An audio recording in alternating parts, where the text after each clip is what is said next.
And really at 45, there's no run, so that's very well played, but good bit of fielding as well. Yeah, it's such a shame about Alan Eggleston, but well, when you consider that Dickie Davis had the same illness, brain tumour, and he unfortunately died very young, and so Iggy, having lived as long as he did, was a walking miracle. Fantastic. Critchley plays off the front foot with a dead bat into the offside. There is no run. Well, my leading researcher, able hand Matt Cole. You didn't get me out twice, did you, Don? No, just wait for this, Mr. Hinks. Okay. Respect due. You open the batting with Mark Benson against Hampshire. Simon Hinks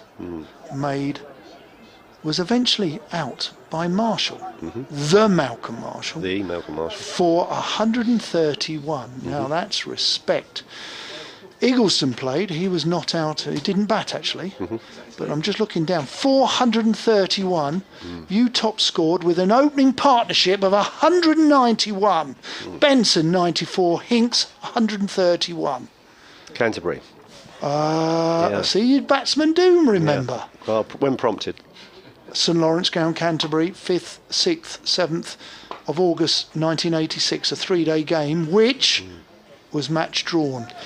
And this is played by into the side, Stevens the bowler, no run. We used to have a competition actually at Kent, Hampshire. It was always, in the early days, it was Marshall versus Underwood, depending on where the game was played. And inevitably Underwood actually won that battle because they couldn't play deadly as well as we could play Marshall, remarkably.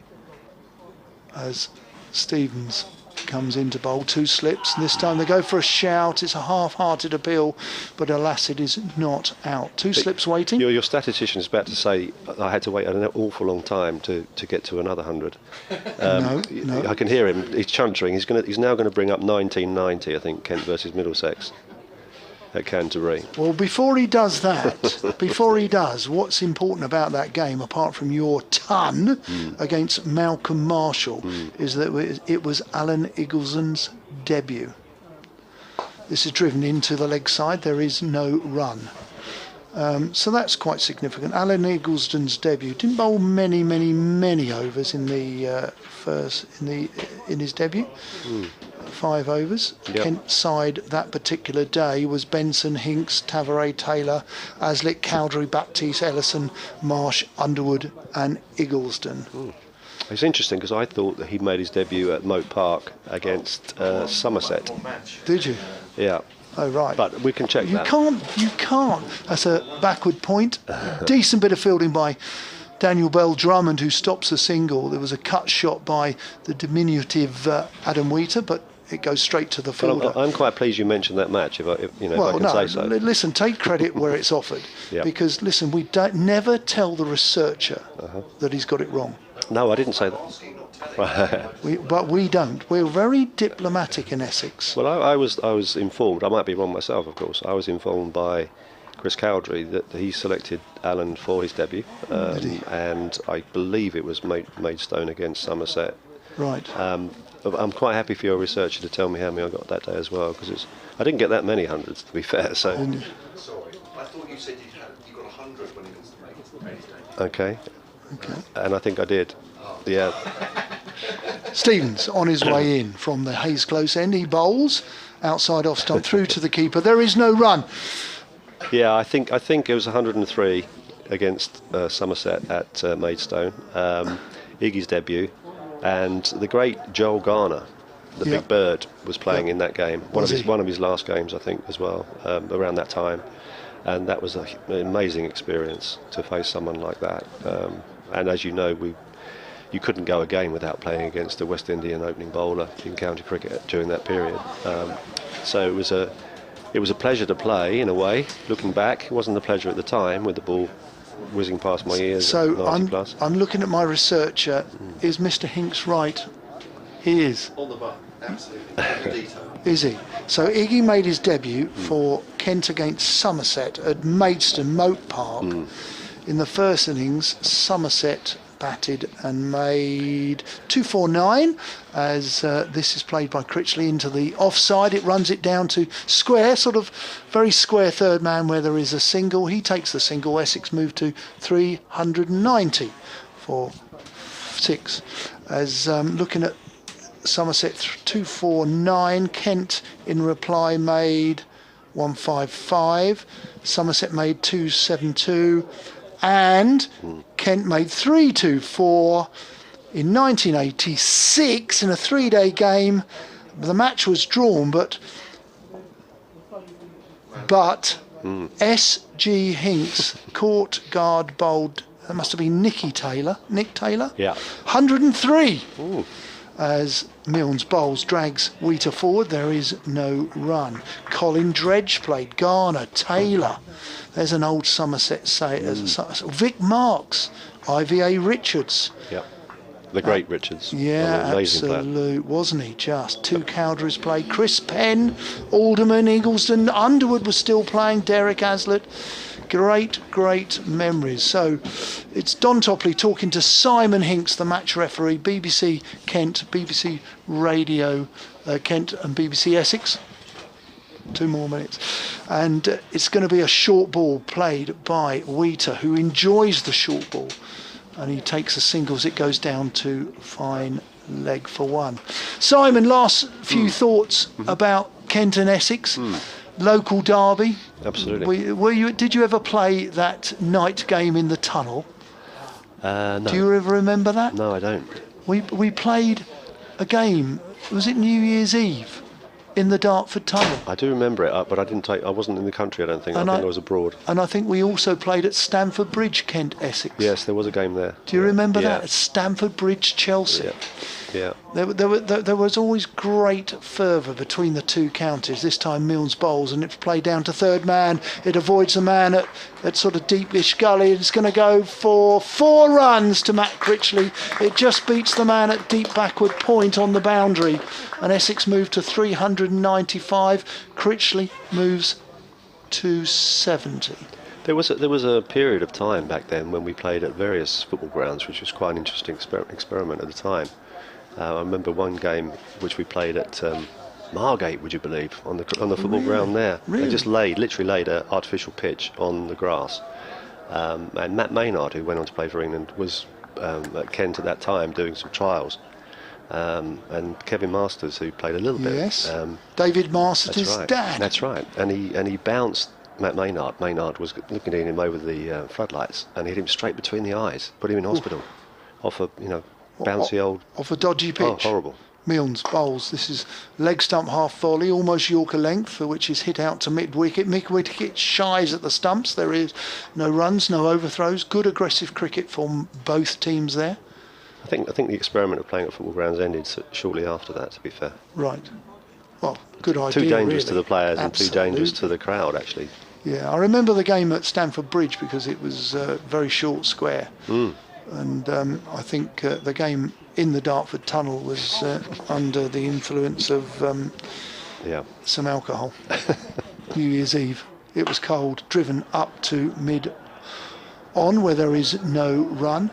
Simon, it's been an absolute pleasure to chat. Thank you, Don. Listen, most importantly, can I just say thank you. Nice to see you, and thank you for taking the time out to join us with a bit of a trip down memory lane, and in particular to talk about Derek Ufton and Alan Eggleston too, who sadly are no longer with us. So on behalf of BBC Radio Kent, BBC Essex, Simon, thank you very much. Thank you. He said he was going to be with us for 5 minutes. I've nicked him for the best part of 30. No, thank you very much, sir. Well done on your centuries. Very good to hear from him. We do try to bring a little bit of difference into the commentary box and talk to some of these older players. Many will have good memories. Many will have had his autograph, no doubt. Today, if you saw him, we're all looking a little older. He used to sport a 1980s moustache. That's now gone. Simon Hinks, the match referee here at Chelmsford. Welcome back, Matt Cole. Of course he was right about those runs. I'd put a search into the engine and picked the wrong match in 1986 with Iggy. He scored, because he scored so many centuries in 1986, I don't want to flatter him too much, but there we go, I got the wrong one. He's absolutely right. 100 against Somerset. It's going to be Matt Quinn to start a spell from the bouncer at Wheater. Wheater's quite competent on the short ball, and he's taken a single. He wasn't in total control. It's gone in the air, but it's gone over mid-wicket. He takes the single. Wheater moves to 7, score 396 for 6. Yeah, great stuff from Simon Hinks. Lovely to hear those memories for Kent fans, well, and Essex fans as well, of that era of cricket, I suppose. And he scored a lot of runs. He did, as he pointed out. But amazing how many cricketers, sometimes reluctant to remember, you know. But the key moments they remember, and those individual scores as well, those individual digits. We spoke to Asif Iqbal a couple of summers ago during lockdown, and he talked us through a match against Warwickshire, a key match in their county championship winning season under him. And he said, I'm not sure if it's correct, but I believe Richard Hill's got Alvin Callencharan out, and we went. Quinn bowls, forced off the back foot by Critchley, and there is no run. Straight to Daniel Bell Drummond at cover. I found the score sheet, and his memory absolutely crystal clear. He said, I'm getting on now, I'm not sure if my memory's... You'll have to check for me. Absolutely perfect, everything. I remember, and he talked us through the tactics of the match, the tactics of bringing Hills into the attack, etc. It's marvellous. So great to hear from Simon. My memories of Lords, in fact, was Kent Cup finals, because I had a brother that was sort of involved on the staff. Quinn bowls, right arm over, forced into the offside. They miss-hit it. It goes into the floor, goes down to third man for a single. For me, there was a rained-off affair. Was it Kent? I can't remember if it was Kent, Lancashire, but I saw Kent a few times at Lords. Asif Iqbal, Richard Hills did well in one cup final. I just remember them vividly because I went as a Kent supporter as a youngster. Yeah, apparently Callencharan was Hills's bunny. Was he? Yeah, that's that's the crucial bit of information we got from that. Quinn from the Hayes Close end bowls. Wheater comes forward, plays into the offside. There is no run. Not many bowlers that would be confident, captains would call them, would be confident of getting Alvin Callencharan. No, I'd imagine that era. But I'm going to do a quick update. I'll be back soon. Radio. Matt Cole, BBC Radio Kent, Don Topley and Glenn Speller, BBC Essex. We're bringing you live broadcast of day 2 of the County Championship. Essex are hosting Kent here at the Cloud FM County Cricket Ground. 2 slips are awaiting. Ring on the offside. Ring on the off leg side as Quinn comes in from the Hayes Close end bowls. Good defensive. Look, it was a good delivery. Quinn's bowled well today. He bowled predominantly this morning from the river end. Bowled tidily, nicely. Bowled a bit better than he did yesterday. Kent have stuck manfully to their task. Fielded well throughout the day.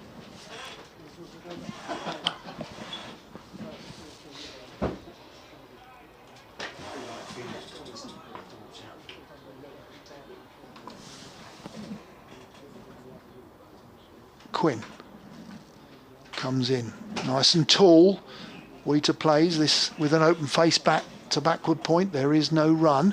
Essex 397 for 6. We're in the 136th over, now completed. Partnership here worth best part of 42. Wheater's only got 7 of them. Critchley's on 71. Critchley's faced 118 balls. Yeah, absolutely. Yeah. Wheater 49 balls for his 7.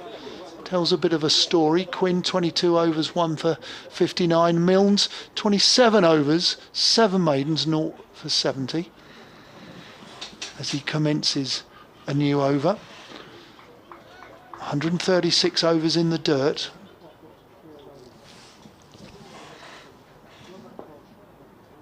Critchley to face.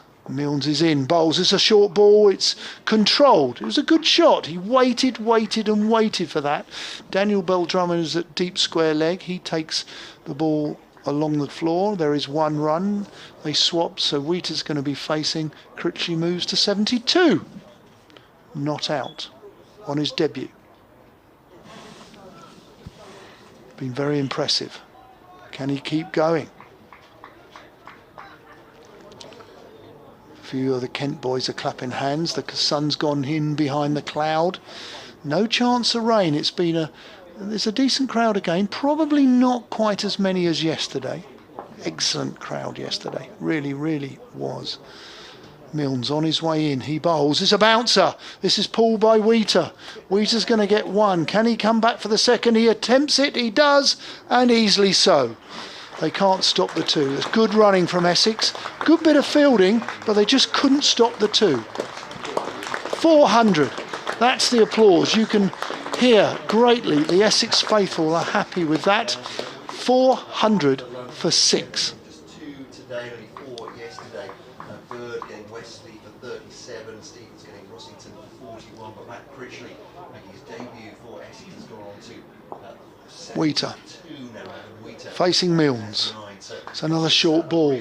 There's a man back. There's a fine leg and there's a deep square leg, but this time they only get the one because it goes directly to the fielder. It's fine leg as it's helped round from a bouncer length. 401. Wheater moves to 11.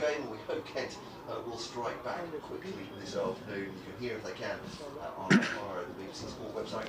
You can hear an emergency vehicle go down the parkway behind us. Probably heading towards the town centre. Milnes away from the town centre. He bowls. This is played with an open face bat. It goes for one, and Critchley plays it simply down to third man, and they take two. It's interestingly that they've got a deep backward point, not a third man.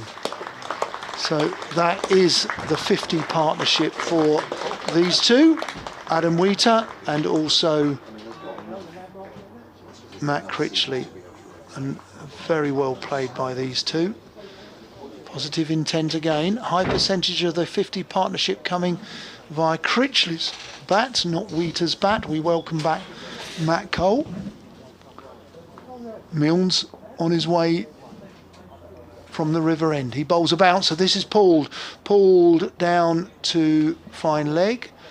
They take a single. It's thrown to the bowler's end. Critchley has to run in. Takes the single. 404 for 6. Need to find something here, Kent, don't they? They really are struggling in this one, but from an Essex point of view, fantastic. 404 for 6. They've shown good First intent innings today, haven't they? Yeah, absolutely.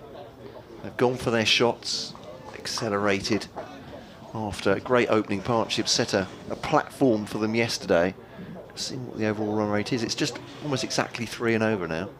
Driven into the leg side, a little too straight, genuine leg stump half volley. They're going to take one. Wheater comes back for the second. They jog back. Daniel Bell-Drummond has to come the best part of 50 metres to collect the ball. Milnes probably not quite so happy with that. They've gone for the long boundary and the short ball number of balls that over, but without success. 406 for 6.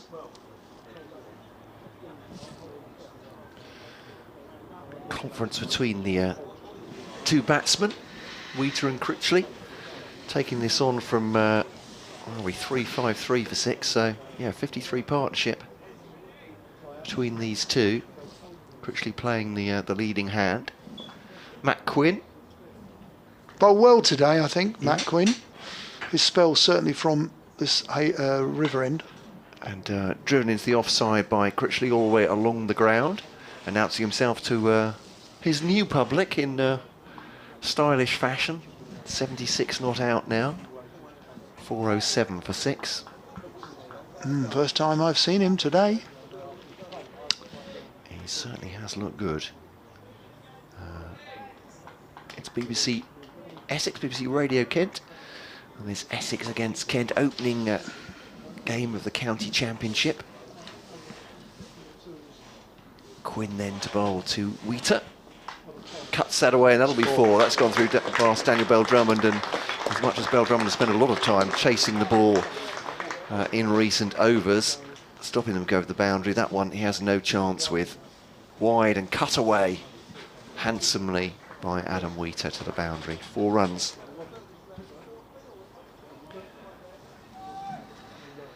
Nice to hear from Simon Hinks. Yes, absolutely, as you were saying.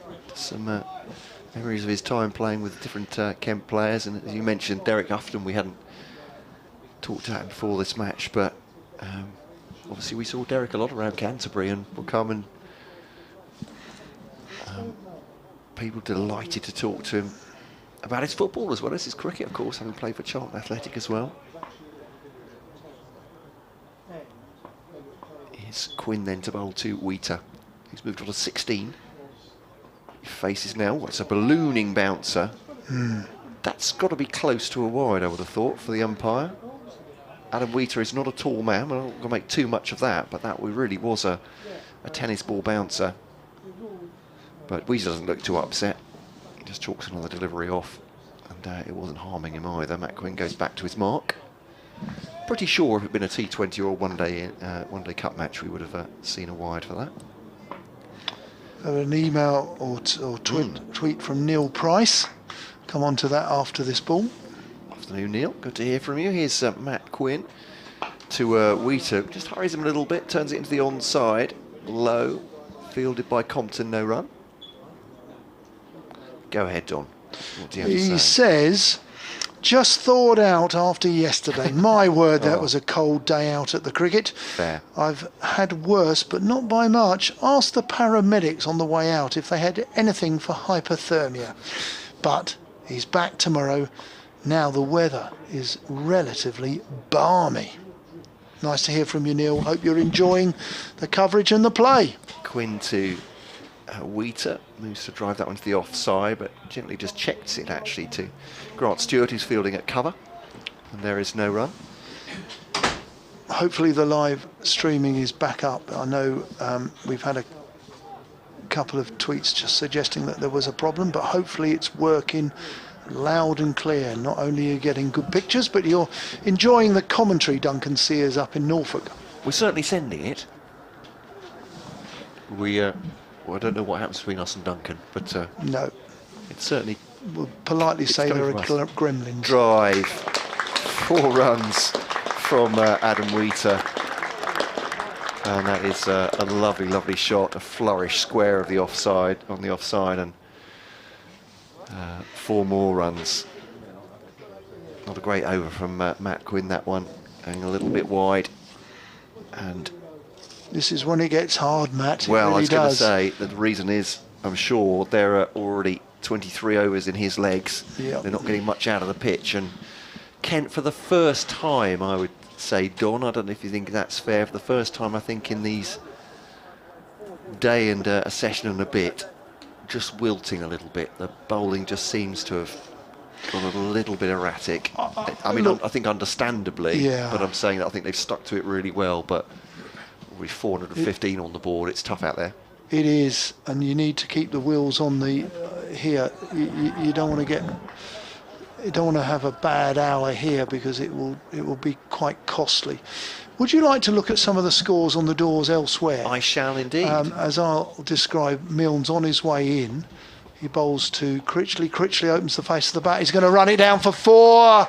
Again, it's in that vacant sort of squarish third man. I'm just wondering whether third man would be a better position. There's been Critchley's played the ball under control in that quarter quite a lot, and the fielder does appear to be very square, backward point almost.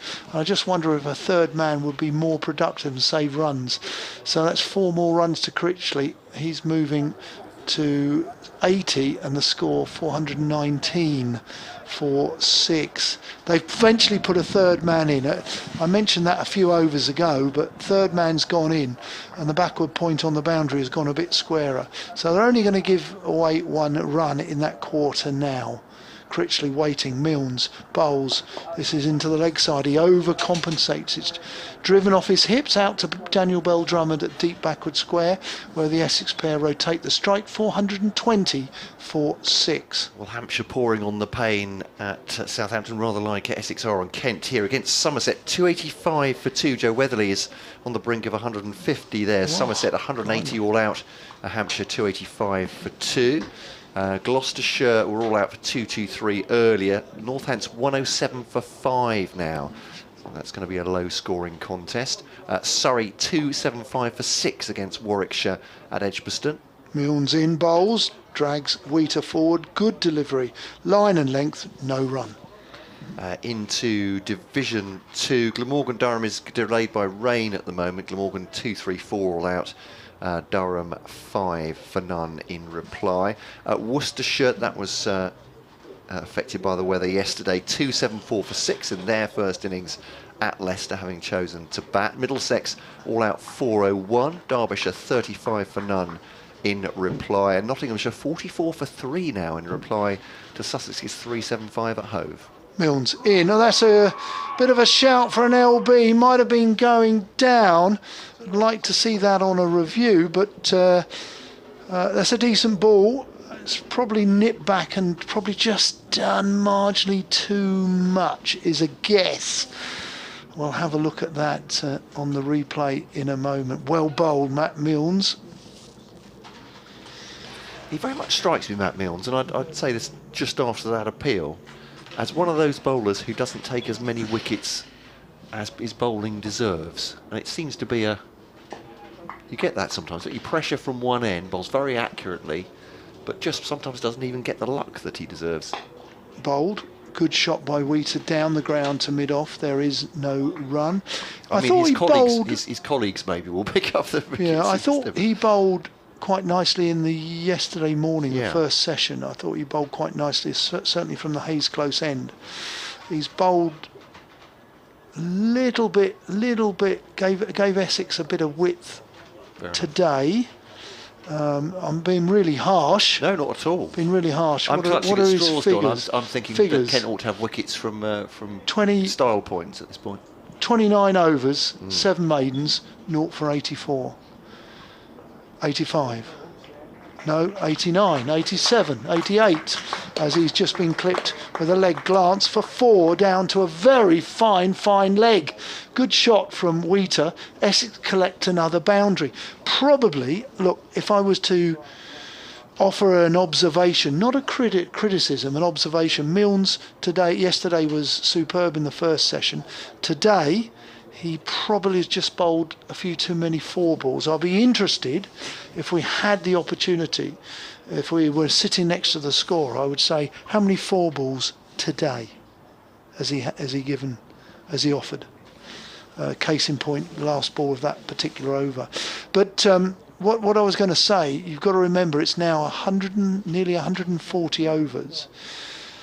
Yesterday, to field in that cold, wind, horrid day, that wind and cold got into their bones, and they would have woken up this morning very stiff, very awkward, and I'm afraid they were in the unenviable position of having to bowl again, and Essex have made them work hard today. So listen, that's professional cricket, and it might be. I look at the fixtures. You've got Lancashire at home next week. Yep. And then you play Hampshire at home. Yep. So, like we were saying about the conference yesterday, I'm not going to say there were easy games. What I'm saying is Division 1, every damn game is a hard game. End of. That's the difference between the conference and Division 1 system. I think that's very fair. And Matt Walker has drummed into them, certainly, that I was saying yesterday that you can't even have a bad session sometimes in County Championship Division 1. Glenn's going to replace me after this over. As if he could replace you. Yes, he will. No, he's the boss. Oh, he is going to replace you. He is. If you want to look at me, do you want me to go and make the teas? I'm fine at the moment. That's very kind of you. You've not wanted a cup of tea. My tea's not good enough. No, they were very nice. Thank you very much. I had a very strong coffee this morning. I'm trying to tailor my caffeine intake. Please don't. Please. Really? Mr. Anyway. Speller, would you like a cup of coffee? A cup of tea? I'll wash the mugs up, don't worry. You're not missing any action. You'll be very pleased to know. Because what's happening? What they call in the radio business, we're filling with some really exciting extra bonus content for you here about the tea round. They're looking in the at the commentary ball. box. They are looking at the ball. The answer has come. Why don't you keep that one? 424 for 6. Yes.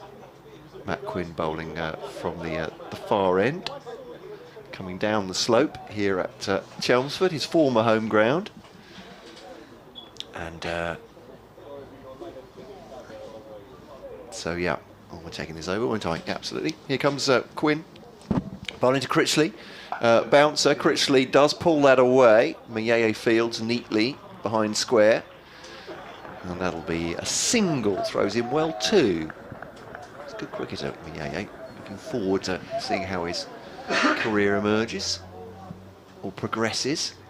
Flamboyant striker of the ball. 24 for Wheater so far, 82 for Critchley. I'm just going to check that's absolutely right. That should be, shouldn't it? As Quinn goes back to his mark, turns. He'll come to run in from the Hayes close end. Just pushes Grant Stewart squarer slightly on the offside at cover. And Wheater defends that towards Stewart obligingly. And it's a dot ball. No Joe Denley for Kent. He went during the morning session, pulled up with what looked like a hamstring injury, running towards the boundary, trying to stop 4. And obviously it's lovely to think that that might heal over lunch with an ice pack, but hamstring injuries don't tend to resolve themselves, Don, do they, instantly? No. It's going to take time. No, that's absolutely right. Here's Quinn then to Wheater. She's into the onside. And what I would say for Kent is their batting in recent seasons has a tendency to be brittle.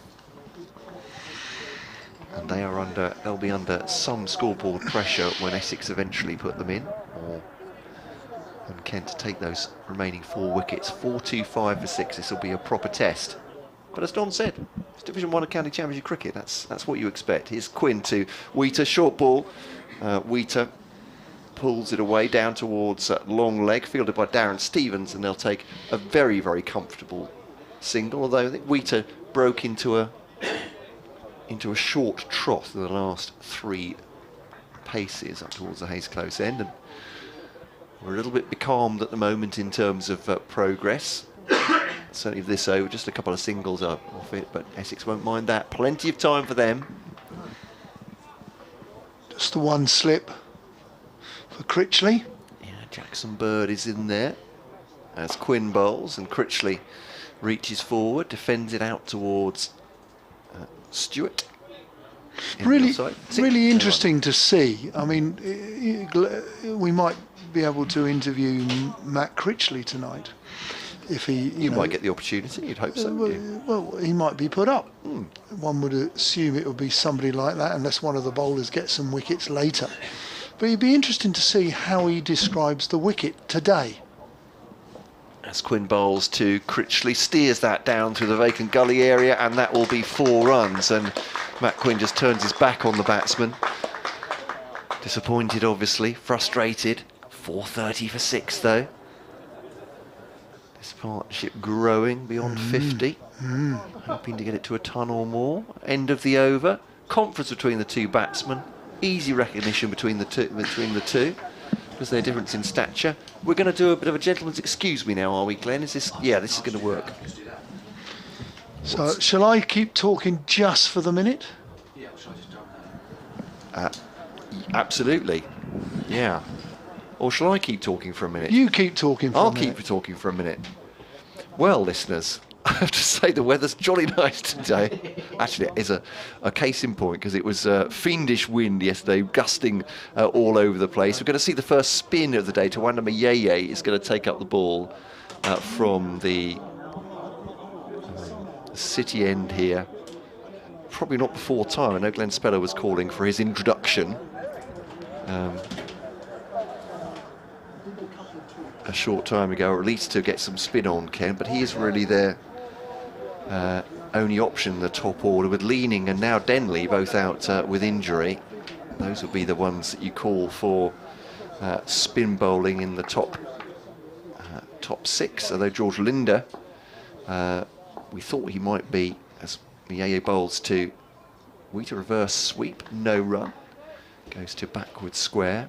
So Matt Walker, I should say, updated us yesterday with the injury situations of both George Linder, the South African international spinning all-rounder, as this one is defended by Wheater and there's no run, and Jack Leaning. Could be some games. They're looking at the fourth game of the season, perhaps for both of those. Linder's picked up an injury, has a slight groin niggle, so won't be ready for the Lancashire game as Kent had hoped.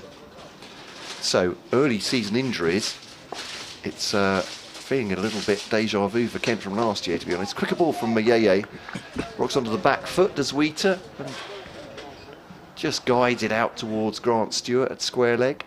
Just say good afternoon to David, who's thoroughly enjoying the live stream from a wet and windy Germany. Pretty similar to what it was here yesterday, although it wasn't quite so wet, David.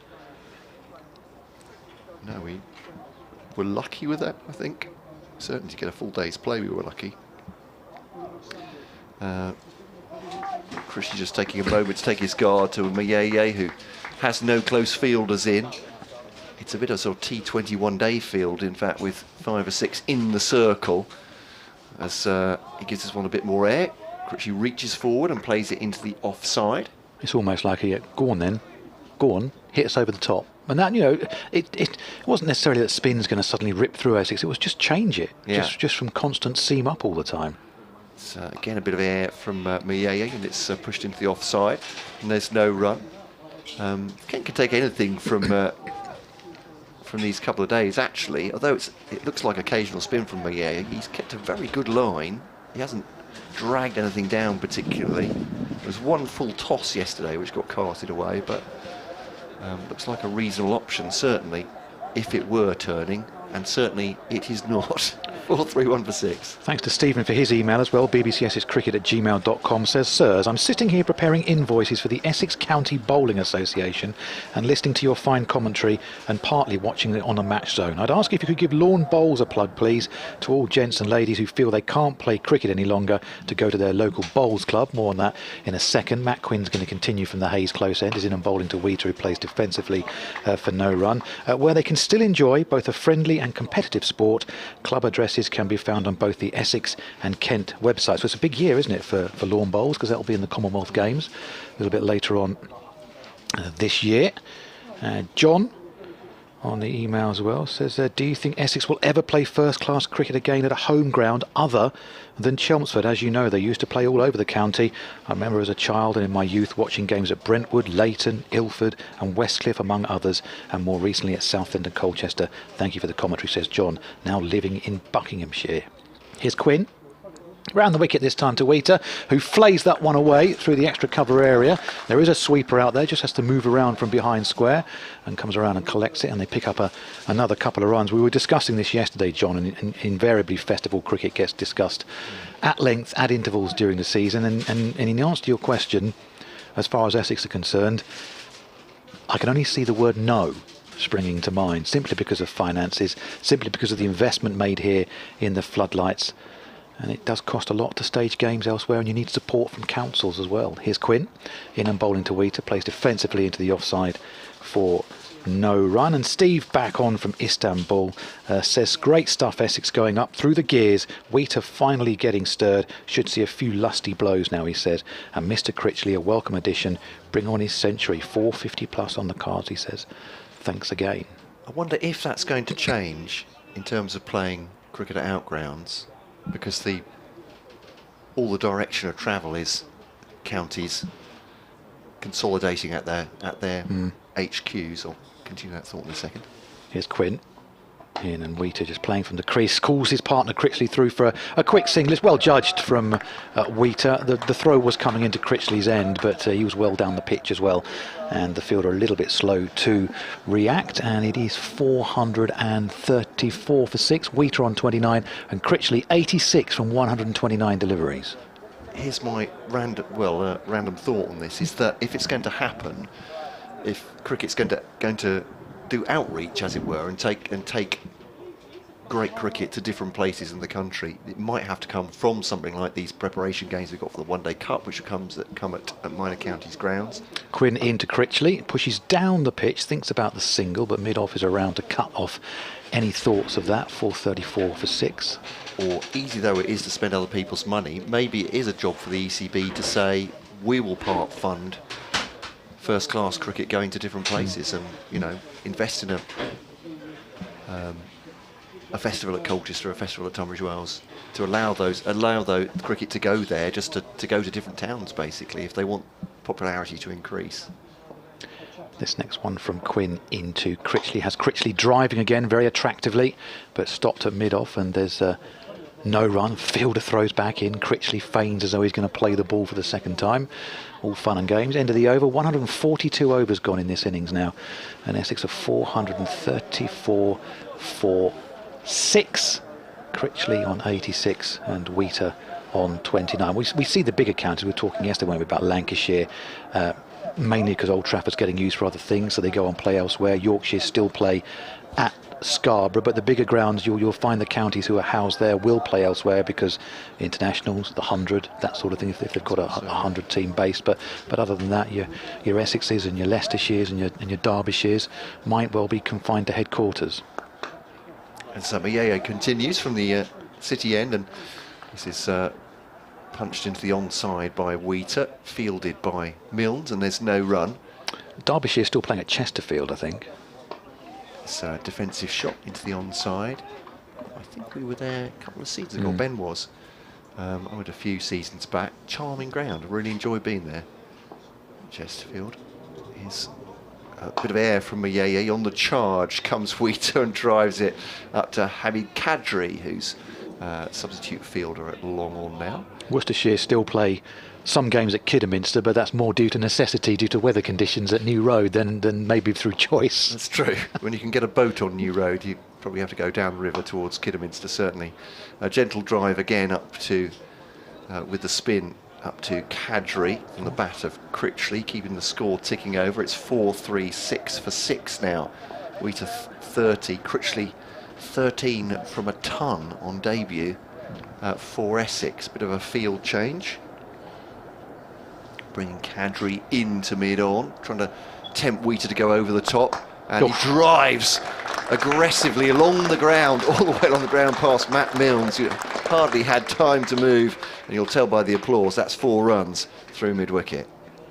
Good shot all the way along the ground. Yes. For 4 runs. The temptation is there to hit over the top, but he got right over the top of that one and drove it away extremely well. Nottinghamshire struggling against Sussex in Division 2, just seen flash on my screen. 375 all out Sussex, Notts 54 for 4. They've lost another wicket, crikey. Here comes Mayeye to Wheater, who pushes it at Milnes, who aggressively throws the ball to the wicketkeeper, frustrated probably. End of the over, Essex 440 for 6. And just before I go and do my update, it seemed to me that most people were just saying Nottingham were sure going to walk that division, and no one else need bother turning up. So maybe that's not going to be the case. Yes, I saw our BBC colleague Dave Bracegirdle's pre-season view ahead of the new campaign and what he wrote. And if you want to go to the BBC Sport web pages, go to the cricket pages, and you can find all the thoughts of the county commentators and their hopes and fears for their particular team they cover season ahead. Matt Quinn is going to continue from the Hayes close end. Essex 440 for 6. Critchley facing up to him. Around the wicket he comes, and Critchley plays again attractively and calls through for a very sharp single to mid-off. Throw comes in, and he would have been struggling had it hit. and heads in hands from a couple of the Kent fielders who were right in line with that, feeling that it was inches away from running Matt Critchley out. Again, he's met it very firmly. It's rung off the middle of that bat of his and straight to the fielder, but he called very quickly, but I think he would have been struggling with a direct hit. Certainly that's the reaction from the Kent fielders. Adam Wheater's very quick, but he was running to the striker's end, which was not the end that was going to be thrown at. So Critchley moves on to 88 now. Wheater just retakes his guard. Quinn bowling with one man stood at what, third slip, wide 3.5 slip probably. Ringer fielder on the offside is in and bowling. That short, helped around the corner by Wheater, and down to long leg, just has to skirt round the boundary, and only the single there as well. Nice tidy pick up and throw, get the ball away quickly, prevent any thoughts of a second run. 442 for 6 now. Quinn 1 for 79 in his 26th over on his return to his former county, where he was a very popular figure. Got a bumblebee just buzzing around the window just in front of us here. Signs that summer might be arriving. It was very spring-like earlier on. The clouds closed in a little bit, but no concerns whatsoever about the weather at the moment. As Quinn, he's in once again, and Critchley pushing out to the offside. They've got a man sweeping 3/4 of the way to the cover boundary. So they jog through for another single. He moves up to 89. Very attractive innings it's been from the man who joined from Derbyshire quite early on in the winter, and looks like a very, very good piece of business from Essex, particularly with Simon Harmer expected to be away on international duty with South Africa this summer, and if not that, could possibly be drafted for the 100 in August.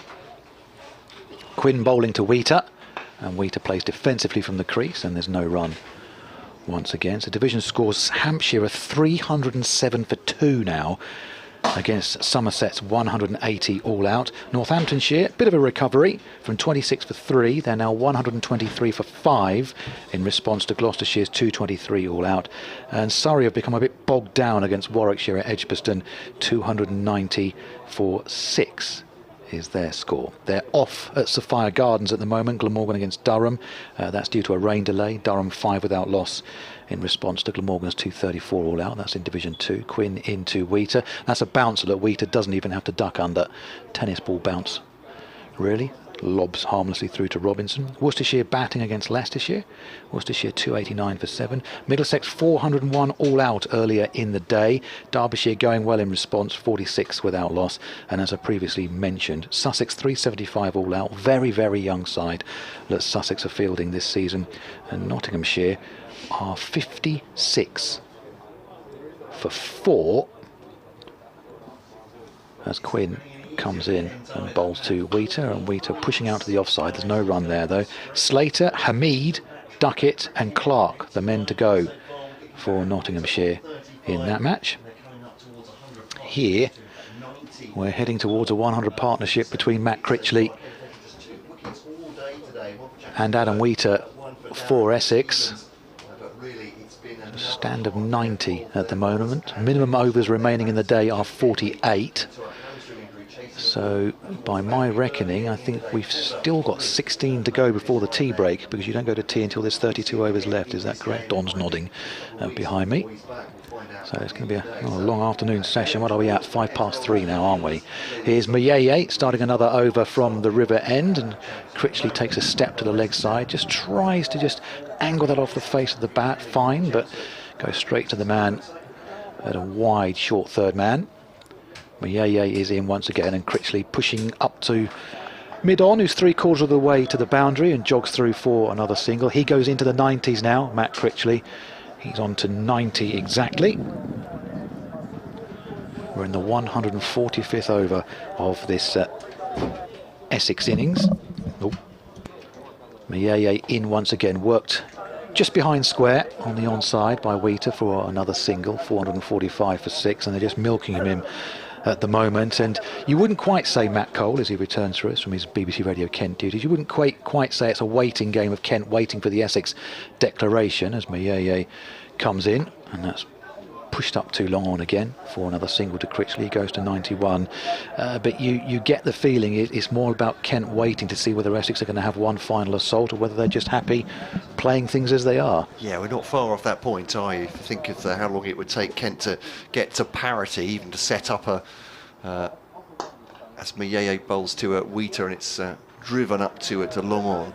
But I mean, it'll take Kent a day and a half probably to get to 500 to get parity with Kent at this point, to get parity with Essex, in the best possible case scenario. So I think you're about right at this point. Mayeye is in once again. That's driven back to him this time by Critchley, and that is the end of the over. 447 for 6 is the Essex score. They resumed on 272 for 4 this morning. Westley for 37, Rossington for 41, the 2 men to go. John, good afternoon to you on the emails. BBC Essex Cricket at gmail.com says, enjoying the commentary from my office at work in Florida. In Florida, very nice. Hello, John. No need to brag. It's good to see Critchley doing well and Rossington as well. However, Essex have recruited a batsman spinner and a batsman wicket keeper, when what I feel they actually need is a batsman seamer. When Harmer returns to bat at 8, doesn't that leave the team a seamer short? It used to be Bopara and or Tenduscarter. I think you'll find, John, it may well sort itself out depending on players disappearing off here, there and everywhere to various international calls. The 100 later in the summer as Quinn continues from the Hayes close end. And he's bowled him. And that is the end of Adam Wheater, gone for 37. It's the second success for Matt Quinn. It was a little bit airy-fairy from Adam Wheater, a bit of a nothing shot really, and he's had his stump knocked out of the ground for that as well. But it's a good stand between these two, which has taken Essex to a very, very powerful position in this game. But Essex are now 447 for 7. Yeah, what's that, 94? Is that the partnership between the two? So yeah, very nicely done indeed from Essex, and Wheater has played his part in that as well. Another big stand. Kent have toiled in the field, but Essex have done a fantastic job so far. And I think he can be forgiven for taking a bit of a shy at 1 or 2 at the match situation. But Adam Wheater goes off to applause from Essex supporters here. Just going back to what John was saying as well, and without wanting to count chickens, etc., etc., but you do look at this Essex middle and lower order, just how powerful it looks. Critchley, Rossington, Wheater, you know, three batters who could easily be batting higher up the order than what they are. It does look very good from an Essex perspective. Brown and Cook at the top of the order, and you would think the 5 I've just mentioned, with all due respect to them, will probably be with Essex the whole summer, regardless of what happens elsewhere. And then you've got Wesley and Lawrence in there as well. Lawrence will more than likely go off with England. And you just look at this Essex lineup, and they should be, but it's all very well talking about things on paper, but they should be good enough to continue to post big scores. Absolutely. Bring Shane Snater to the wicket as Seamer, who had a very good finish to the season last year, picked up a bucket load of wickets and has become a very, very good operator. Initially brought in and seen as a sort of a one-day player, but got himself into the 4-day game. When we spoke to him on BBC Essex quite a while ago now, he said, no, I want to play all formats. I don't just see myself as specialising in one format or the other. But he's in now at number 9, and he's facing up to Matt Quinn with Essex 447 for 7. Quinn in over the wicket, 2 slips in now, and Snater allows that one to go through. Looking at the replay of that Wheater dismissal, a big bottom edge there, basically flattening the leg stump as he went for his shot. Yeah, he went with the horizontal bat, didn't he? He's got the under edge.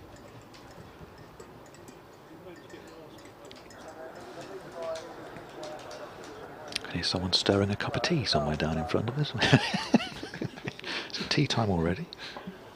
Here's Quinn in again from the Hayes close end. BBC Essex, BBC Radio Kent with you at Chelmsford. Snater plays defensively from the crease. Back up to Quinn, who back heels the ball towards the stumps in case the man backing up's out of his ground. Matt Critchley in conversation with the umpire at the non-striker's end. The crowd has built up over the course of the day. Not as big as yesterday, but still very, very good numbers through the gate here at Chelmsford. A few Kent members downstairs, I saw as I made my way around to get my lunch a little bit earlier on with their various Kent apparel on. Here's Quinn into Snater. Snater angling that one in front of square on the onside, and is off the mark to his third delivery with a single. 4:48.47. Short little hop across the water, isn't it? You say short little hop across the water, but that's only if the M25 and the A12 are behaving themselves. Other than that, it could take ages. Yeah, Friday nights, all sorts of excitement, I'd imagine. Don't drive in the southeast on Friday evenings. No. Listening to the travel reports coming this way from Kent, things already pretty unpleasant, I gather, but there we are. Quinn is in and bowling to Matt Critchley, and Critchley just stands on tall on that one and pushes back to Quinn on his follow through, and he stops it, the New Zealander. And if you go east of Maidstone at the moment in Kent, you are in all sorts of trouble, but that's in the national news as well, isn't it? So probably shouldn't make a joke of that, and I won't. Talking about stray sounds, you were talking about the tinkle of a spoon in a cup. Strange question from me, says Ben. Do you have a smoke detector low battery issue? It's interesting you should say that, because we had the smoke detector taken out last season. Maybe not then. And it still bleeps. Every now and then it bleeps. Every now and then. I keep hearing a beep. Yeah, every now. We've had it disconnected from the mains. It still bleeps as Quinn comes in and bowls to Critchley. Oh, Critchley, that's taken off down the leg side. It's a fine diving save away to his left-hand side by Ollie Robinson. That's absolutely taken off from nowhere. We had one like that earlier on in the day as well, which was bisected Adam Rossington. But that is a fabulous take by Ollie Robinson. I assumed that was going to the boundary. He's flown away, hasn't he? It's the end of the over, 448 for 7. Yes, it's the smoke alarm that refuses to die. We've done everything to it, short of throwing it in the river behind us. But every so often it will bleep. So apologies, Ben, if you're picking that up. But Ben, if you were running a What's That Sound competition, you'd have won 2 tickets to whatever it was. Unfortunately, you weren't. So fantastic ears. 2 tickets to see Shawaddy Waddy at the Corn Exchange or something like that. It would have been, wouldn't it? Fairfield Hall, Croydon. Indeed. To see Keith Harrison Orville, something like that, possibly. Bobby Davro in concert. Mayeye continuing from the river end. Or to Mayeye, indeed, from the river end pass to... I'm not sure if he does impressions or ventriloquism, but he certainly bowls a bit of spin. Snater defends it in the offside. There's no run. He's on 1. Snater, and 91 for Critchley so far. To wonder Mayeye live in concert. Is that yeah. I mean, he seems to be a talented all-round cricketer. There's no reason why he shouldn't be able to do those kind of things as well. Little bit quicker from him, and it's thumped into the offside, fielded by Compton, no run. So over the wicket comes the off spinner. This one's pushed back at him. The over rate is really slow. Kent are 5 behind in this innings, although yesterday, as more air from Mayeye, and down the pitch comes, this is Critchley, isn't it? Beg your pardon, it's Critchley coming down rather than Snater. It's pushed back at the batsman. Sorry, I'm very confused. They took a single. They did take a single. Scores reversed on one on one scoreboard. They did take a single. Yeah, of course they did. A ball bludgeoned up towards long on. There's a single. I'm just going to get all my excuses at once. On one scoreboard they had the wrong man on strike, and on the other one they've swapped the scores under the number of the shirt. So I'm very easily confused. I do like to say this to make this point often, so everyone realises. They're just checking you're concentrating. As it is, I'm very confused. Just generally with life. So 44847. Yep. Is that the That's correct. score? No, that is correct, I think. The scoreboard to our left, which has the most information, is going now backwards. So that's not helping me. Damn, we went all sorts yesterday where the scoreboard just froze, didn't it, for about 3 overs? It's retreating. Presumably the scorers are recounting, and quite right too. 449 for 7. I'm going to go with that as Matt Quinn starts his next over.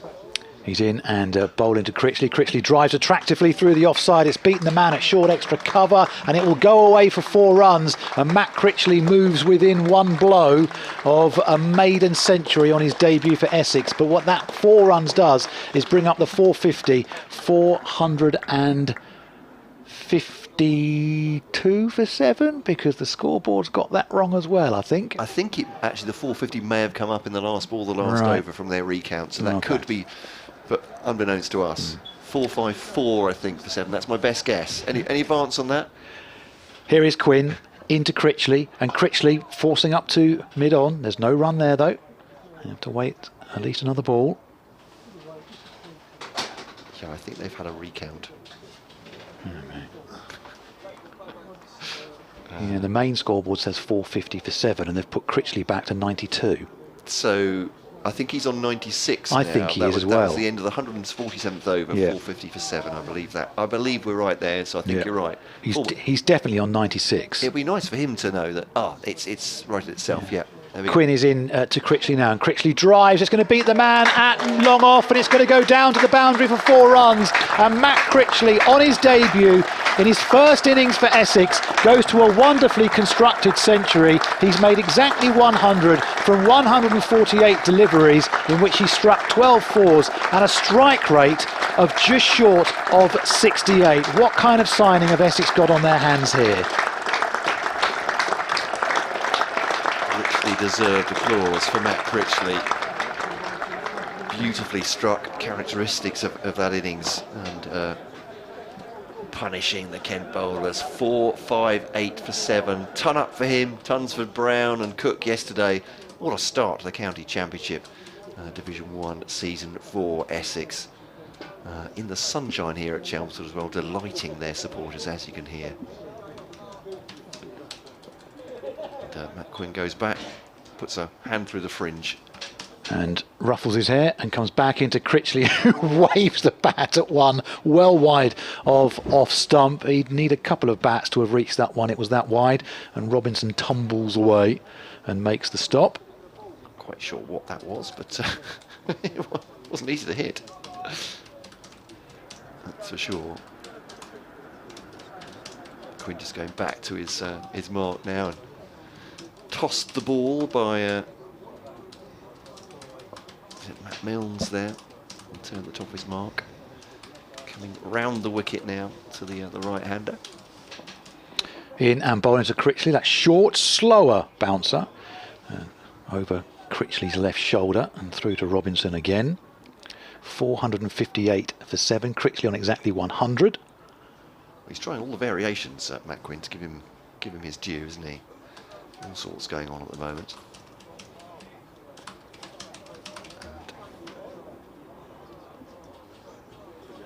And in the sunshine, you could look around the field. He's just got Jackson Bird at a sort of gully position, I suppose, estranged from wicketkeeper Robinson at the moment.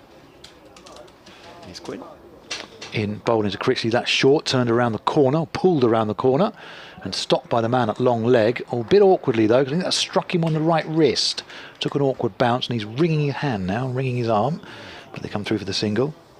Is that Nathan Gilchrist down there? Yeah, he's not very happy. Kent won't be happy in general.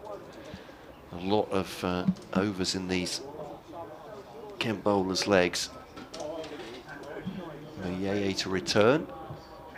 Crikey, that's shot up. Mieye has bowled 12 overs already in this innings. Of course, he bowled yesterday as well. Matt Critchley's stats going out over the PA system. And Mieye to carry on. Bit of a field adjustment for him. Matt Quinn is trotting out towards the backwards square. Team on the leg side as well. It'll paddle by Critchley in the hole that Quinn has just left. Ollie Robinson runs halfway to the boundary to try and retrieve the ball, but Quinn comes in, it throws it in. It's all a bit scruffy. Difficult take for Compton by the stumps, but they came back for a comfortable 2 anyway. And Critchley moves on to 103 and the score to 461 for 7.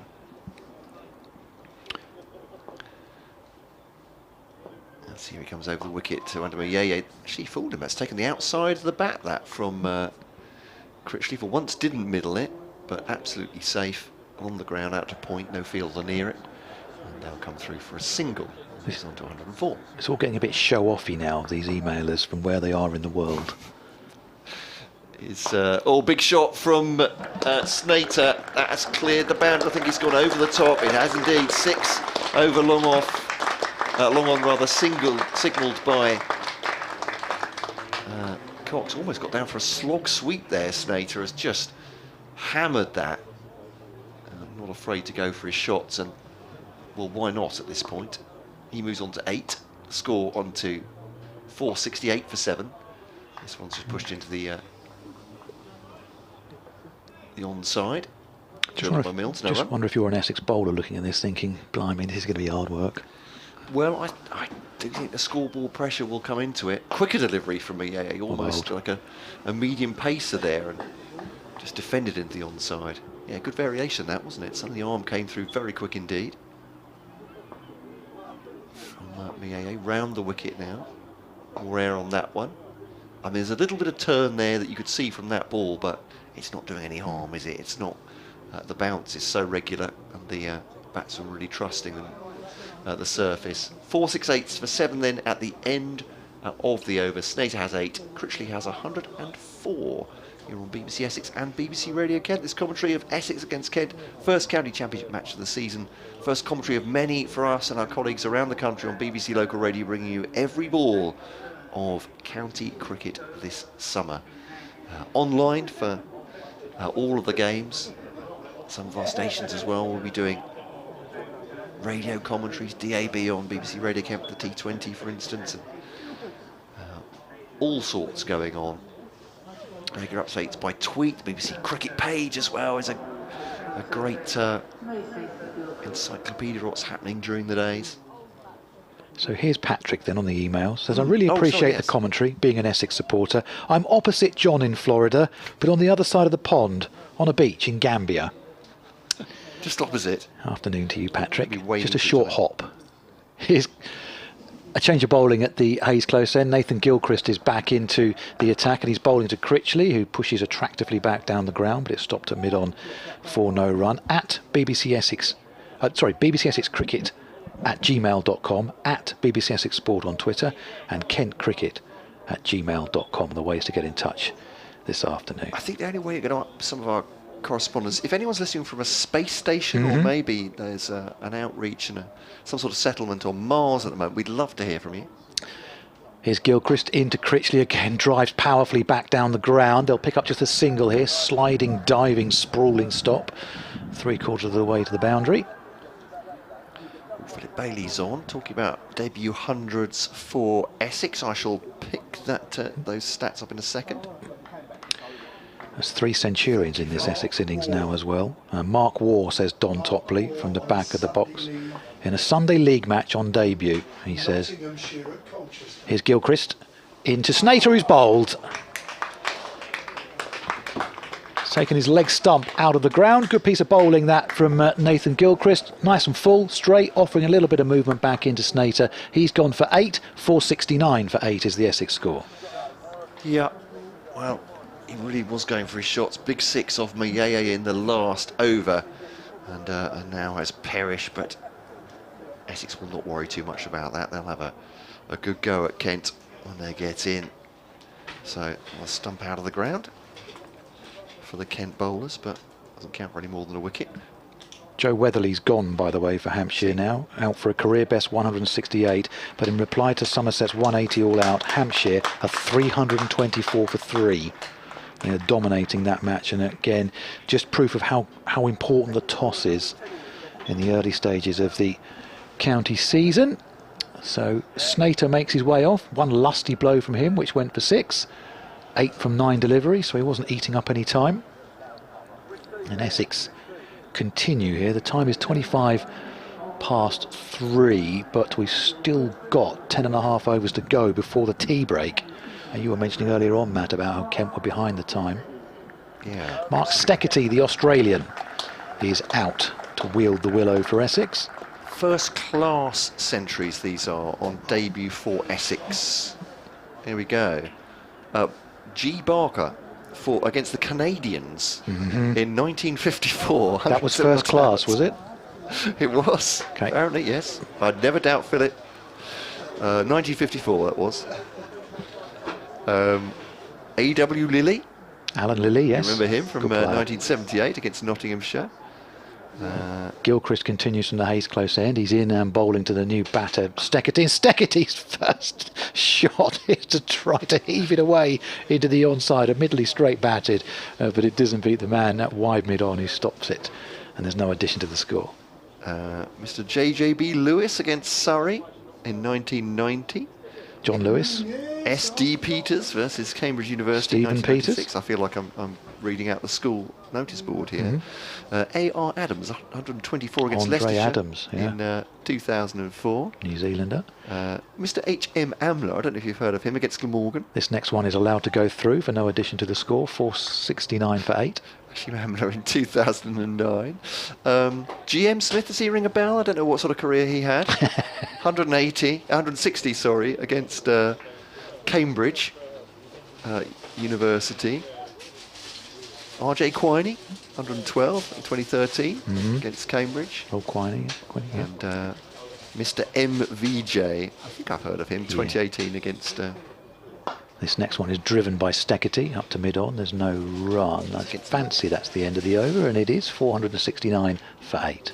Philip, thank you very much indeed for that. Those Some good names. Those are your Essex Centurions, yes. So some good names, but Graham Smith and Hashim Amler. But look who's missing from that list: G.A. Gooch, A.N. Cook, not on debut. I thought you were going to say D. Topley. T.D. Topley. T.D. Topley, sorry, I should say. But yeah, some illustrious names, indeed. Mayeye to continue then. I don't know if it's a question of Matt Critchley's confidence in Mark Steckety, or whether the gloves are off now and they will just go for the spinner and try and get to 500 plus as soon as possible. But 469 for 8 then. It's just a glance away from Critchley. That'll be 4 runs. Gently done, no need to go hell for leather for that. Spin takes it in towards the leg stump and just helped on its way. Here's Alex then, in Calgary in Canada. While working on our league fixture list for the coming season, he says, listening to your commentary, a Billericay boy born and raised, delighted to see Essex doing so well. Long may it last. It might be colder there than it is here. Mayeye to Critchley defends it back of the bowler, no run. I believe we had an email from Ontario yesterday, I think, who said it was about -10, so that's quite chilly. On the back foot, punched into the offside. Delightfully done by Critchley. Almost no effort it looked like there, but it's got to the boundary very quickly. Gilchrist throws it in. I don't think Gilchrist is a particularly happy bunny today, but you can understand that from a Kent bowler's point of view. Whips it inside on with some venom over the wicket for Mayeye. Just lets it come on to him there, does Steckety. With a gentle hands, or soft hands, plays it gently, I should say, into the onside, and there's no run. With 2 balls to come, Mayeye cut away by Steckety. Good looking shot on the back foot. Again whipped in by Nathan Gilchrist. Ollie Robinson has some work to do to try and catch up with that one. And 1 more ball for Mayeye to go. I shall make way as well to do my update for BBC Radio Kent. There may be a do-si-do with Don Topley and all sorts of leads, who knows. Critchley on 110, facing Mayeye then, and just pushes that up to long on. He's on to 111, on to Nelson. Essex 476 for 8 here in the second session of the second day. Essex and Kent. Cheers, Matt. Matt will be back a little while, end of the over there. Thank you to Nick on the email. Says, hello, Gordon here, listening up here in Thunderbird 5. Pretty lonely up here, as you can imagine, so on a quiet day, listening to Essex cricket is the only way to go. FAB, he says. One for the kids there. Thunderbirds. That's going back a few years ago now, isn't it? Thanks to Steve, back in touch as well, says hello again. When was the last time Essex had 3 Centurions in an innings? My minimal computer skills are unable to work this out. Thanks to the listening stats people. Lovely time for Essex supporters, he says, as Gilchrist continues from the Hayes close end, is in, and Critchley confidently pushes up to mid-off for no run. I've got a good feeling our bowlers are going to get a bit out of the pitch. Uneven bounce, perhaps. Great commentary as ever, says Steve. Steve, good to have you listening to us. From Istanbul. Carl on the email says, sorry, I can't quite do Mars or the space station, but will my couch in a sultry Abu Dhabi suffice? Keep up the great work, he says. That'll do, Carl, that'll do. This next one from Gilchrist has Critchley walking on the drive, stopped by Gilchrist on the way through. And there is no run. It's good to know that we're reaching you far and wide, and the Essex and Kent diaspora still always yearn for home, still tune in to see how their team's getting on. Doesn't matter where you are in the world, does it? Yeah. The strings of home always pull you back one way or another. Gilchrist 2 for 79 in his 24th over. Turning and running in now to Critchley. Tennis ball bounce again. Critchley thinks about just trying to sort of up and over it, over the wicket keeper, and too much bounce on it though, so he can't get on it. It's the ramp shot, isn't it? They, over that, just sort of help it on its way. As we know, he's a good one-day player. He'll be in the 100 playing for Welsh Fire. The irony of the Welsh Fire, they haven't got any Welsh players at the moment. Here is Gilchrist in again, and Critchley standing tall in the crease, punches out to the offside, jogs through for another single. Close of play at Sophia Gardens, by the way, in Division 2. Durham 5 without loss, Glamorgan 234 all out. Another rain-curtailed day, and looking at our BBC colleague Martin Emerson, who follows Durham around the country for BBC Sport and his social media, it's bucketing it down there and looks a thoroughly miserable scene. 477 for 8 is the Essex score here, as Steckety has a wild slash outside the off stump and doesn't get anything on it. Goes through to Robinson, and no addition to the score. 112 not out for Matt Critchley for 163 deliveries. His strike rate is almost up to 69 now. As Gilchrist turns at the end of his run, powering in towards us now, into Steckety, who just plays from the crease. Kept a little bit low, that one, on the Australian, but he gets something on it. Out to the onside it goes for no run. And who would be a Kent player out there right now, and who would actually be a top order Kent batsman, trying to get into the mindset of when am I going to be starting my innings? Will it just be before tea, or will it be just after tea? Will it be into the last session? As this next one has Steckety playing into the onside. They think about the single. Critchley sent back as he wandered down the pitch, and he slips as he turns and dives to get back into his ground. And that is the end of the over, with Essex at 479 for 8. But those batsmen also have to concentrate out there as well on the fielding side of things. Meantime, the bowlers are probably thinking, when am I going to get to put my feet in a bucket of ice cold water and then put my feet up and hopefully watch my batters do what the Essex batters have done. BBC Essex Cricket at gmail.com. Muyeye is going to continue from the river end. He's in and bowling to Critchley. He drives back to the bowler for no run. Just wipes his hand on the grass there, looking to get a bit of grip, a bit of purchase on it. He's in now and bowling to Critchley, who comes down the pitch a couple of strides. Little shimmy there, hits it over the top for the second bat 6 of this inning. Shane Snater did it in the last but one over, and Critchley's done exactly the same, this time over the long off boundary with a superb straight batted shot, and he moves on to 118. Alex, back on the email over there in Calgary in Canada, says it looks like it'll reach the unseasonably warm temperature of 20 degrees today. Rest assured the temperature will no doubt plummet once we don the whites and play our first games. Muyeye has the ball back in his hand. Right arm over. He's in and bowling to Critchley. He just goes back into his crease and hits it up to long on for a long single. 486 for 8. Chris on the email says the G. Smith, who you were mentioning, scoring a debut 100 for Essex, was Greg Smith, formerly of Derbyshire. Muyeye is in once again. Critchley driving along the ground, stopped by the bowler at the non-strikers end. Great start to the season, he says. I was there yesterday, but I'm still thawing out. Few gulls sweep across the ground as that's worked into the onside by Critchley for no run. Paul on the email, BBC Essex Cricket at gmail.com, says you mention all these exotic places people are listening from, but I'd rather be here listening to you and watching the cricket as Critchley comes down and again hits the man who's straight on the edge of the mid-on square, who wildly throws the ball back to Robinson, and there'll be a couple of overthrows here for Steckety to add to his tally. That was all a bit untidy from Kent, but you can probably forgive them for what they've been through. Paul says, I couldn't believe how cold I got here yesterday, but I wouldn't have missed it. Back today and glad it's not so cold. My two favourite away venues I've been to watch Essex are Scarborough and Arundel. Thanks for the commentary, he says. Afternoon to you, Paul, wherever you happen to be. Are you a match referee? Stevens is in, people driven around the world beautifully to Critchley. Critchley drives on the up, and he is going to get 4.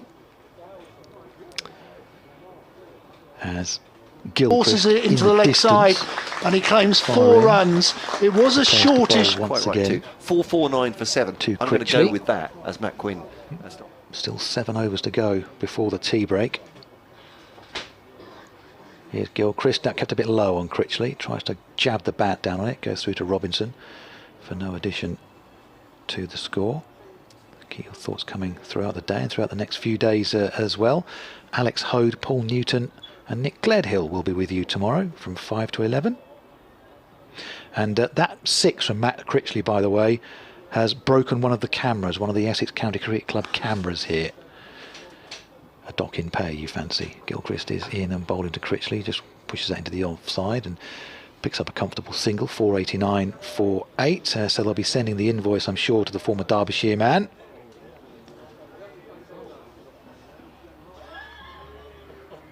It's all just rather slowed down there in the outfield at the moment. Essex get to 500 and declare, or do they continue to go on and press on? These two have already added 20. Steckety has a wild hoik at the next ball, which kept a bit low, and it's through to Robinson, and there's no run once again. Yeah, don't forget the cricket commentary continues tomorrow from 5 to 11 on the BBC Sport website and the app, and via the live stream too. BBC Essex Sport and BBC Radio Kent Sport are with you in the afternoon between 2 and 6. Updates to come from the cricket. Radio Kent will be doing commentary on Gillingham, and no doubt be bringing you all the non-league action. We'll have commentary on Colchester United, and in the evening Southend United. Here's Gilchrist once again, and timed beautifully by Steckety, but straight to the man at wide mid-wicket for no addition to the score. Football season reaching its climax over the course of the next few weeks, and the cricket takes over once again. Lots of relegation and promotion issues to be decided in the football, though, before we reach the final Saturday, or indeed Sunday as Southend are concerned, of the season. Bright sunshine beaming into our box once again as the cloud just scuds across. That's short, and Steckety pulls it straight into the hands of the man at mid-wicket, and Gilchrist gets a little bit of reward. Rather a soft dismissal for Steckety, and Essex are 489 for 9. Just looking to the balcony here to see if there's any movement from the Essex coaching staff. There isn't, which means that Sam Cook is going to come out and bat here, and Steckety a little disappointed with the nature of that dismissal, just pulling it straight into the hands of the man at mid-wicket, and he departs. But they put on 20 there, did the pair of Critchley and Steckety, and that brings Sam Cook to the wicket. And the torture as far as the Kent bowlers and fielders are concerned is almost over, is almost at an end.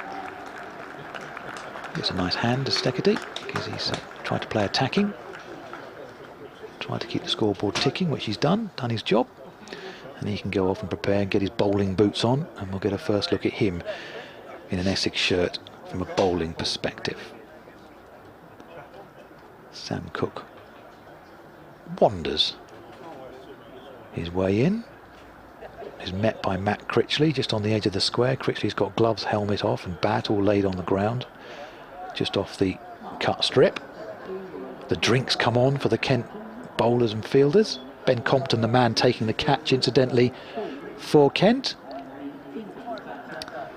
And so Sam Cook is the last man for Essex today. That's after Jamie Porter came in as night watchman last night and was out for a 2-ball duck, when Kent threatened to come back in the game when Essex went from 220 without loss to 272 for 4 at the close. And when they lost Westley early this morning, it did look as though Kent were fighting back, but they've had the game taken away from them. First delivery for Sam Cook, sees him shoulder arms, and it goes through, and there's no run from Gilchrist, and that is the end of the over as well. So you fancy that Critchley, if he hasn't been already, really will wind up now with the last wicket pair together on this, the second afternoon of this county championship match. Lovely to have you with us, and lovely to have the cricket back as well, isn't it? And after yesterday's weather conditions, lovely to have a bit of sunshine and a little bit of warmth, dare I say. Well, we've taken the overcoats off in the commentary box, if that's anything to go by.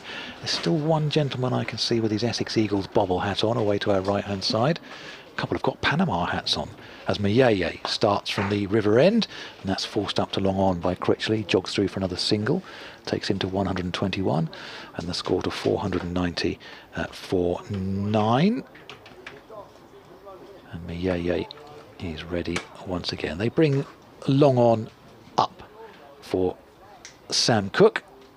Mayeye in, looking for some reward for his efforts, worked into the onside by Cook for no run. I was just describing there, Matt, as you return with us on the commentary, the torture's almost over for Kent. So Mayeye comes into Cook once again, just breaks the wrists on that one, but can't pick up the single. Yeah, it's not been a short, sharp shock like taking a plaster off, has it, this? As you say, it's been long and slow. Here's Mayeye again, flatter and quicker, and Cook just pushes it back down the pitch to the bowler.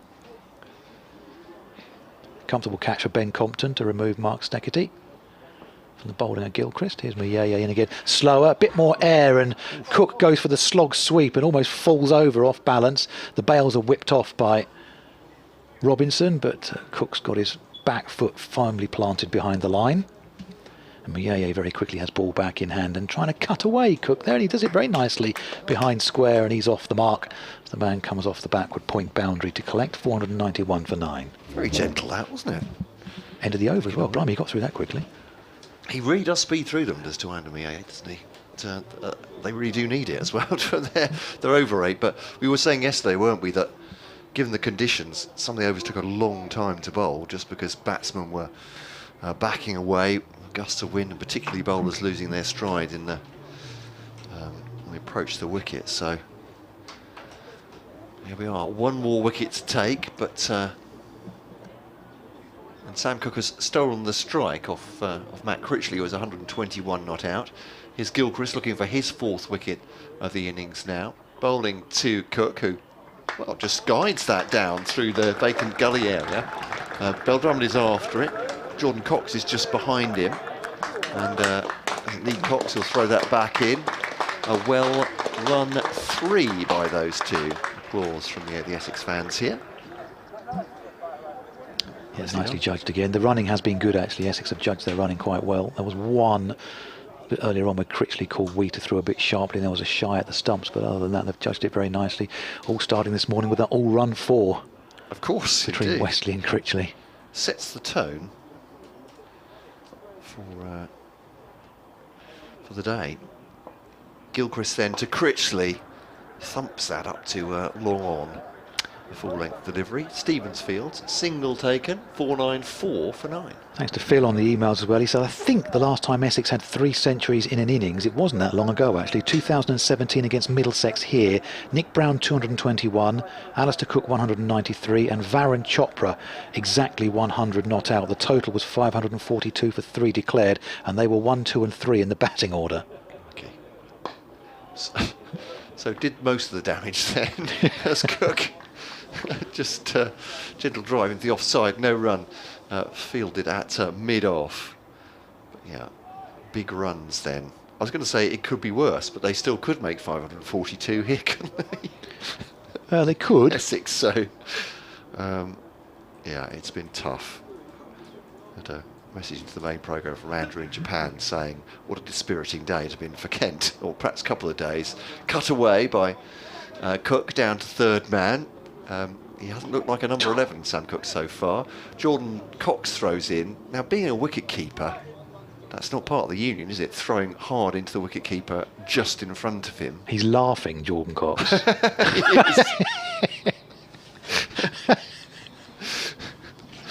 Did he say something like, all part of the job, Ollie? All part of the job, mate. There's obviously no wicketkeepers union. Gilchrist short ball, flayed away by Critchley. That'll be 6, and that'll be the biggest shot of the match so far. It clears the stand, and maybe into the flats beyond the ground, square of the wicket.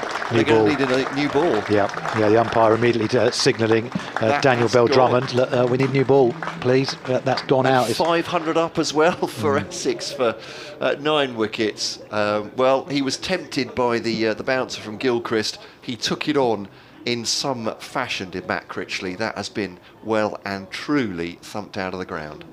Yeah, it's gone. So if you know Chelmsford, if we're at the river end, you pull that into the onside, it goes over to where all the, I say new flats, but they've been there so many years now, they're still new to those who know this ground so well, and it's gone over there. So it's probably hit a wall, gone into someone's back garden, but it's disappeared.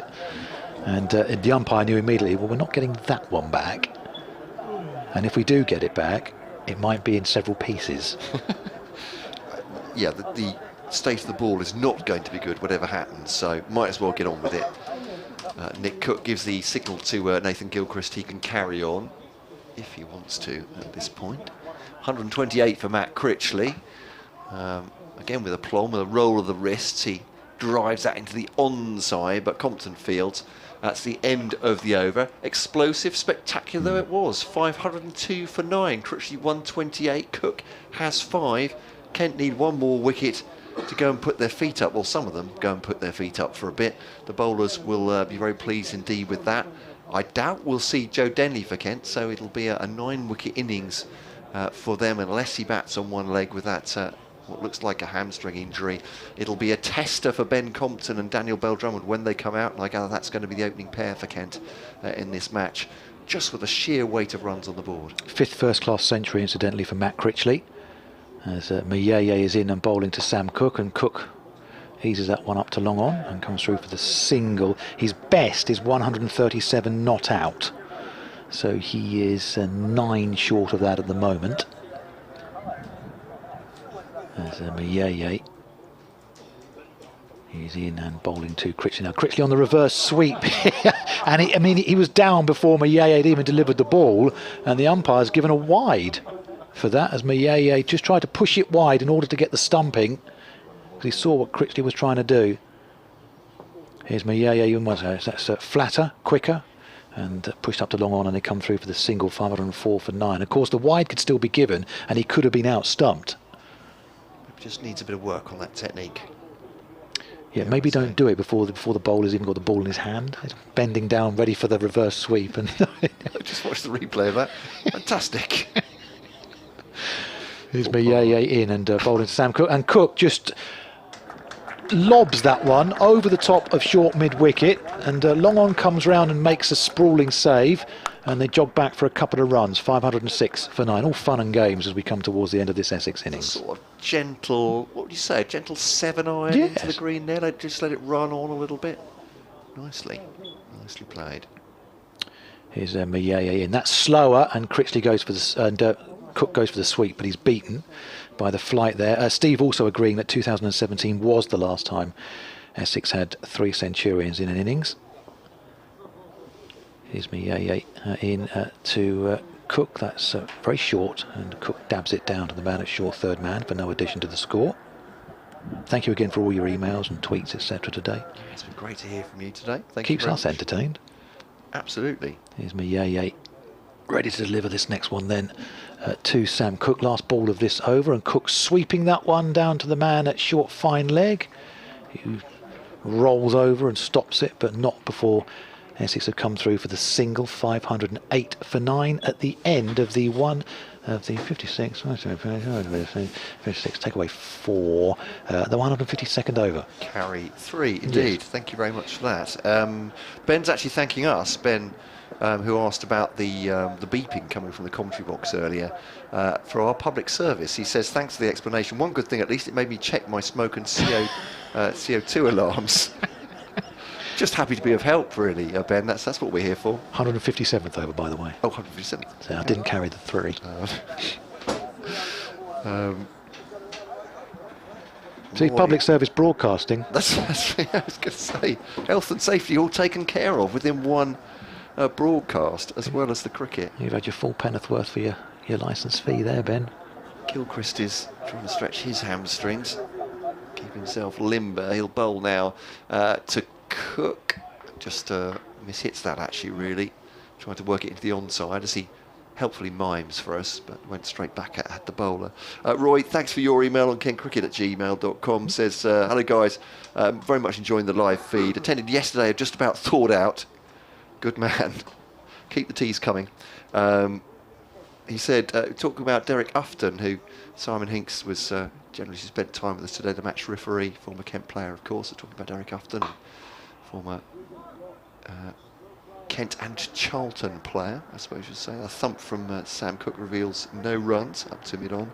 Said, although Derek's body was failing him the last time he conversed at Canterbury, probably 2018, his mind was very sharp. A mate of mine, a Charlton supporter, had brought some old programmes to show me. Derek had appeared in a 1954 one against Bristol City. When we mentioned this to Derek, he recalled the result and said that the centre-forward opponent, John Attio, led him a merry dance. All was correct.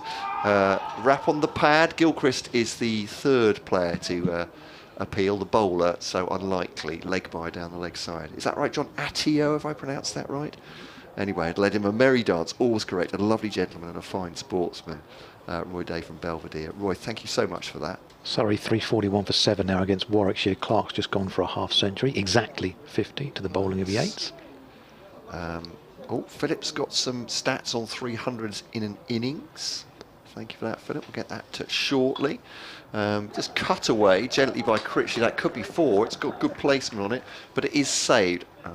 I can't see who it is because the balcony overhang prevents that, but certainly Jordan Cox was fielding there a couple of minutes ago, so we'll attribute it to him. It is still him, and it was a better throw as well. It was an absolute nightmare, the one before. James in Thunder Bay. James, great to hear from you. Talking about North America, as we were. Great to hear the cricket back on. He says, way too long without it. Now he's put up with the hitting the pucks with sticks and bowls on ice. Curling, he says. There we go. Well, we're a broad church here. We can enjoy other sports, but James is not.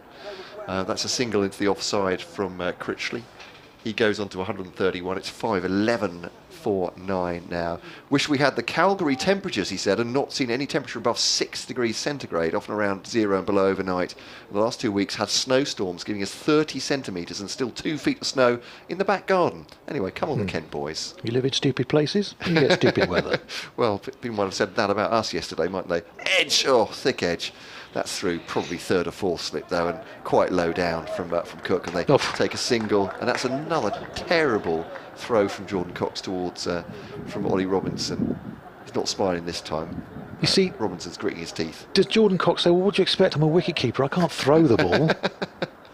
He said, I'll give me the gloves and I can throw it. Although we're making gentle fun here, it's not easy to forget his incredible catch in the T20 Blast final last year, the relay, which actually ended up being a catch by Matt Milnes, in which he flew Superman-like and batted it back with his right hand over the rope for Milnes to catch. He's an incredible fielder, Jordan Cox. Yeah, but he's throwing just in the last few overs. So there's left something to be desired. Right, Mayeye's back on, and he's in and bowling to Sam Cook, who works that into the onside. They'll take just the single there, and the score goes up to 514 for 9. Cook's gone to 11 from 19 deliveries. And one lusty blow, but other than that, it's played very sensibly. Getting a good look at the pitch before he has the ball in hand. Mayeye is into Critchley. That's short, and Critchley tries to dab that one fine away, but gets nothing on it. Robinson standing right up to the stumps with the helmet on. They exchange a couple of words. Did you hear that? No, I didn't. Here's Mayeye in again. Critchley back in his crease, forces back to the bowler. This is the 11th time, by the way, Kent have had 3 centuries scored against them in first-class cricket. Philip, thank you for that. Mayeye is in. Critchley tries to sweep, a half-hearted appeal for LBW to a few guffaws down in front of us from Mayeye. It's worth a try. Hey, listen, with Hawkeye and all sorts of things, anything's worth a try these days, isn't it? Here's Mayeye in, and Critchley is bowled. Oh, there we go. Yeah, he's just stepping away, trying to just work that one away into the offside. Mayeye gets a little bit of reward at the end of a tough old 1 2/3 of a day for Kent. The Essex innings is finally over. They're all out for 514. Matt Critchley, the last man to go, for a finely constructed 132 from 178 deliveries, a strike rate of 74 in 4-day cricket. And now it'll be the Kent batsmen who will have the scoreboard pressure, but what looks like a very good pitch to bat on. Fantastic innings, though, whatever the conditions, by Matt Critchley, particularly on debut. And this will be one to be remembered long for these Essex supporters who are applauding him off the pitch, and one quickly to forget for Kent, I'm sure, but just twirls the bat as he goes off. Matt Critchley, bowled by Taranto Mayeye right at the end of the innings. 5-14 all out, a massive score for Essex in their first county championship match of the season, and as Glenn says, and as the ground staff just sweep the wicket now, and the roller comes out. This will be fascinating to see what Kent make of it. That scoreboard pressure from certainly from a lineup that last season definitely had its foibles when it came to pressure on the board against them. Let's see what happens. Congratulations to Matt Critchley, though. 1-3-2 all out. 11 for Sam Cook. I'm not sure whether that'll be T. We were pretty close to the T-axis anyway, in terms of overs remaining in the day. 33.2. I think that will take us to T, won't it, in the turnaround? So as far as I understand the rules, I stand to be corrected, but maybe this broadcast will be going quiet for a few minutes. Glenn, is that about right? Yes, that's what we'll do. We'll take a little breather during tea. Kent will do likewise as well. Essex will work out how they're going to wheedle out the Kent batsmen on what looks a very good batting surface, but you enjoy a cup of tea, as we'll do likewise. Essex bowled out here for 514.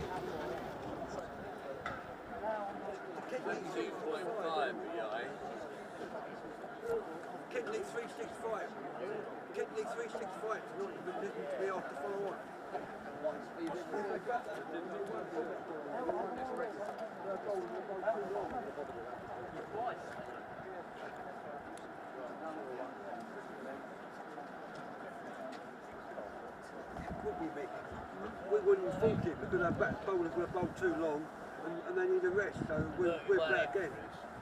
33 overs left of the day. We've got a bowl. 31 extra, I believe. Done. Well, yeah, it's done. But if we bowled 90 overs today, then we wouldn't, and we bowled them out, we wouldn't have thought to follow on because our bowlers need a rest. Now, 17.5 hours, 1 minute, 68. Right. Bill Drummond in bowling, how the others have? 5 overs to 27 or something.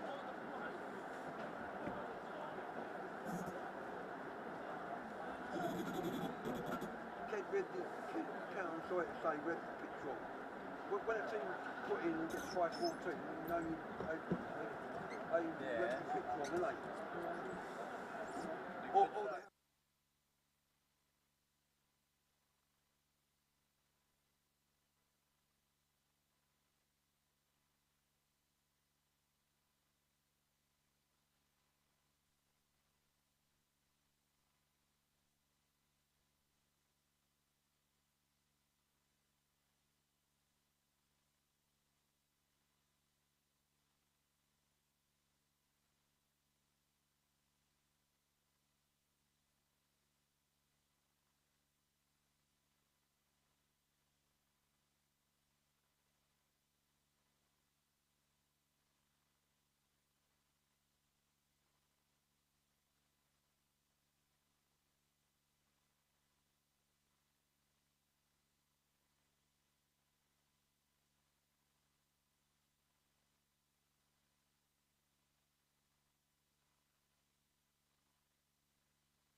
got 100, the other got 37 more. Lawrence was the only one who hit it back.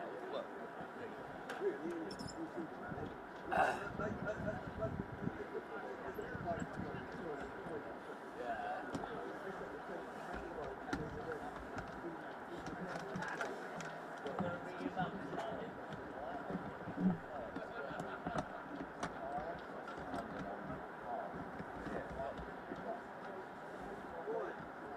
well, he's not here tomorrow.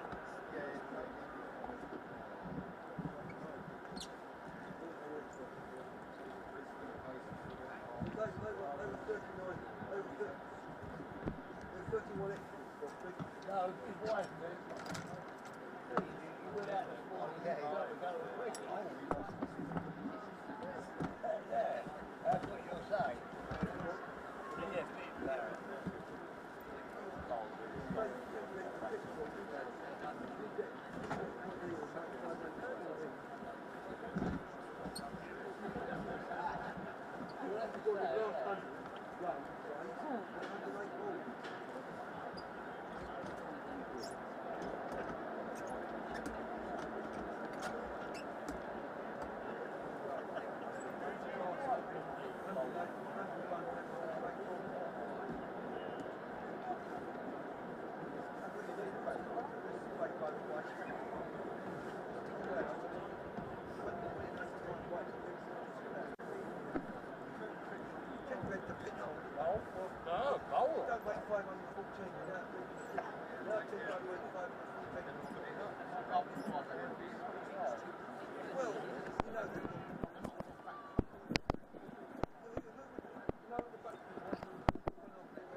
Forces it into the leg side and he claims 4 runs. It was a shortish.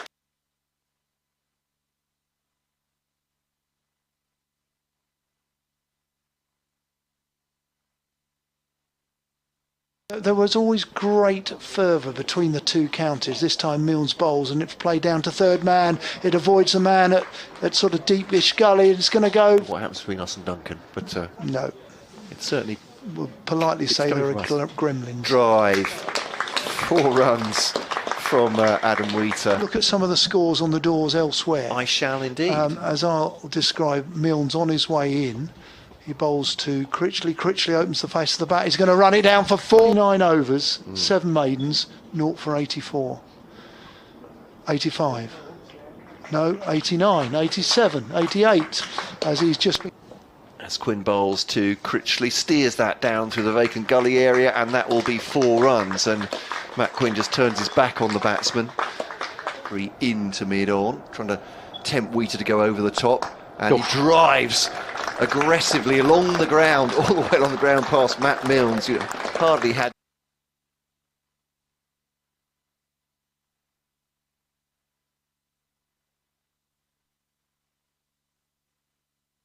On one scoreboard. They did take a single, yeah, of course they did. A ball bludgeoned up towards long on. There's a single. I'm just going to get all my excuses quite right too. 4-4-9 for 7. I'm going to go with that as Matt Quinn starts his next over. He's in and bowl into Critchley. Critchley drives attractively through the offside. Oh, it's right at itself, yeah. Quinn is in to Critchley now, and Critchley drives. It's going to beat the man at long off, and it's going to go down to the boundary for 4 runs. And Matt Critchley, on his debut in his first innings for Essex, goes to a wonderfully constructed century. He's made exactly 100 from 148 deliveries, in which he struck 12 fours and a strike rate of... It's big shot from Snater. That has cleared the boundary. I think he's gone over the top. It has indeed. 6 over long off.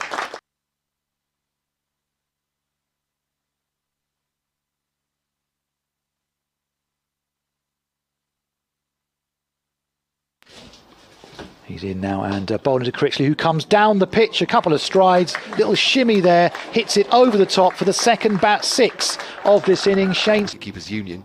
Gilchrist short ball, flayed away by Critchley. That'll be 6, and that'll be the biggest shot of the match so far. It clears the stand. In, and Critchley is bowled. Oh, there we go. Yeah, he's just stepping away, trying to just work that one away into the offside. Mayeye gets a little bit of...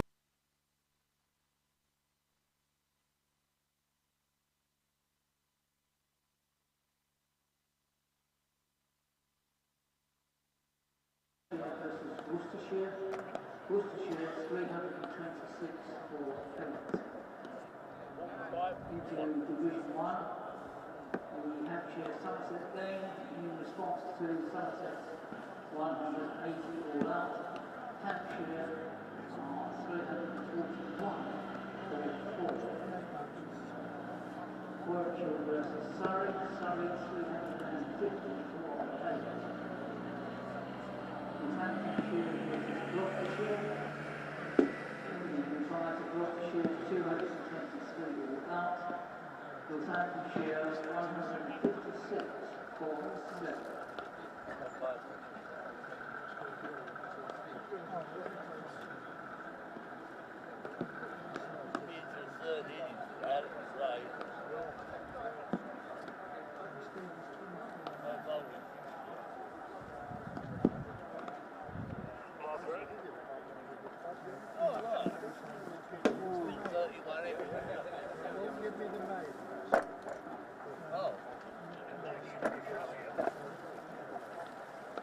Yeah, man, I'm just stretching my neck.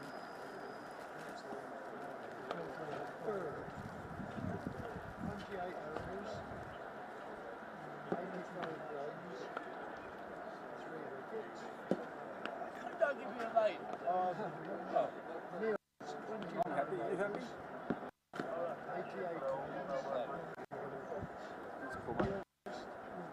27 overs. 98. Yeah, I came over at once, but you weren't there. You went for lunch. 24 overs. Yeah. Did you get a burger or what? Quinn. One of the snappers probably got good Bavarian sausage, so you can get it for it this time. I don't know, Lord's tomorrow and Sunday, so I don't know, it's just after Jacobs.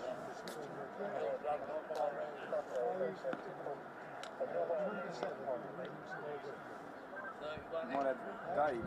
It's either Dave or Graham. 1 wide,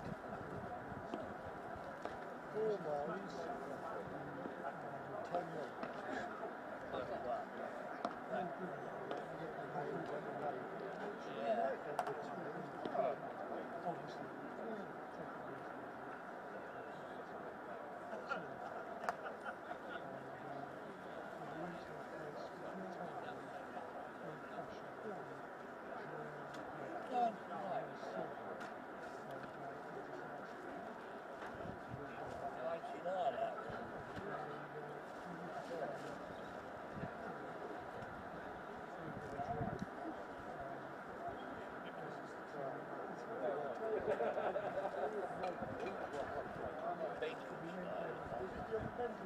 Yeah, I didn't think that, but I looked.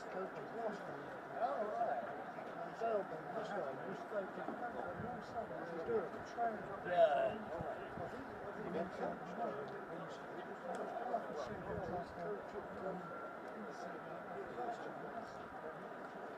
I mean, we were in the week, I can't even get out to the game here. Mostly on one day though, but that's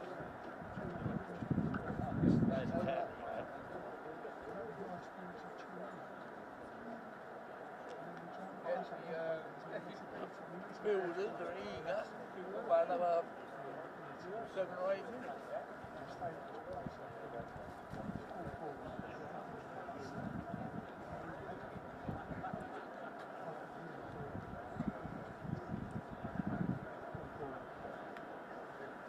they all adds up, 500 runs. Not 14, it's got 514. The main one. Well, we don't do. You realise that?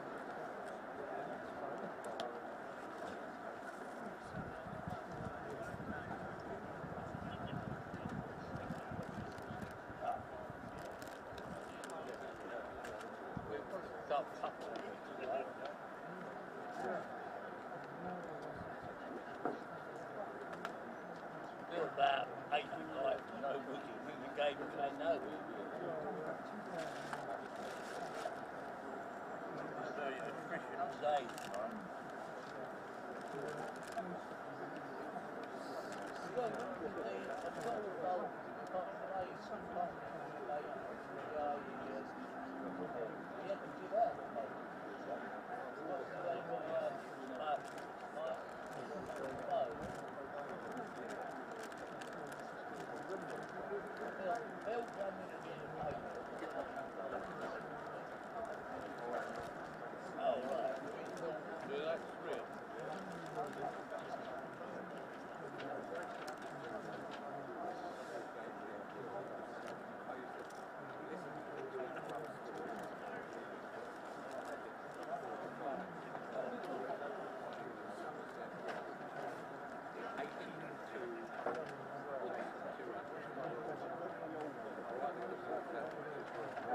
Right, we'll have attacking the field.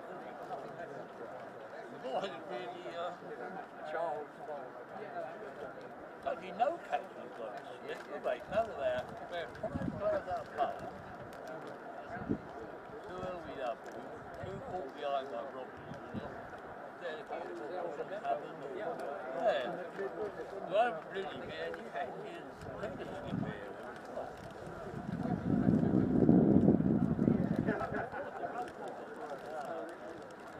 So they did drop in taxis, that's what I thought.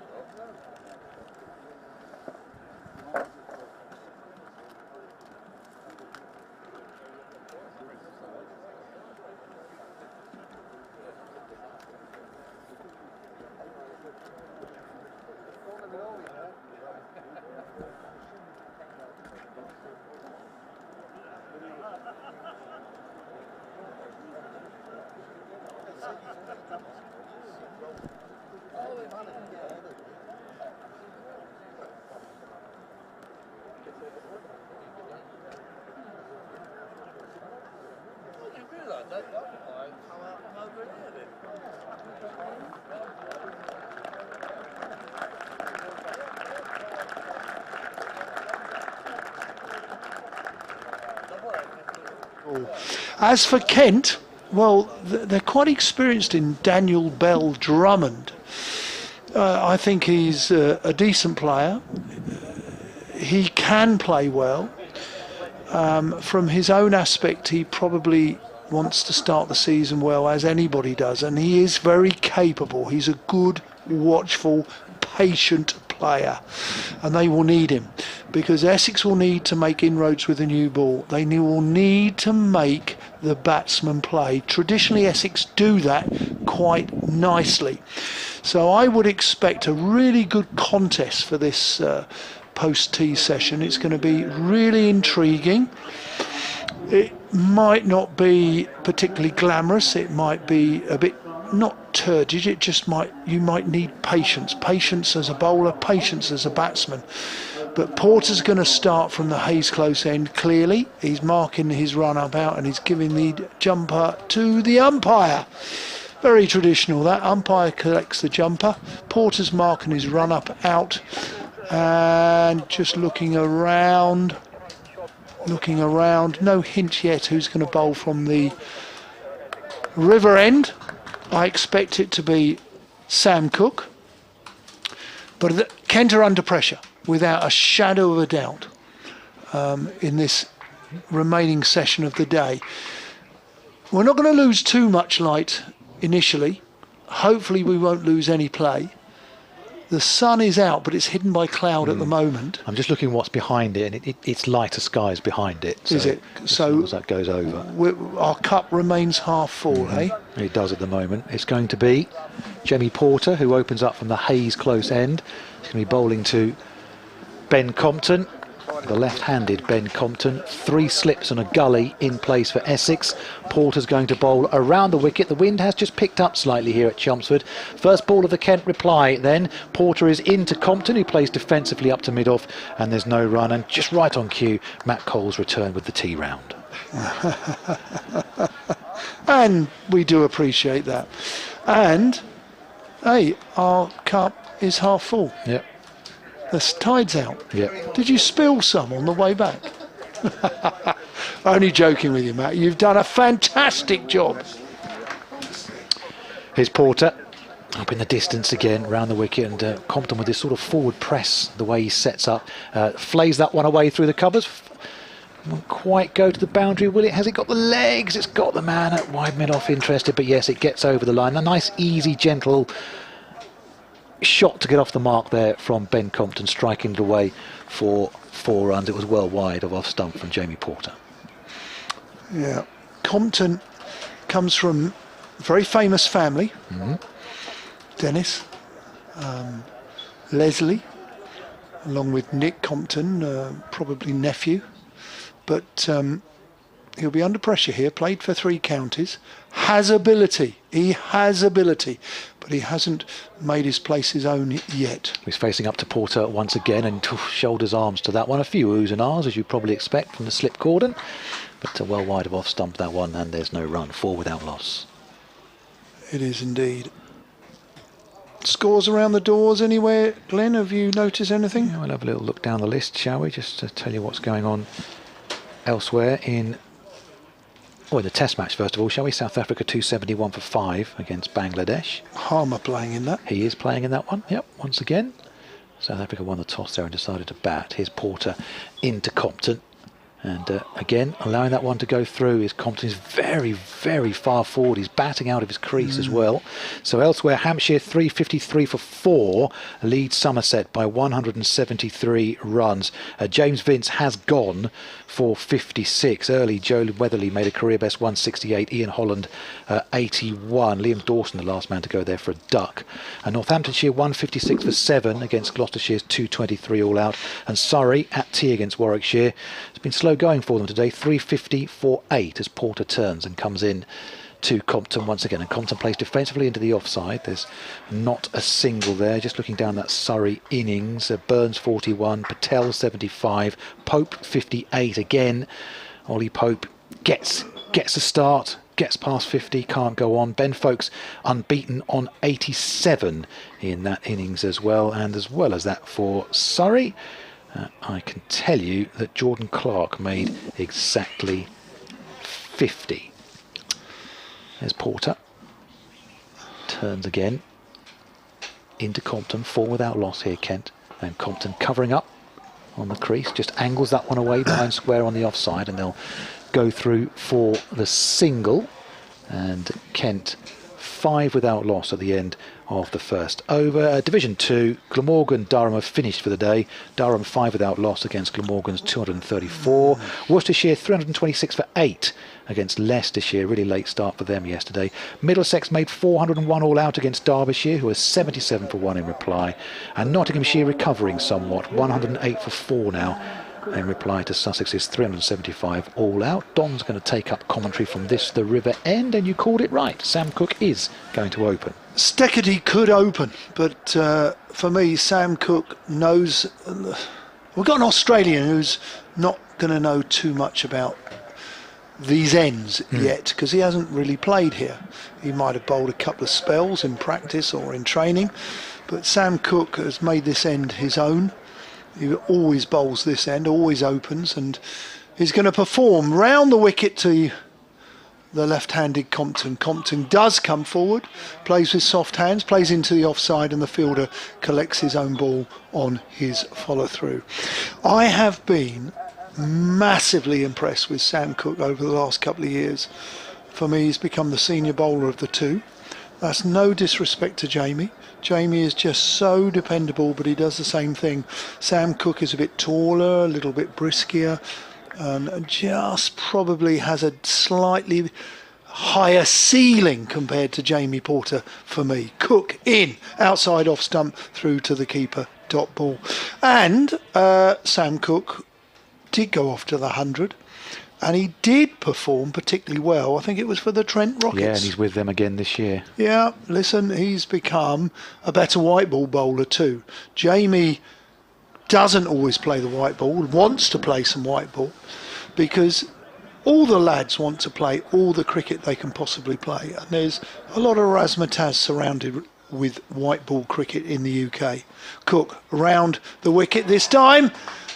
A very good delivery through to the keeper. The slips were interested, but I'm going to give credit to Ben Compton there, who probably withdrew his bat at the very last minute. Good bit of watchful cricket from the left-handed opening batsman. Squared him up a little bit there as well, did Cooke. And it was either last season or the season before, I'm trying to remember because the COVID years run into each other. Just thought Cooke had added a yard or two more pace to it as well, whether that's down to work in the gym or work in tightening up his action or not. Maturing, body maturing. Cooke in again to Compton. Compton gets behind, plays off the back foot, inside edge into the leg side, takes a quick singles. It goes down to short fine leg for the 6th run of the innings in the 2nd over.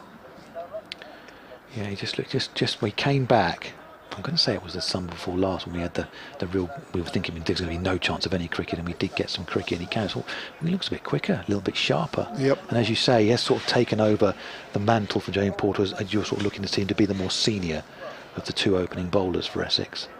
I mean, we've always talked in our shire that Jamie, would he get close to international recognition? I think Sam's probably just in front of him. This time, Daniel Bell Drummond, the left-hand, right-hand combination, right-handed Daniel Bell Drummond plays into the leg side, but he doesn't get a single. Snater supporting a white headband with sort of jet black hair is going to be particularly noticeable. He stops the single. Good bit of bowling. Well played by Daniel Bell Drummond, who's Kent are going to need here for his patience, his watchfulness, his discipline. Drop anchor, play sensibly. There's Cooke on his way in. Steaming in bowls, played into the leg side. There is no run. Well played, well negotiated. End of the 2nd over, the first from the River End, and the score for Kent is 6 without loss. Yeah, it was the first couple of balls that Daniel Bell Drummond had faced in the innings. Compton has all the runs accrued so far. His first runs in first-class cricket for Kent. As you say, he's played for 3 counties now, Don, so this is a big year for him, a big couple of years. He's going to be establishing himself at the top level of the domestic game in this country. He's going to face Jamie Porter once again. Essex haven't gone over the top in terms of setting attacking fields here. 3 slips and a gully, no more than that. No one short in front of the wicket as Compton is playing and missing at that one. Porter was momentarily interested, maybe heard a sound of the bat flicking the pad on the way through, but it goes through to Adam Wheater, who has the gloves for this match, and there's no run. Yep, well bowled. I expect Wheater to keep the gloves. There are options. We know Michael Pepper. We know Adam Rossington can keep wicket, but I think initially you will find that Adam Wheater will keep the gloves. Wheater's probably gone down one in the order in this lineup today. Pepper could have played. Rossington was chosen. Porter into Compton once again, playing watchfully into the offside. No great flourish of the bat, just times it quite sweetly, and he goes past the man at point and away for 4 runs. The score goes to 10 without loss, and all those runs to Ben Compton, 504 runs behind Kent. Caressed that quite nicely, a little bit of width. Caressed it into the offside. It goes across the netting area very quickly to the boundary. Good shot, no risk. Just quality shot. Compton, who has some experience, but he's on debut. He wants to make certainly a name for himself. This next one from Compton's played defensively and to the offside, and there's no run. He examines the toe of his bat after that because it did make a rather dead sound. But no harm done to bat or to score. I'm looking at Matt Cole. He played at, is it Nottinghamshire? Where else was he? Somewhere else. Not close to hand. That's right. Was it Northants, or was it Middle? Who Notts? Notts and somewhere else. Yeah. I thought this is his 3rd county. No, this next one, it lobs back and it could have been caught and bowled. Porter sprawls forward and across to trying to get towards the ball. He didn't make it in the end, and again Compton has a little look at the toe of his bat, and it may have been squeezed off the bat onto pad and lobbed in the air. You're just looking at Ben Compton's career, Nottinghamshire, Norfolk. He had a year in minor counties with Norfolk, and before joining Kent this summer. So he's been out of the pro game for a year. And he survives that little scare. Porter around the wicket to him once again. And Compton again. Just placing bat on ball, timing it nicely. Away to the cover boundary it goes for 4 runs. Good shot. Yeah, he's also been at Hampshire as well. But he never earned a full-time contract at Hampshire. So effectively he did his 3rd first-class county. And Porter's been struck to the boundary twice in this over. Now, I say struck, it's more a question of Compton just placing the bat there. It's not a full-blooded drive, but it's good timing and it's sensible batting. And Porter, at the Hayes close end, kicks up his heels once again, comes charging in towards us, around the wicket to Ben Compton, down the leg side this time, and Compton's got a tickle on that, and that'll be 4 more. And Jamie Porter momentarily has hands on hips before making his way back at the end of that over, and Kent have gone to 18 without loss. All the runs to Ben Compton. Yeah, good shot, played it very fine. Very fine inside edge, I think, down to the leg glance. Yep, they've started well. Daniel Bell Drummond to face Sam Cook. Steketee, the Australian Mark Steketee, that is. He's called for another sweater, I think. I think he's feeling the cold out there. Wearing the number 6. There's a few of the Essex players over the years have worn that number 6. Andy Flower, I think, certainly had it. A decent cricketer he was, but Steketee's got it now. Cook is on his way in away from us. He bowls, and that's an immaculate forward defensive. Played with a decent front foot by Bell Drummond, and he allows the ball to come to the bat. Beautifully execution. Good player, Bell Drummond, and he'll need to show it today, tonight, and if possible for Kent tomorrow. 18 without loss, not yet off the mark. Sam Cook really running up that slope. He's coming in at a licker pace. He bowls. This is a nick. It goes along the floor. Played with soft hands. Great benefit there to the batsman. He claims 4. Bit of a moral victory for the bowler, but what he did so well was Daniel Bell Drummond plays with such soft hands that the ball bounces well in front of the gap, but it bounces and goes through the gap to the 3rd man boundary. So, full credit there to the bowler, but also full credit to the batsman who was able to negotiate it with soft hands. Yeah, so the ball's flown about here and there to the boundary. Annoying for the bowler. In comes Cook. Cook at the crease, bowls into the leg side. There's an ooh and an ah because they're suggesting that Bell Drummond might have just played a little bit round his front pad on that, playing it into the leg side, but he did time it. He used the middle of the bat, and it went out to Shane Snater at mid-wicket for no run. I guess you've got a big total on the board. They haven't gone overly attacking, but you're searching for wickets. You know you've got runs on the board and plenty in the bank to play with, so you go searching, and you might just bowl that little extra ball just to try and search for something. Great shot down the ground, misfield by Steckety. He dived over the ball. He might have got a finger on it at mid-on, but it's a good looking shot. Good 2 runs there. Super shot actually by Daniel Bell-Drummond, who plays this sort of check drive like a bowling machine ball, where you just push drive and it times it beautifully, runs down through the vacant, what I call very straight mid-on. Mid-on dives, he parried it, but they get 2, so the score moves to 24 without loss. Sam Cook in again, bowls. Well bowled, well played, good cricket. This is what I like to see. And we talk about Division 1, this is cracking cricket, this is competitive cricket. You've got a goodish player facing a good bowler, and it's a contest, and it means something. It's terrific to see. Division 1 cricket at its best.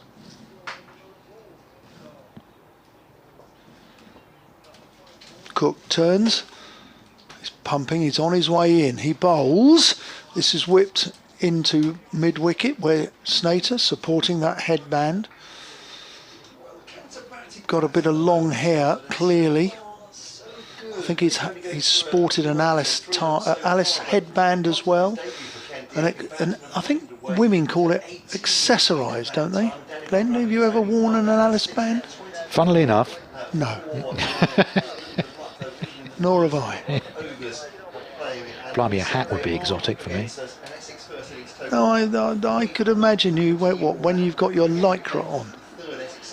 Old cycling cap with the peak turned up, but have you got one? I have got one of those, but I tend to wear that under the helmet when it's very, very cold, because I am one of those that does wear a cycling helmet. Good. Yeah, I'm not. I'm pleased to hear that. Actually, we'll just mention something in a minute. As Porter starts his 3rd over, in and bowling to Compton down the leg side, and Compton again eases that one away for 4 runs. He rockets onto 22, and the score goes up to 28 without loss. It does, little too straight there from around the wicket. Compton has benefacted now really from 2 of those leg glances, gone very fine, 2 straight from Jamie Porter. The cycling brigade, the fraternity, you're now encouraged to ride in pairs, aren't you? Yes. Which you once didn't. No, you were. Which was against the highway code. It was, yeah. Here's Porter in and bowling to Compton. Again, they feel it's safer if you ride side by side, because you are I don't want to use the word target, wider. But you are wider and you are bigger and easier for the driver to see, rather than just riding in single file, because in single file you could easily say, well, that's just one cyclist, so I'll go past them and then pull back in, and you forget there might be a second cyclist. But yes, you are openly encouraged to ride. I learned that recently. Here's Porter. Got a little bit of tap from Compton here. He's in and bowling now, and Compton pushes that away through extra cover, and he'll pick up 1, and it will be just the 1 as well. And Porter's going to come over the wicket now to the right-handed Bell-Drummond. It'll be the first balls he's bowled to the right-hander as well. Quite busy, doesn't look nervous. Has looked quite competent so far.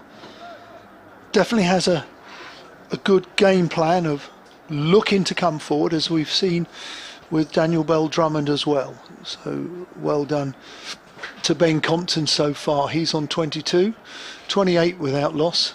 Daniel Bell-Drummond to face on 6, 3 slips and a gully. Yeah, we'll bring Matt back in at the end of this over to give us a Kent perspective on what's been a very good solid start from them. As Porter in from the Hayes close end to the right-handed Bell-Drummond, who just drops the bat on that one. Into the onside it goes. And there is no run. 2 more deliveries possibly to go in this over, maybe 3, whether the scoreboard's caught up or not. These figures don't look great at the moment, but You probably would have been expecting that. Stephen's back on the email, bbcscricket@gmail.com. Says, I agree with your assessment of Sam Cook, who made an instant impression in the last few games of 2017, ripping through Hampshire and Yorkshire in September of that year. More on that in a moment.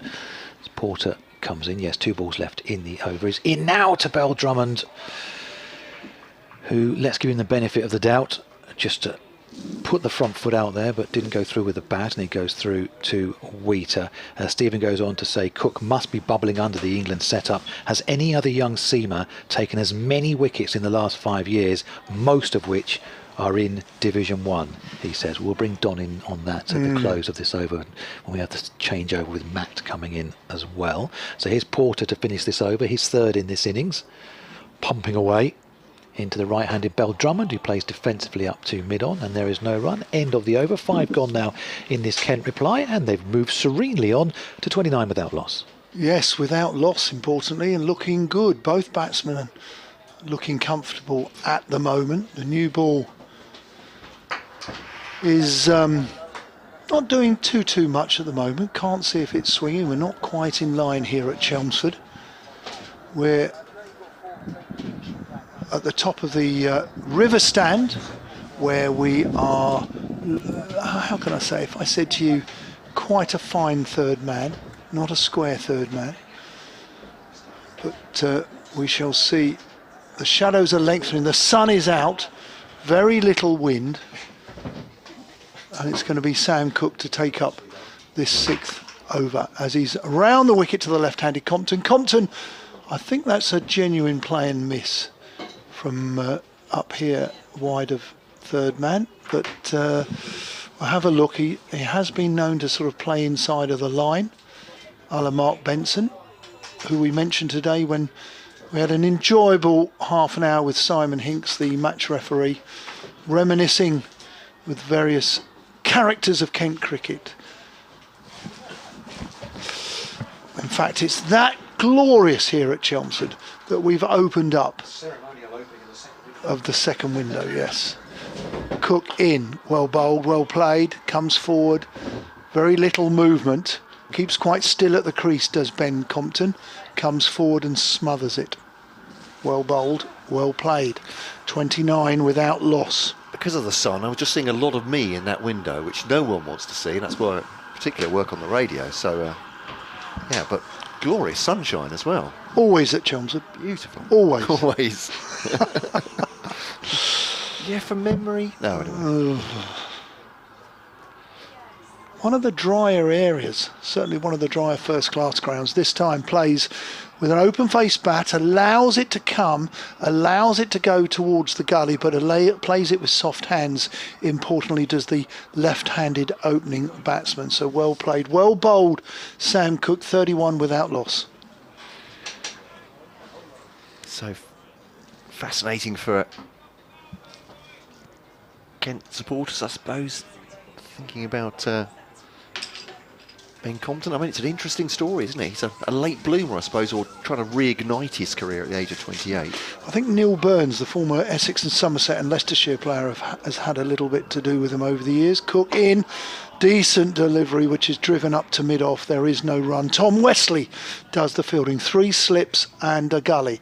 Now, the slips, interestingly for me, I'm trying to try them, work this out. It's Cook at first.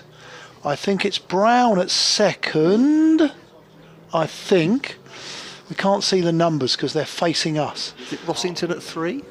It could be Rossington. It's that kind of a shape, isn't it? So listen, where we are missing Harmer, who is our best slipper. Bucket's Harmer's not here. As this is Sam Cook. He comes in, runs in, bowls a good delivery, squares Ben Compton up, but he negotiates it well. He looks to me, from what I've seen in this knock of 23, or however long it's been, he looks to play the ball quite late. The sign of a decent player is he looks to play the ball late, especially as an opening batsman or a top order batsman. And what I mean play the ball late, it's very hard to do for some people. What you do is you play the ball as late as it can towards where you are. In other words, underneath your eye line.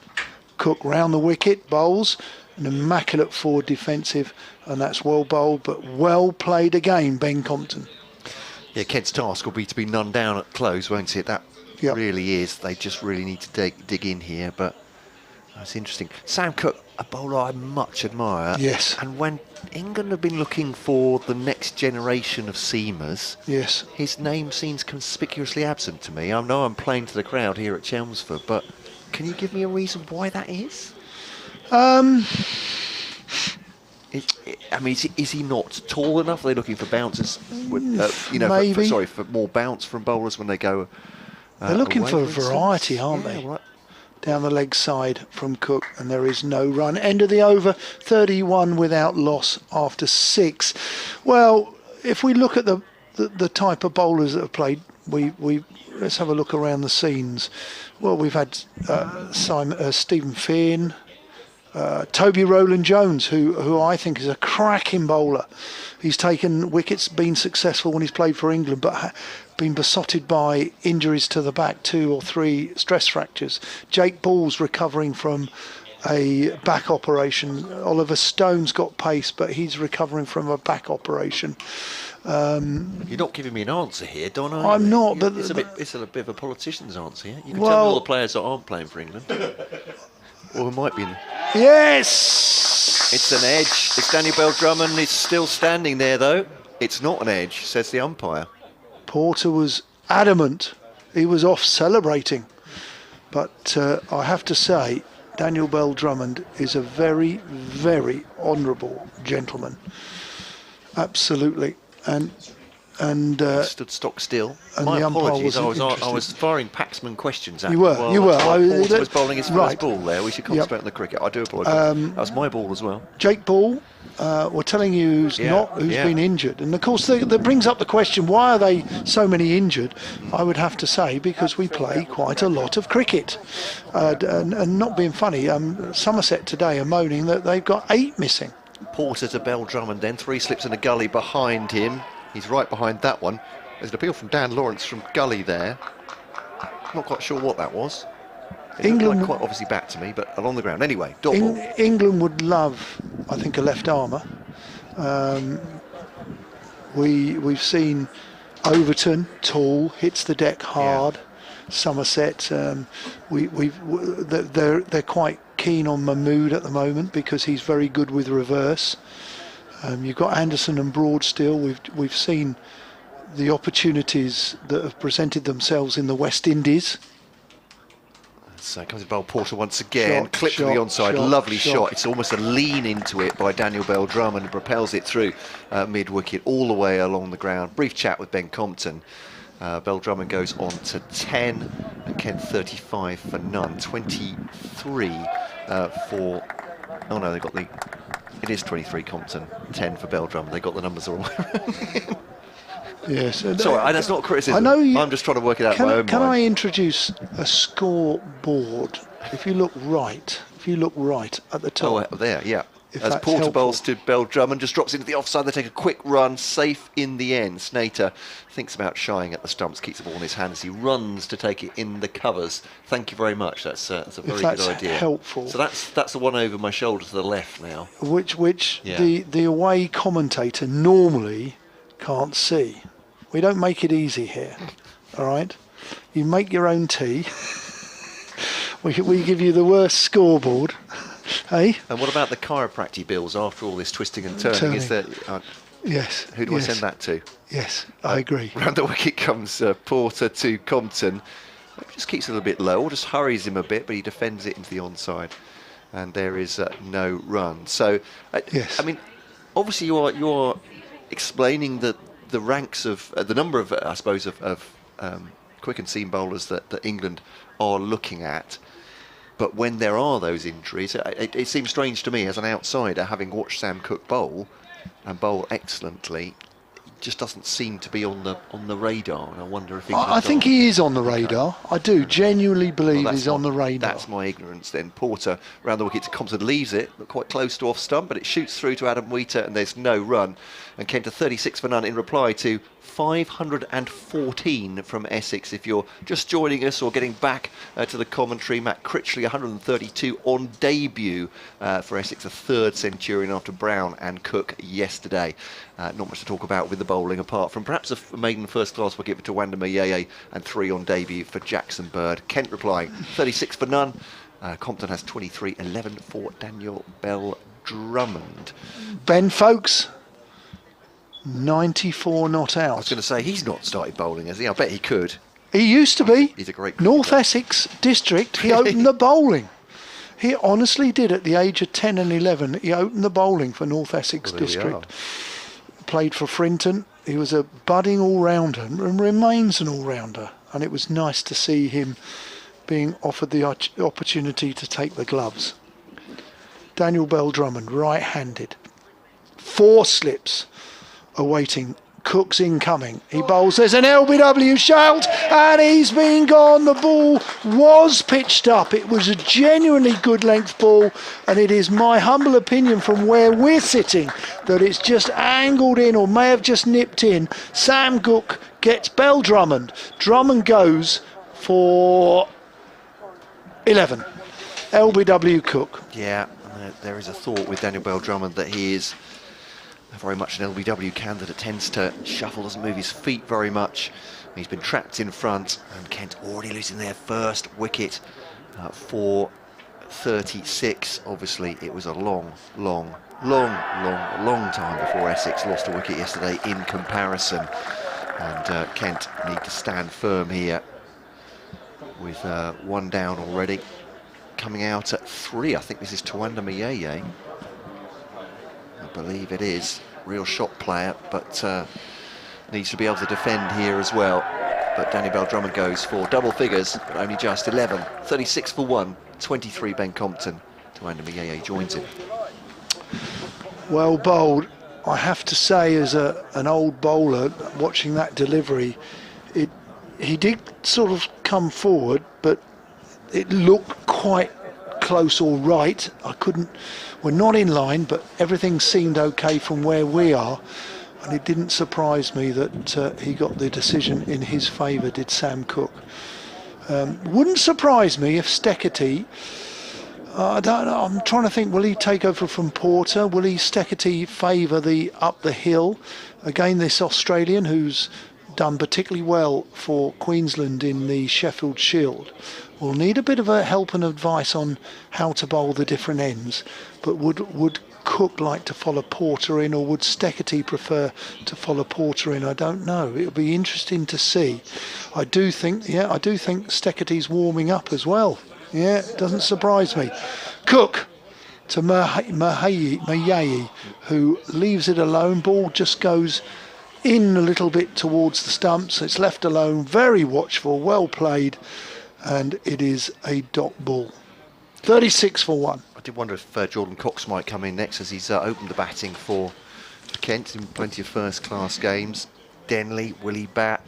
I don't know whether they'll risk him with a hamstring injury this early in the season. But yeah, Mayeye coming in. They think a lot of him. He's a quality cricketer. 4 matches last year, totalled 89 runs was his highest score. Cook is on the way in. Mayeye, plays just in to, I don't know whether that was squeezed, but nonetheless it's gone to third slip, full slip, where there's no run. He totalled 142 runs at an average of 35. Listen, he didn't play too much. An average of 35 is pretty healthy. Scored 150. So his highest score, therefore, then is probably 89, which is probably his career highest score. Can you remember that knock of 89? I don't think I was there for that one, but he pushes into the offside, and that'll be a single for Tawanda. He's up and running. So he only played the 4 games. So, listen, he's not vastly experienced. And at the other end, we have Ben Compton, who's looking quite good as the left-hander. Senior partner at the moment, probably.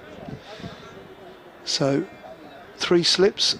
Just checking again, is it 3 slips and a gully or 4 slips? It's Dan Lawrence who's going to be He's just asking the captain, gully or fourth. He's just asking him now, actually, as we speak. He's moving him to full slip. So there's the 4. Alistair Cook, Nick Brown, Rossington and Lawrence through to the keeper. Well left, very watchful. Back on the angle from around the wicket. And I have to say that's good opening batting from the left-handed Compton. They need to stick around as much as anything, don't they, Dawn, here? It's about crease occupation, I suppose, as much it is. It's not doing as much as last night under lights, as we saw when Jackson Bird bowled. But it is a new ball, and there's 3 capable seamers here. Steckety will be on first change. It'll be interesting to see the lengths he bowled from the Australian. Cook bowls. There's a quick single. Good cricket. Steckety can't stop it at mid-off. Good all-round cricket. Intelligent cricket from the left-handed Compton. He takes the single. He takes the strike. 38 for 1. So, ripple of applause for Sam Cook for taking that first wicket of the innings. And, there we go. Yeah, the 89 that Miaya hit was in the run chase against Middlesex in the final game of the season, where Ollie Robinson, his captain in this game, got a century to see them home by a couple of wickets. A rousing finish it was to that match as well. So, yeah, I suppose 89 in an important game shows something about the character of the young man, but batting at 3. Ben Compton has spent the winter in Zimbabwe playing for Mountaineers. He played for first-class cricket there. He was batter of the series, I believe, in their one-day competition. Good place to play cricket, you know. It is. Well, I had a ball when I was out there. And that's why Don says that. Well, have I ever told you I was their national coach for 3 years? I was indeed. Is Steckety, thank you very much. It's not Porter. It's Steckety from that Hayes close end then, and bowling a full delivery. It's angle into the offside in the leg side rather, by Compton, left-hander, and no run. Nice action, nice and tall, runs in. He flies in a bit, doesn't he? Strong boy. He'll learn to just try and work out the slope there at that end, because you come down the slope, bowling around the wicket, and then just as you reach the umpire, it goes dramatically up. Here he is then bowling to Ben Compton, raises his bat, keeps still, leaves it outside the off stump. Little hop, skip and a jump, it's a no ball, says Nick Cook at the far end. That's the slope for you. It forces you down there quicker. He's got a slightly front-on action. He's got a very hard-working front arm. That will be one of his bullet points that he probably thinks about when he bowls, that he must use his front arm. Bowlers have little areas, that 4 or 5 tick boxes, which they will look upon. As he comes in, you can see that he works his front arm. Here he bowls round the wicket to the left-handed Compton, who on the walk defends it. A bit toe-endy. He's just looking at the bottom of his bat there. It's jammed almost into the ground, but back at Steckety, and there's no run. Not just his front arm, but as I say, just a little, I'm not going to say fully square, but he is slightly open. He's not what you call traditional sideways on, just slightly open. Nothing wrong with that. Slightly open chested. Round the wicket he comes now to Compton, just drops it into the offside, and there's no run as it's fielded at cover. Goes back to his mark. Just a note on Ben Compton then. Freddie from Kent Cricket, thank you very much for this. He played in the Zimbabwean first class and list A competition over the winter. Scored 400s, 2 in each format for the Mountaineers. That's Ben Compton. He's only played for Nottinghamshire in first class cricket, or certainly first class cricket in England. I played a couple of years ago in the second 11 for Kent and scored a bundle of runs. There's effort again from Steckety, but just seen off by Compton into the offside, and there's no run. Very uncomplicated action has Steckety. It's pretty simple, pretty repeatable, quite economic in terms of the effort used. Not outright fast and nasty, but fast enough. It's got an effort ball, and I'm sure is used to bowling short pitch bowling as well, being an Aussie. Here he comes round the wicket once more to Compton. Forward defensive. No ball again. Yep. There we are. This is why we have the wonder of Don Topley's expertise about the slope, and he suggested that maybe he was being held back because the opening pair, Porter and Cook, would cope better knowing the conditions here. But just overstepping once more. Second no ball in this over. 40 for 1. With Compton 24, 1 for Tawanda Mayeye and Daniel Bell Drummond, the one Kent player to go. LBW to Sam Cook 4-11, that at 36 for 1. 5-14 they're applying to from Essex. A little bit uppish from Compton as he tried to turn that into the onside to Snater. Just I'd say it's a risky shot there, Don, but just didn't feel it was under control as it came off the bat. Yeah, absolutely. Don't force it. Time it. Keep playing straight, don't try and whip it. You probably will be a little concerned there, Ben, Compton, the opening batsman, by just trying to play a little square, to keep him playing straight, straight, straight. Don't give anything away. Stickety once again, just closes in on that, dams it into the offside, does Compton, and that is the end of the over. One seen off anyway from Stickety, who starts with just 4 off the over. 42 for 1 Kent, 24 Compton on his Kent debut, 1 for Mayeye, who will be facing the next over. Compton just doing some running repairs or readjusting the pads perhaps, or boots. So we'll just have a little bit of time taken out of the game. Just looking at the match situation. 24 overs remaining, so that's about an hour and a half play left. It'll be about 6:30 finish, I'd imagine, tonight. Depending on the light, but it's been very, very bright all day, hasn't it? So we are so lucky, it's great. Sam Cook on his way in to the right-handed Mayeye, who plays out to mid-off. Good looking shot, no run. From Steckerty's angle, from my point of view, Kent Cricket have just released something. Club's physios are currently monitoring the fitness of Joe Denley after he left the field earlier with a hamstring problem.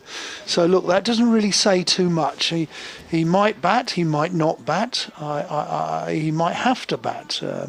We just don't know how this innings will unfold as Mayeye is facing Cook, good looking shot there, nicely timed into the leg side. Direct hit by Porter at mid-on, but he was well within his crease.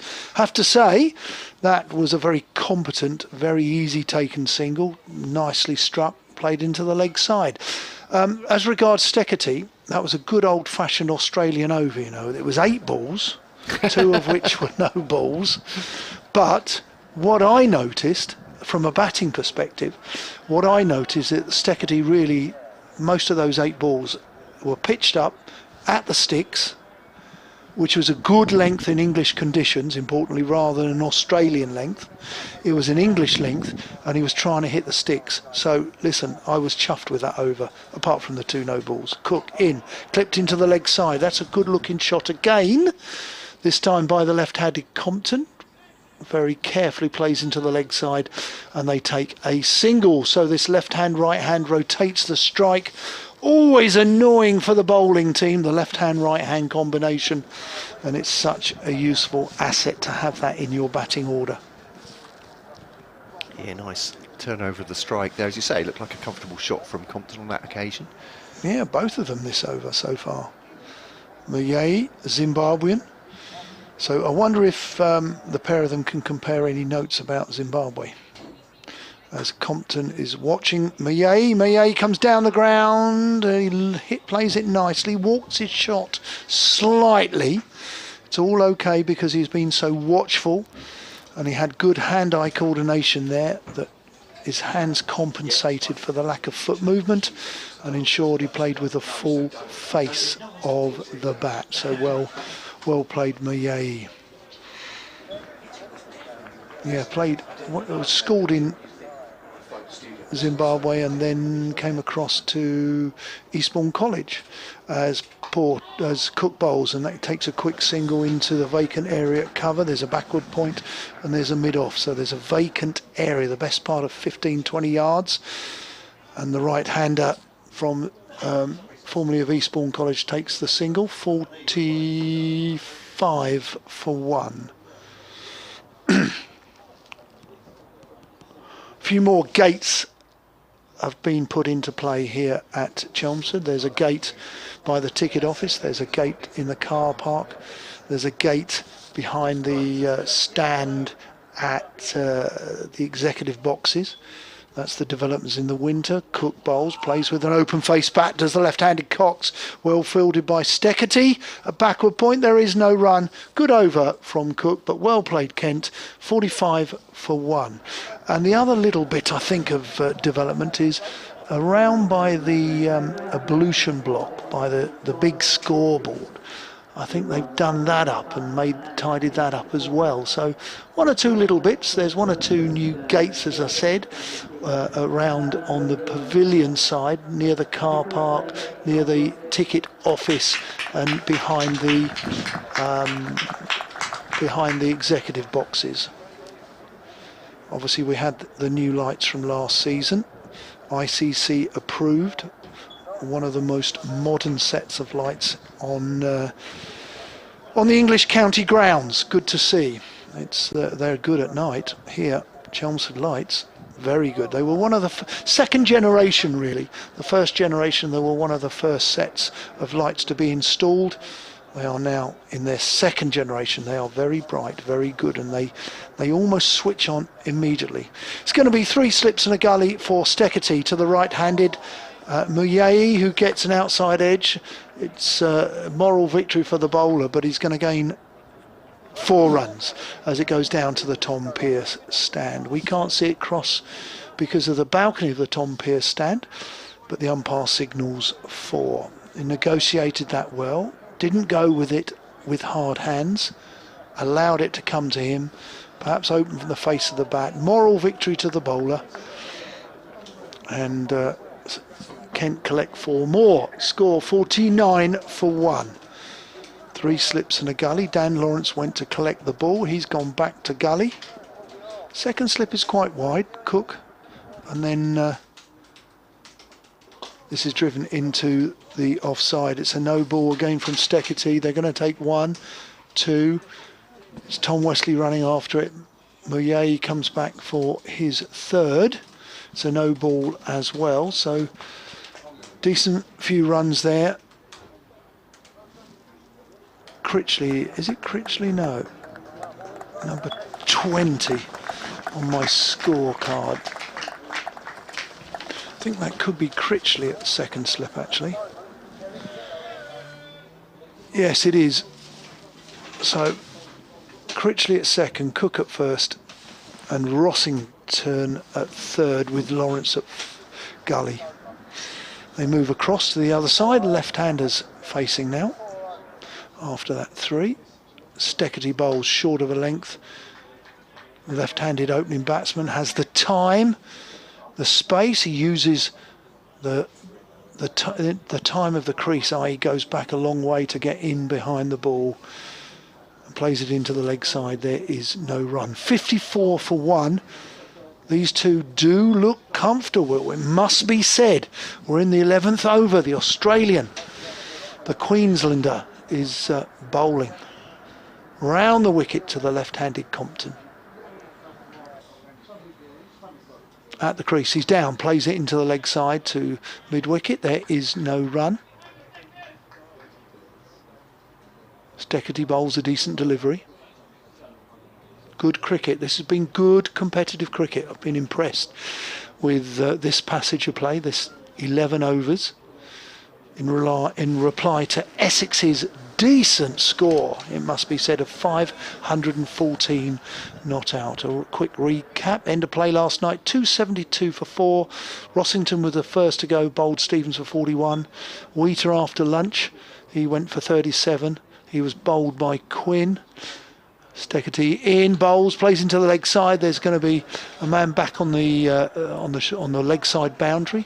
They've moved him back, but they've taken the single, rotate the strike, and Ben Compton is going to keep the strike for the next over.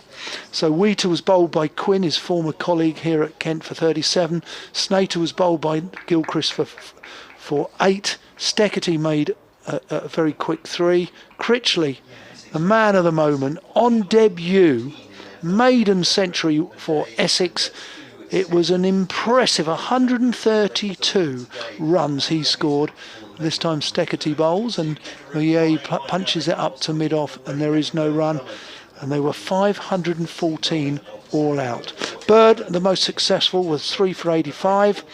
3 for 98 by Gilchrist, Quinn 2 for 90, Stevens 1 for 44, Mouillet 1 for 68, Milnes none for 88. The one wicket to fall in this passage of play was, well, Sam Cook got LBW. Bell Drummond was LBW for 11, 36 for 1. They've gone on to 55 for 1. Mouillet plays into backward point there, looks for a single, but he calls loudly no.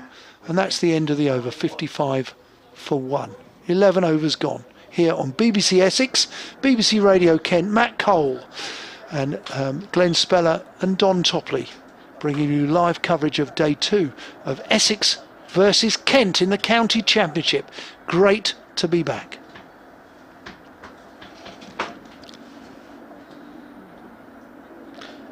Simply no alarm bells at the moment for Kent. 55 for 1. Cook talking to Wesley. Porter in earshot as well. Could be that is the think tank. No tender scarter. He's in the opposition's dressing room.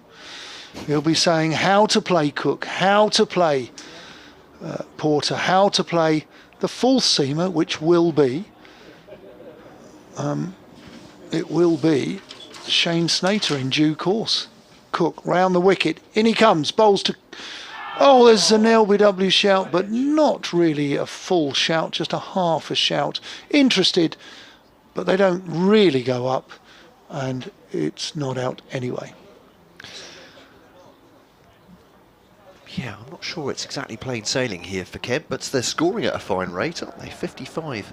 They look comfortable. They honestly, they look good at the moment. I think it depends which side of the fence you're sitting on, Don. They just look comfortable to me as yeah. as two batsmen. They don't look particularly inexperienced out there at the moment.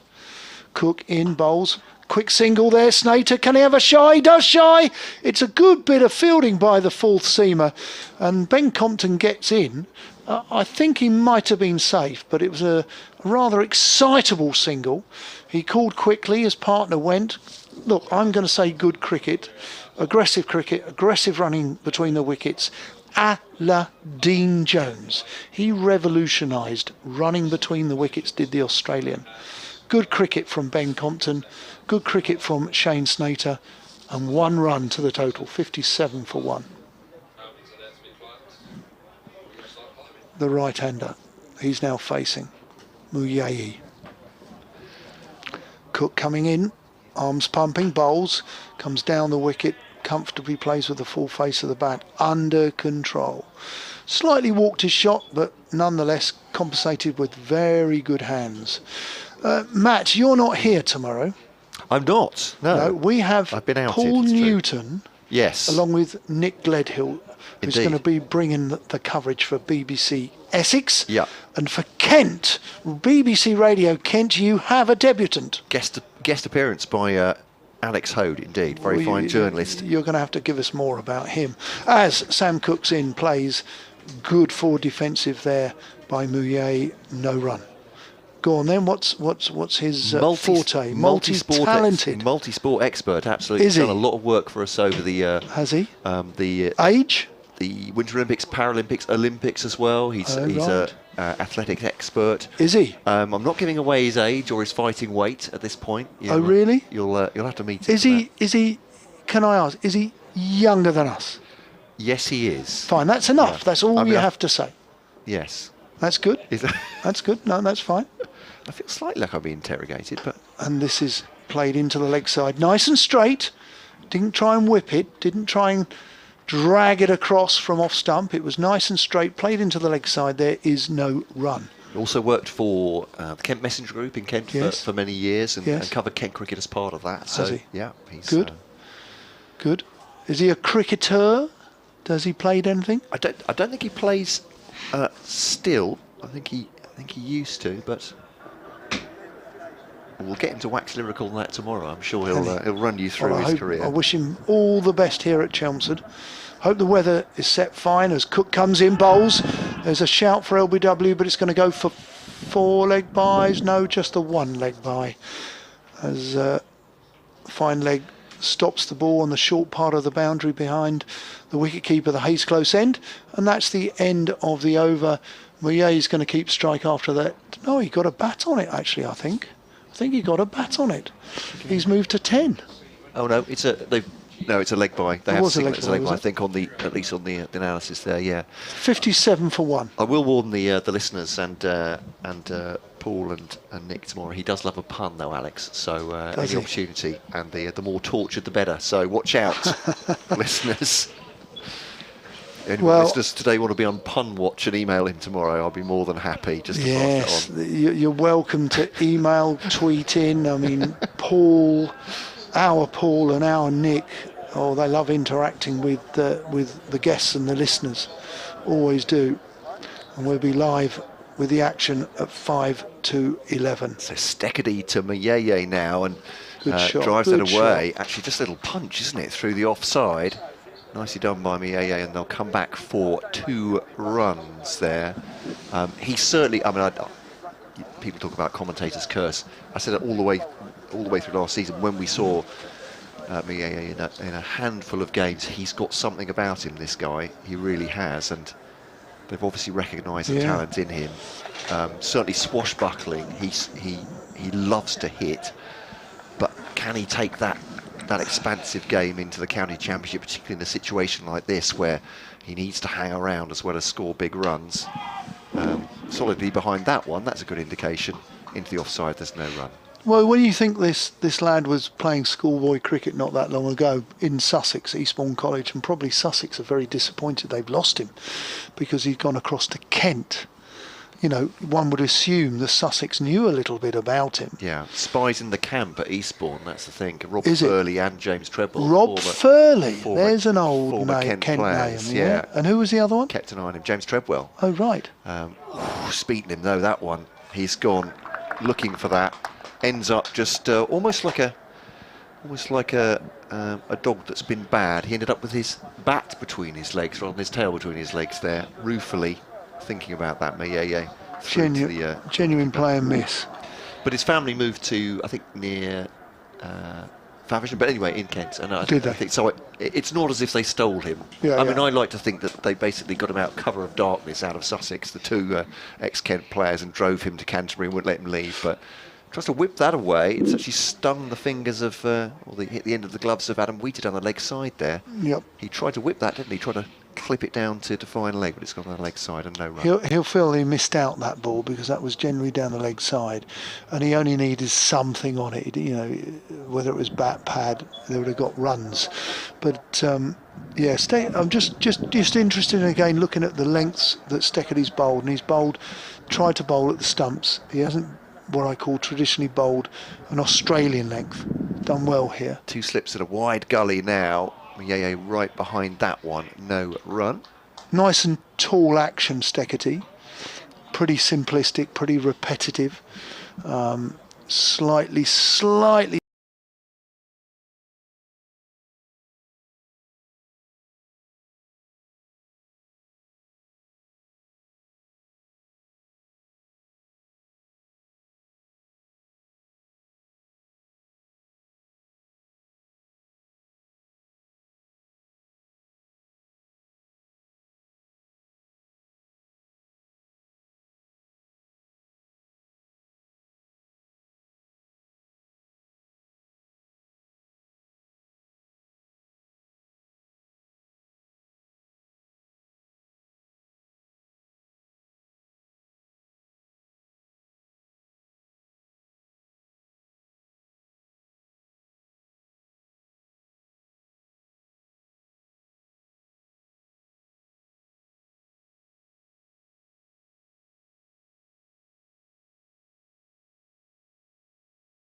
summer and might drag another decent side into the mix.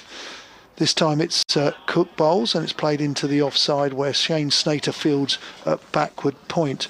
And the other game to be played, which is Warwickshire Surrey are 394 for 8. Ben Folkes has got his 100. In the Division 2, no more play at Glamorgan and Durham. Rain there. Worcestershire made 348 all out. Middlesex have got Derbyshire 114 for 2. Cook in, played into the leg side.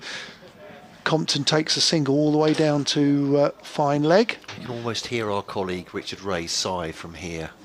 It's Leicestershire. Covering Leicestershire is a labour of love. Thank you very much. A difficult job, Glenn Speller. Absolutely right. Did you notice? You might not have. I put Probably a tweet not. out recently about county pitches. There was a stat that came out. I found it really interesting. Oh, about the average runs Correct. scored. Yes, Did you notice yes. anything about that? That Grace Road was quite high on the list. Second. Low on the list. Yes. Second. Yes. Grace Road was the second place, best place to bat apparently. Cook in, played into the leg side mid-on. Porter does the fielding, no run. Yes, Grace Road was 5 runs behind the Oval. The Oval was the best place to bat. What they do is they work out how many runs you've scored against the wickets that have fallen on that ground over the last 3 seasons. And Surrey were out on their own. In other words, the best place to bat. And not being funny, I think everybody in county cricket knows that it is the flattest surface. But the lowest 3 grounds, I'll come to that as Cook bowls. This is played There was one down in the particular wicket. which caught my eye. It did, yeah, absolutely. They look. It's not saying it's the worst ground. What they're saying, it's the most challenging ground to bat. I.e., whether it's the surface or whether it's the quality of the bowling attack that plays half of their games there, that must be taken into consideration. The challenging one was Essex, and above them were Lords Middlesex, was the one that caught my eye, certainly, and the one above that was Taunton. That's the stats. We don't argue with stats. Cook this time bowls. It's well played by Millet, the right-handed batsman, into the offside. There is no run end of the over. And So you say you we're don't not argue with it, but as we're not you're right, criticising. you're also right to qualify it in that there are other factors in runs per wickets scored, aren't there? As you say, challenging, I said. Yeah. And you've heard me say this, Glenn has heard me say it, and many Essex supporters have heard me say it last year. In the 10 games that Essex had in the Conference County Championship to qualify for Super September, Essex regularly had the worst record for drop catches. So if they'd have taken those catches and been more competent not dropping so many, that stat would have been accentuated as well. But it wasn't, so they didn't get into Super September, it is my belief, because they dropped quite a lot of catches. But you also had Essex with Harmer, with the bowling attack that Essex had with Siddle as well, had a decent quartet. Somerset have a decent quartet as well with all their seamers, and Jack Leach as well. So it just compounds the challenges of playing at their surface. Steckity round the wicket to Compton. He's flicked that backward of square, rolled the wrists over it, and propelled it. Well, he's helped it, I would say, behind square for 4 runs. Decent shot that. He's on the 32, 64 for 1. Kent then in the 15th over. Super shot. Fascinating Super stats. I think Canterbury was in the bottom half, sort of Yeah. lower mid table in terms of runs per wickets. But it's, I mean, as you say, it's interesting to look at, isn't it? Is in those stats that actually pile up compared to your sort of anecdotal evidence of how Well, just to qualify game, we're not saying they were the worst pitches. Far from it. Steckity bouncer to Compton. That's how he replies to that flick for 4. Good. Bit of aggression. Like it. Absolutely. But yeah, I mean, I would temper that by saying absolutely right. You're not saying they're the worst pitches or the least competitive, because we've been down to Bristol, and the guys that watch Gloucestershire a lot will say quite often at Bristol you get a little bit in the first day and then it flattens out, and those games can be quite a war of attrition to an extent, and not great for the spectators either. And it happens at Cardiff on occasions too, I would suggest as well. This one's blocked away. Good full-length delivery from Steckedy. I'm not criticising any in particular. No, we're not. Listen, Canterbury has a reputation for not having much bounce in it, not very much I turn. thought Canterbury might have been just a bit lower. Personally, Right. I thought they would. And of course, we're not criticising groundsmen at all. Absolutely not. Because No. I'm fearful of getting a whole host of emails. We're not talking about the worst pitches. Steckedy to Compton, plays it back, defends it up to mid-off. The Oval was the least challenging ground to bat on, and I think we all know that, because I mean that last game last year when Surrey played Glamorgan, I think at the Oval, there was something like, I might be wrong, I went for a day. No, I didn't go for a day. I watched it on the streaming. There was something like 1,400 runs for 10 wickets. Bounce from Steckedy, that's ballooned over Compton. He looks calm after that. Compton really, he's just no need to play it. Was it 600 for Glamorgan? Played Something like that, 600 and plenty for Surrey. Was it even And they, 700? Yeah, but and yes, 700. yeah. They didn't get bowled out. remember exactly. There was Yeah. only about 6 or 7 wickets. Well, he was the stat I was going to bring up about the number of well, this is kind of on the same theme, but 3 centurions for Essex in this match against Kent. As Steckedy comes round the wicket to Compton. Compton flicks that again off his toes in the same region as he got the 4 from, but this time it's towards Snater. They'll take a single, 65 for 1, 33 for Compton. So the last time that Kent conceded 3 centuries to 3 centurions in a single innings. That's not a very good way of explaining it. You know what I'm saying? Had 3 centurions in innings against them was against Northamptonshire in 2017 at Beckenham. That was an absolute road. Adam Rossington, by the way, got a century in that game. That was the point I was going to make when he was batting. But you could say about Beckenham, same sort of thing. Sean Dixon scored a treble century. It wasn't a match. It was an extended Shirt front. an extended net, if you like. But there we go. Well, I'm sure a lot of batsmen will say, and Sean Dixon will be included in that when you're batting in April and May on a green top and you're struggling to make double figures, that perhaps you're owed a road every now and then. Shane Snater enters the fray. He's replacing Sam Cook, who I thought bowled quite nicely. He's the gentleman that got the wicket. Shane Snater sporting a white headband. Tennis headband, is that fair, boss? A bit Pat Cash. There we go. That's one for the younger Pat listeners Cash, then. yeah, that's right, yeah. Pat Cash. Snater, right arm over, play at bowls, and this is played into the leg side. Via Holland, plays for Holland. Tender Scarter brought him across. Heralds, I think, are from Zimbabwe, so we've got a Zimbabwean born, a Zimbabwean who's played first-class cricket, and a Zimbabwean That's true. also bowling. A man who wintered in Zimbabwe, absolutely. Correct. Yes, so, the 3 of them are playing together. All have a Zimbabwean connection. Snater in bowls. What comes forward does Ben Compton, plays and smothers the bounce there, plays into the offside. The umpire is going to move across because I think the sunlight is getting in his eye line, so he's going to go from square leg, he's going to go to square point on the offside because he just can't see into the sun. It's a Nick Cook trundle. It is, isn't it? It's Cook and Cook on that side, isn't it? It is, yeah, Nick absolutely. Cook, Sam Cook having a... We've got 3 Cooks on the ground, haven't we? Too many Cooks spoil the... Oh dear, You got there that's ahead of me. terrible. Well done. Sorry. Alex Hode would love that. He'll be Would on he? that tomorrow. Snater bowls, bit of bounce there through, carries to Wheater, there is no run. Sorry, Alex, if you're listening. Alex, you enjoy setting Chelmsford you up tomorrow. for Nick and Paul. Yeah. Paul's a retired academic. There's not a lot he doesn't know. I've certainly found that out until I've had fantastic. Former schoolmaster. Well, yeah, an education working with him, it really is. Snater on his way in. 2 slips in the gully. Played into the leg side, the left-hander. He takes a single, smartly, sensibly. God, I'm impressed. Seriously, I'm impressed. 66 for 1. They look comfortable at the moment. That's not commentators' curse. They, if I was batting at 4 or 5 in the Kent dressing room, I would be looking at them saying, gee, you're playing well, you're looking competent, you're looking easy, you're making it look easy, it's terrific. Don't give it away.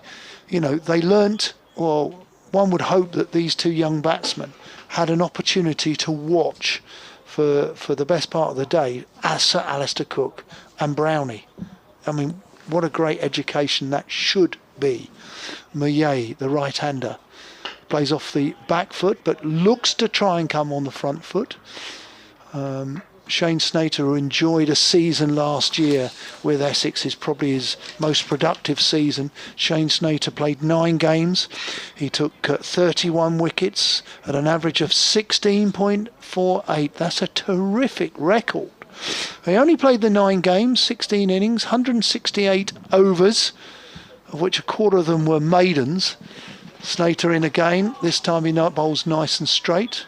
I remember his efforts at Trent Bridge. He bowled very nicely at Trent Bridge. Got a hatful there for Essex. So did Stuart Broad in reply. And I think it was Fletcher. Fletcher got a career best because our colleague Dave Bracegirdle was just... Luke Fletcher. Yeah, Luke Fletcher.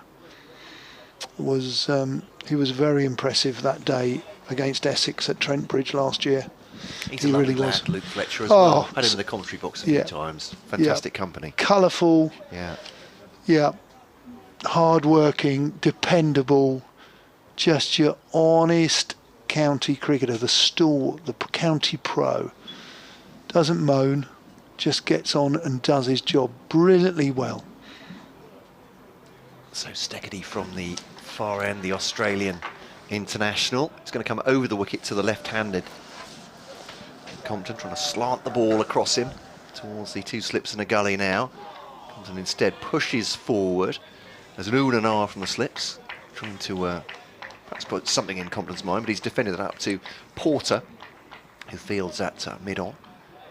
No run on this occasion. It is a beautiful evening. Always at Chelmsford. Always. I thought I'd emphasise that because we've spent so much time talking about how terrible the weather was yesterday. It's gorgeous here at Chelmsford. I mean, we're very lucky too. This is a sun trap. We're out of the wind, any wind there is, which is has depleted a great deal. Good effort ball from Steckedy, again defended by Compton. Looks, I'm sure if he's glaring at the batsman, but he certainly holds the pose a little bit and looks down the pitch. Compton, not sure what that is, just a little tick, a little tell from him. I'll do this next ball done, and I'm going to go off to update the listeners of BBC Radio Kent, and with, well, at least, if it's not glorious news to jump up and down, maybe steady as she goes. 66 for 1, Kent. Steckedy bowls to Compton, off his hip to Cook at square leg. And 66 for 1. Yeah, it's gone to 5:30.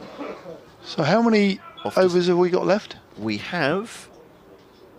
I can't see it. 16 and a half, so about 16, an hour. About an hour, that's about right. It's about 6:30 finish, isn't it? Somewhere like that. Porter, I think, is loosening up. He could be lined up to replace Steckety in a minute. Steckety on his way in. Right arm over the wickets, played into the leg side. They take a quick single, and it is, I'm afraid they can't stop it. That's good cricket, good calling, excellent cricket from Kent, taking the single. One more to Ben Compton, one more to Kent, and that's 67 for 1. As we're going to welcome Glenn Speller back into the commentary seat. Bright sunshine, 2 slips gully. Backward point. We're looking at a ring on the offside and a couple on the leg side and a conventional fine leg. So Critchley at second slip, Cook at first. Steckety bowls and bowls nice and straight. It's driven down the ground, or up the ground really, to the Hayes close end. There is no run. So I realised I was standing right in your eye line whilst trying to get things sorted out. No, you were absolutely fine. Your svelte, slimline image was a wonder to behold. If it had been the other way around, you could have asked the sight screen to move. Your baulks there as comes in with the slope. Umpire Nick Cook suggests dead ball. Start again. I wonder if he's struggling a little bit, Steckety, here to find any rhythm. These two have played well, eh? Glenn, they've looked good. Yep. Competent. Both easy on the eye. Steckety bowls, this is nice and straight. No ball, third no ball of this spell. Getting used to that slope at the top, or the Hayes close end. All the grounds in Australia are flat. You don't get slopes at cricket fields in Australia really, nor in South Africa. It's only in this country, and it's funny, I have a relative that often gives me a bit of stick about all the different slopes on the county grounds. Canterbury's got one, Chelmsford. Lords, Steckety's in bowls, an immaculate forward defensive. He allows the ball to come to the bat. Quality foot movement by the right-handed Moyet. He negotiates that. That could be the end for Steckety for his first spell.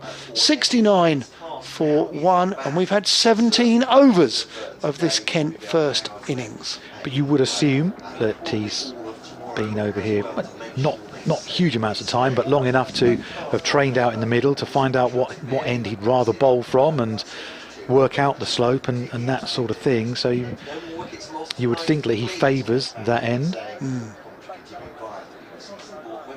Different ball. They're used to the Kookaburra ball. It's probably his first match experience really of the Duke ball. Feels different in the hand. The Kookaburra seam is slightly wider, but it's not quite as pronounced. Obviously it's a quarter leather ball, just like the Duke ball, but it is slightly different. Shane Snater is in from the river end. That's played defensively back down the pitch by Compton, who looks nice and solid. 35 from his 63 now delivery so far. Where it fits differently as the hand is where you put your first two fingers, whether it goes over the seam, whether you're trying to bowl away swing, in swing, or whatever. But it does feel a little bit different on your seam. The thumb will go underneath on the seam as normal, but your first two fingers will feel differently on a Duke ball compared to a Kookaburra ball. Compton allows this one to go across him from Snater's right arm over and through to Wheater. Run again. Tom Wesley stood at mid-off. A few words with Shane Snater before that delivery. Yeah, it is. Surrey have got 415 for 8. They've moved on. It's been a bit slow going for them today. It has, isn't it? It has. Just looking at how the overs are spread out there. Yeah, Briggs has bowled 38 overs. Here's Snater in again to Compton, again allowing that one to go through. So we're confident with the right arm over angle across the left-hander. We're sure of where his off stump is. Higgins, the former Middlesex bowler at Gloucestershire, has got 4 for 59. As Northants have got 235 for 7. So they lead 12 runs over Gloucestershire with 3 wickets remaining. It's good because they were 26 for 3 at one point. They were, yeah. Century from James Bracey though for Gloucestershire. Here's Snater, and again mop of black hair bobbing up on top of his head with that white headband, and similar result from the previous 2 deliveries, allowed to go through, but this time a sprawling Adam Wheater has to take it at bootlace height. There's no run. Former Essex seamer Peter Siddle, 24 overs, 2 for 65. He's bowled the most amount of overs in his new Somerset team by some considerable difference. Just interested in that. Nottinghamshire 170 for 5. Mullaney, the captain, at 53 not out now. Snater round the wicket, this time to the left-handed Compton. That's angled in on middle and leg and pushed up to mid-on, and there's no run. So Nottinghamshire are 170 for 5, and they still trail Sussex, young Sussex, by 205 runs. 56 for 4 at one point, not, so it's a little bit of a recovery. Here, Essex, I was going to say desperately, but they're not desperately. They're seeking a second breakthrough, having got Daniel Bell Drummond LBW. But these two have been chanceless thus far. As Snater turns, and the very upright Compton, looking down that leading right shoulder of his, plays into the onside for no run once again. It's the end of the over. It's a good one from Shane Snater as well. Kent are 69 for 1 and a maiden over. Snater 2 overs, 1 maiden, none for 1. Goodish over. Didn't ask too many questions, did it? But then again, I don't think you're going to ask too many on this surface and what we've seen over the last day and 2/3. We need cloud cover with the lights on. I'm not trying to be greedy. We'll just call that in now, shall we? Shall we? Yes. Porter's back on. Steketee is going to have a little rest. Bright sunshine. I mean, to our right now, or west of Chelmsford, there's hardly any cloud. It's blue sky. It's white, whispery, very high cloud. It's not even cumulonimbus. Do you remember those from your geography days, Glenn? Vaguely. Do you? Cirrus. Yeah. Very good, very good. Porter, 2 slips in the gully, a ring on the offside. He's in, bowls, first ball played with an open face back, goes out to backward point. Sam Cook does the fielding, and there is no run. Suffered a little bit at the hands of Ben Compton in his opening spell, Jamie Porter, particularly through the cover area, where Compton just used the pace of Porter to time it through, and a couple of boundaries and a couple down the leg side which got flicked away as well. He went for 27 in his 4, didn't he?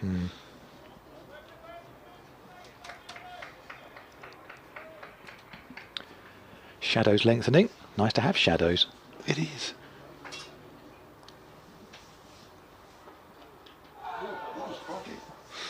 As Porter bowls, he's gone for a pull shot there, probably not quite short enough.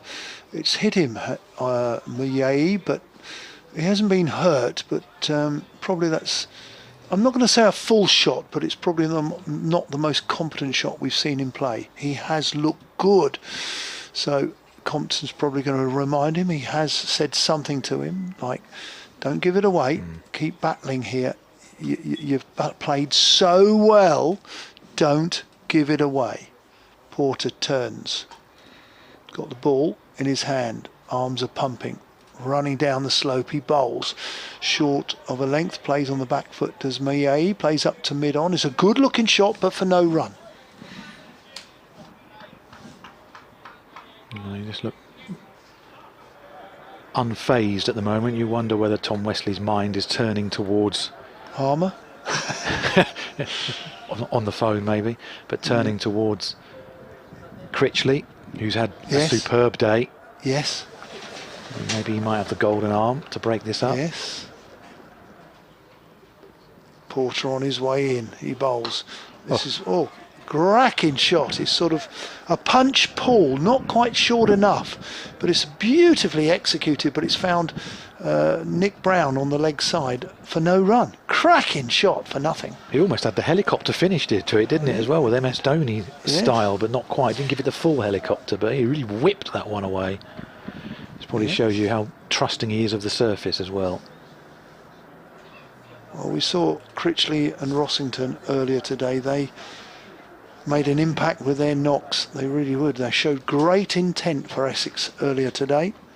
Porter bowls outside off stump, and that's very well left, being very watchful.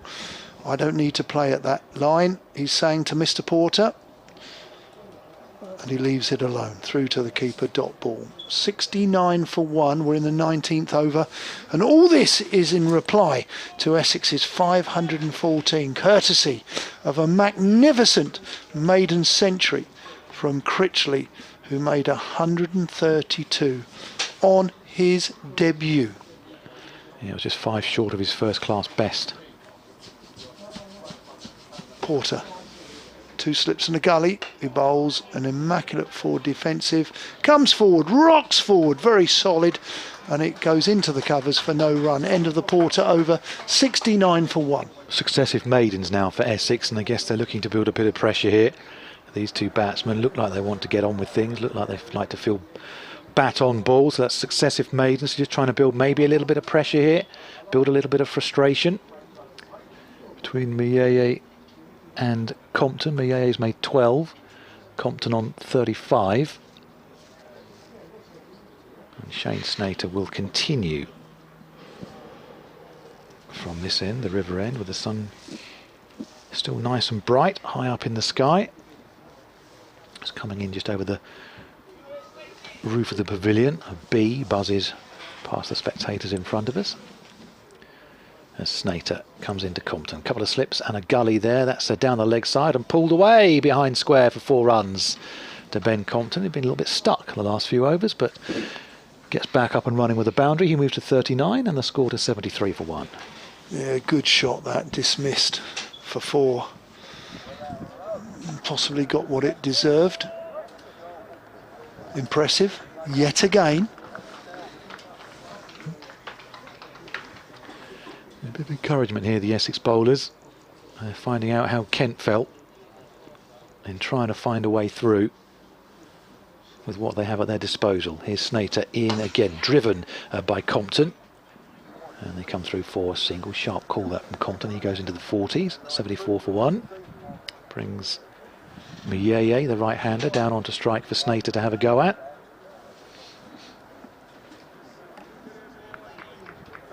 Ball being worked on feverishly again by the captain, Tom Westley. Umpire said a word with Westley there. Don't think he used saliva. He's got a long red streak down the back of his right thigh now. Can't use saliva, jelly babies or anything like that. Alright, here's Snater in again, and Mieye just plays upright from the crease for no run. A little bit of lip balm. Oh, yes. Bit of sun. Yes, sun lip cream balm, on it. lip balm used to help, definitely.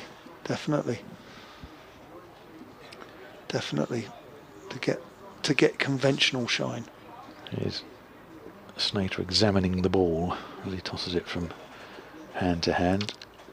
Left wrist with a white band on it. He's in now. Bowls Mieye playing away from the body, but that's all done through timing.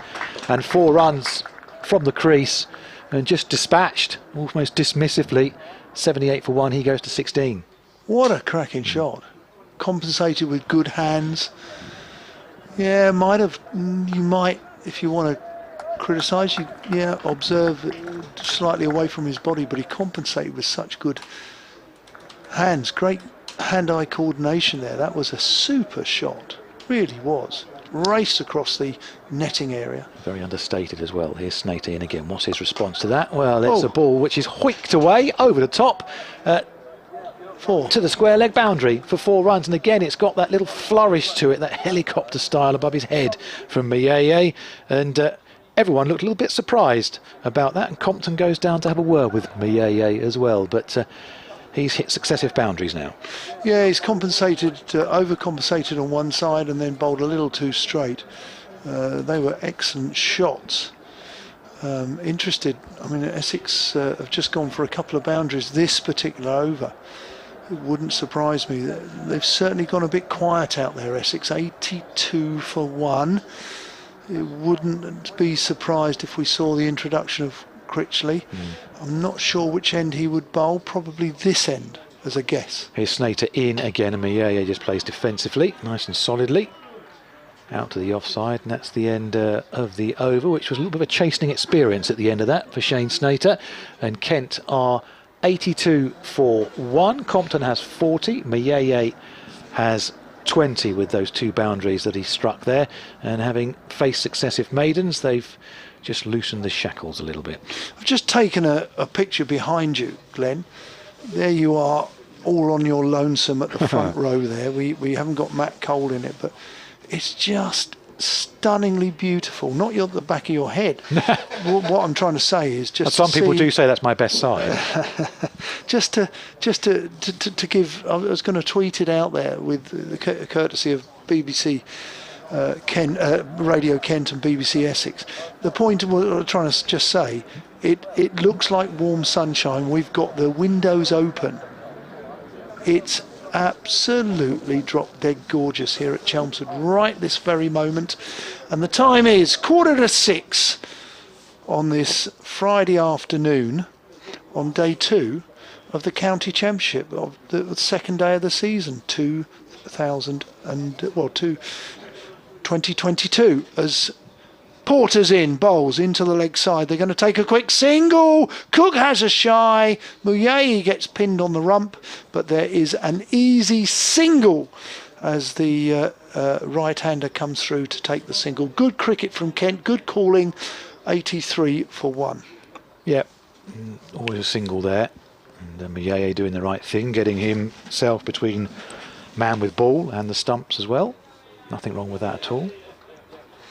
So I might tweet that picture because it just shows you what a pleasure it is to be up here.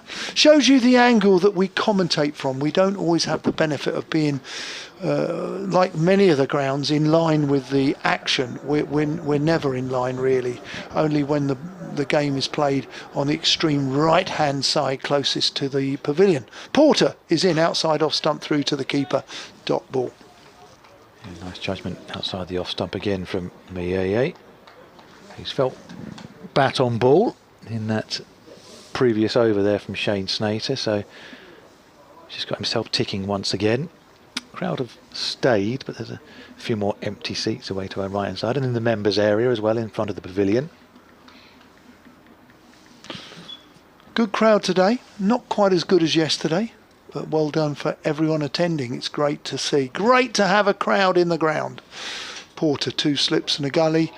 Muyai comes forward, rocks forward, and there is no run. Of course, the wickets for Kent came late last night in the final session. They managed to pick up 4 in different conditions, admittedly, and after 2 batsmen have batted all day for their respective centuries, and the night watchman as well. As Essex have got 2 frontline batsmen here to go at. Compton is well set, Muyai is as well now. And not a whole deal of pressure on these two either in terms of the field settings. Porter in, outside off stump, few oohs and ahs, but very watchful. Good cricket there from the Kent batsman. Leaves it alone through to the keeper. Dot ball. Yeah, he's shown good judgment outside his off stump, and they obviously feel there's not going to be a lot of lateral movement in terms of the ball coming back in or moving away. This makes it a pretty thankless task for the seam bowlers. And again, there's Tom Wesley at the far end, working on it, working on the ball.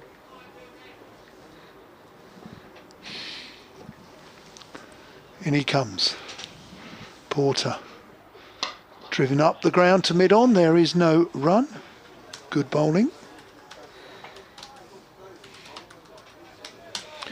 Yeah, off the toe of the bat, that from Muyai there. So we saw that statement from Kent a little bit earlier saying they were monitoring the situation with Joe Denley, but they joined that tweet up with a picture of Joe Denley holding his right hamstring and with a grimace on his face. As Porter bowls, played into the offside, there is no run. End of the over, 83 for 1. That's the 21st over. So I've just taken the picture. I've just sort of downloaded it. I'm tweeting it now. And that is the view from our commentary box. You can see the angle, the height, the beautiful picture that is the county cricket ground here at Chelmsford for day 2 in the spring evening sunshine here at Chelmsford. Thank you for all your contacts today as well, your emails and your tweets and everything. Always good to hear your views wherever you're watching on from or listening on from. It's been a bit of an international type of day today as Shane Snater continues from the river end. He's going to bowl round the wicket, this time to the left-handed Ben Compton, and Compton just props forward defensively into the onside and there's no run. Trying to change the angle, trying to come up with ways of how we're going to go about getting one of these out. Just rubs his hand in the dust at the return crease at Snater as he walks past. Conversations amongst the two slips who are left in. Conversations between bowler and captain as well. Steckety's there at mid-on to offer a bit of advice. As Snater turns and runs away from us. He's in now and bowls to Compton. Awkward looking defensive shot. Breaks the wrists, angles it out to the offside for no run. Shouts and oohs and ahs from the outfield. Bit of encouragement for Shane Snater as well, who picked up a bucket load of wickets at the end of last season, including a career best. Yet to make a breakthrough on the opening spell of his new season. Here he is again. Nice gentle approach which he has into Compton, who plays defensively from the crease out to the offside again for no run. All very comfortable stuff for the batsman. All very nice and easy. We've got 11.5 overs left in the day. We're at 8 minutes to 6 on this Friday evening. Play continuing tomorrow and Sunday via BBC Essex and BBC Radio Kent on the BBC Sport website and the app, and via the live stream on the respective clubs' websites too. This is a welcome addition, I know. Snater in once again. Oh, and Compton playing and missing at that one. Good delivery from Snater. May just have held it back slightly, and Compton didn't quite line that one up. He just goes down to do a bit of gardening, having walked out to square of the wicket just to chastise himself. Looked like a decent delivery though, that from Snater.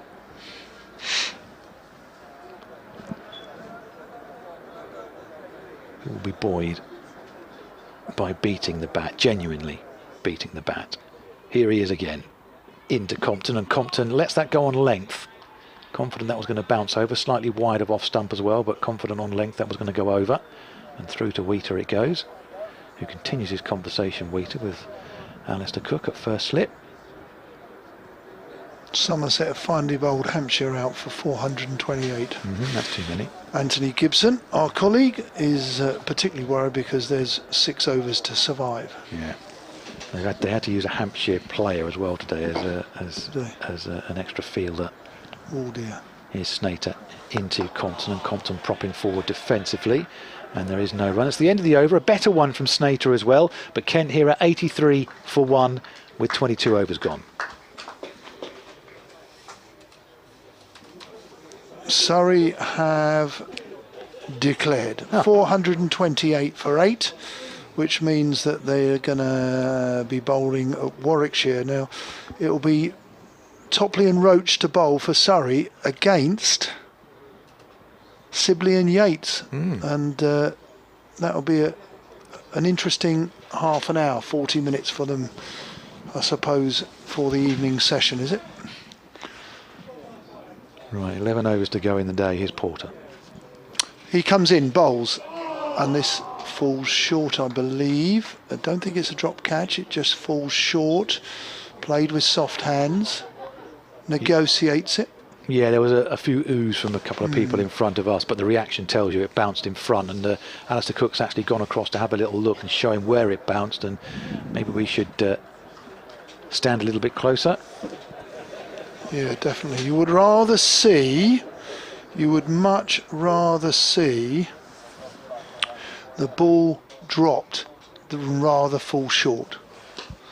And this time Porter bowls, and Millet comes forward, smothers it, plays it into the offside. Hopefully people understand that. If you don't play the game, you possibly won't. So you'd much rather see the ball dropped than perpetually falling short. That means you will catch some, but you'd rather see it drop than perpetually falling short. So come on up, come and join us, get closer, is what the grabbers used to say. Porter on his way in, 2 slips and a gully, driven into the offside. That pierces the gap on the offside. There are a ring of 3, and it's going to go for 3. It's not going to go to the boundary. It's been pulled up by Rossington for 3 runs. Well chased, well played. Good looking shot from the right-handed Millet. 86 for 1. Like that shot a lot. We've seen that sort of shot quite a lot today as well, where they're not going through with the full drive, but it's more about timing the ball out to the boundary, and I think that's the 50 partnership as well, isn't it, for Kent too?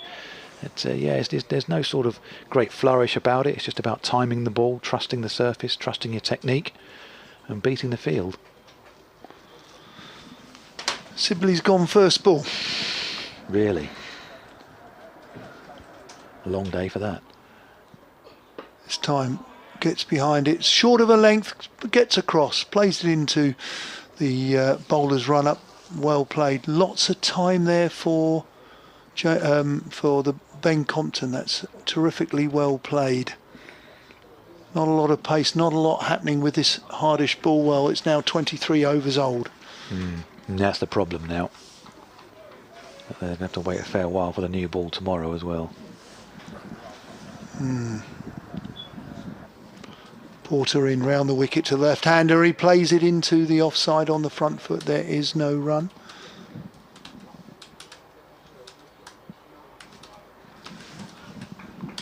Still a lovely evening. Weather forecast for the weekend, what do you know, Glenn? Cloudy and sunny. Not expecting any rain at the moment. Oh, really? Yes. Oh, right. That's changed a bit. Yep. Good. That's the last time I looked. Right. Okay. Okay. Jamie Porter round the wicket, bowls and squares Compton up, but Compton negotiates it well. He's got a good technique for me, Compton here. Played nicely. And the score remains on 86 for 1. See, now you've said that, I'm going to go and have a look At the forecast. Yeah, cloudy and sunny. No prediction of no rain tomorrow or Sunday at the moment. Monday is cloudy, but that doesn't matter. And just looking ahead to next week's games, Thursday and Friday, warm but rain expected. Oh, really? Thursday and Friday, Saturday and Sunday looks okay. Does that mean sort of a warm Atlantic front, as they used to say in geography, coming in? Yes, but not the sun. It would so listen, the gardeners will be happy because there won't be any frosts. Yeah. Is that right? Yes, correct. Have you planted your potatoes, Glenn? Funnily enough, no. I'm trying to get my lawn sorted out at the moment. Can I say Mrs. T planted the potatoes, the first earlies? Yeah. I can't do it, can I? But well, that's your excuse. Yeah. Here's Shane Snater continuing from the river end. In and bowling to Millet. Pushes out to the offside. There's no run there. 86 for 1. Also planted some parsnips seeds, but they aren't showing at the moment.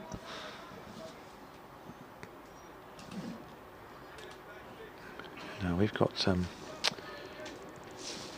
my wife, believe it or not, she said, you know, I'd really like a tin bath to plant some things, just an old tin bath. So last Christmas I bought her a tin bath because that's why it didn't seem the most romantic thing in the world, but that's what she got. And we bought some plants, but we haven't had a chance to put them in yet. Here's Snater in and bowling to Millet. Oh, it's gone through Millet and it's taken by Wheater, but it hasn't touched anything. Well bowled. There's no run. Well bowled. Good piece of bowling though.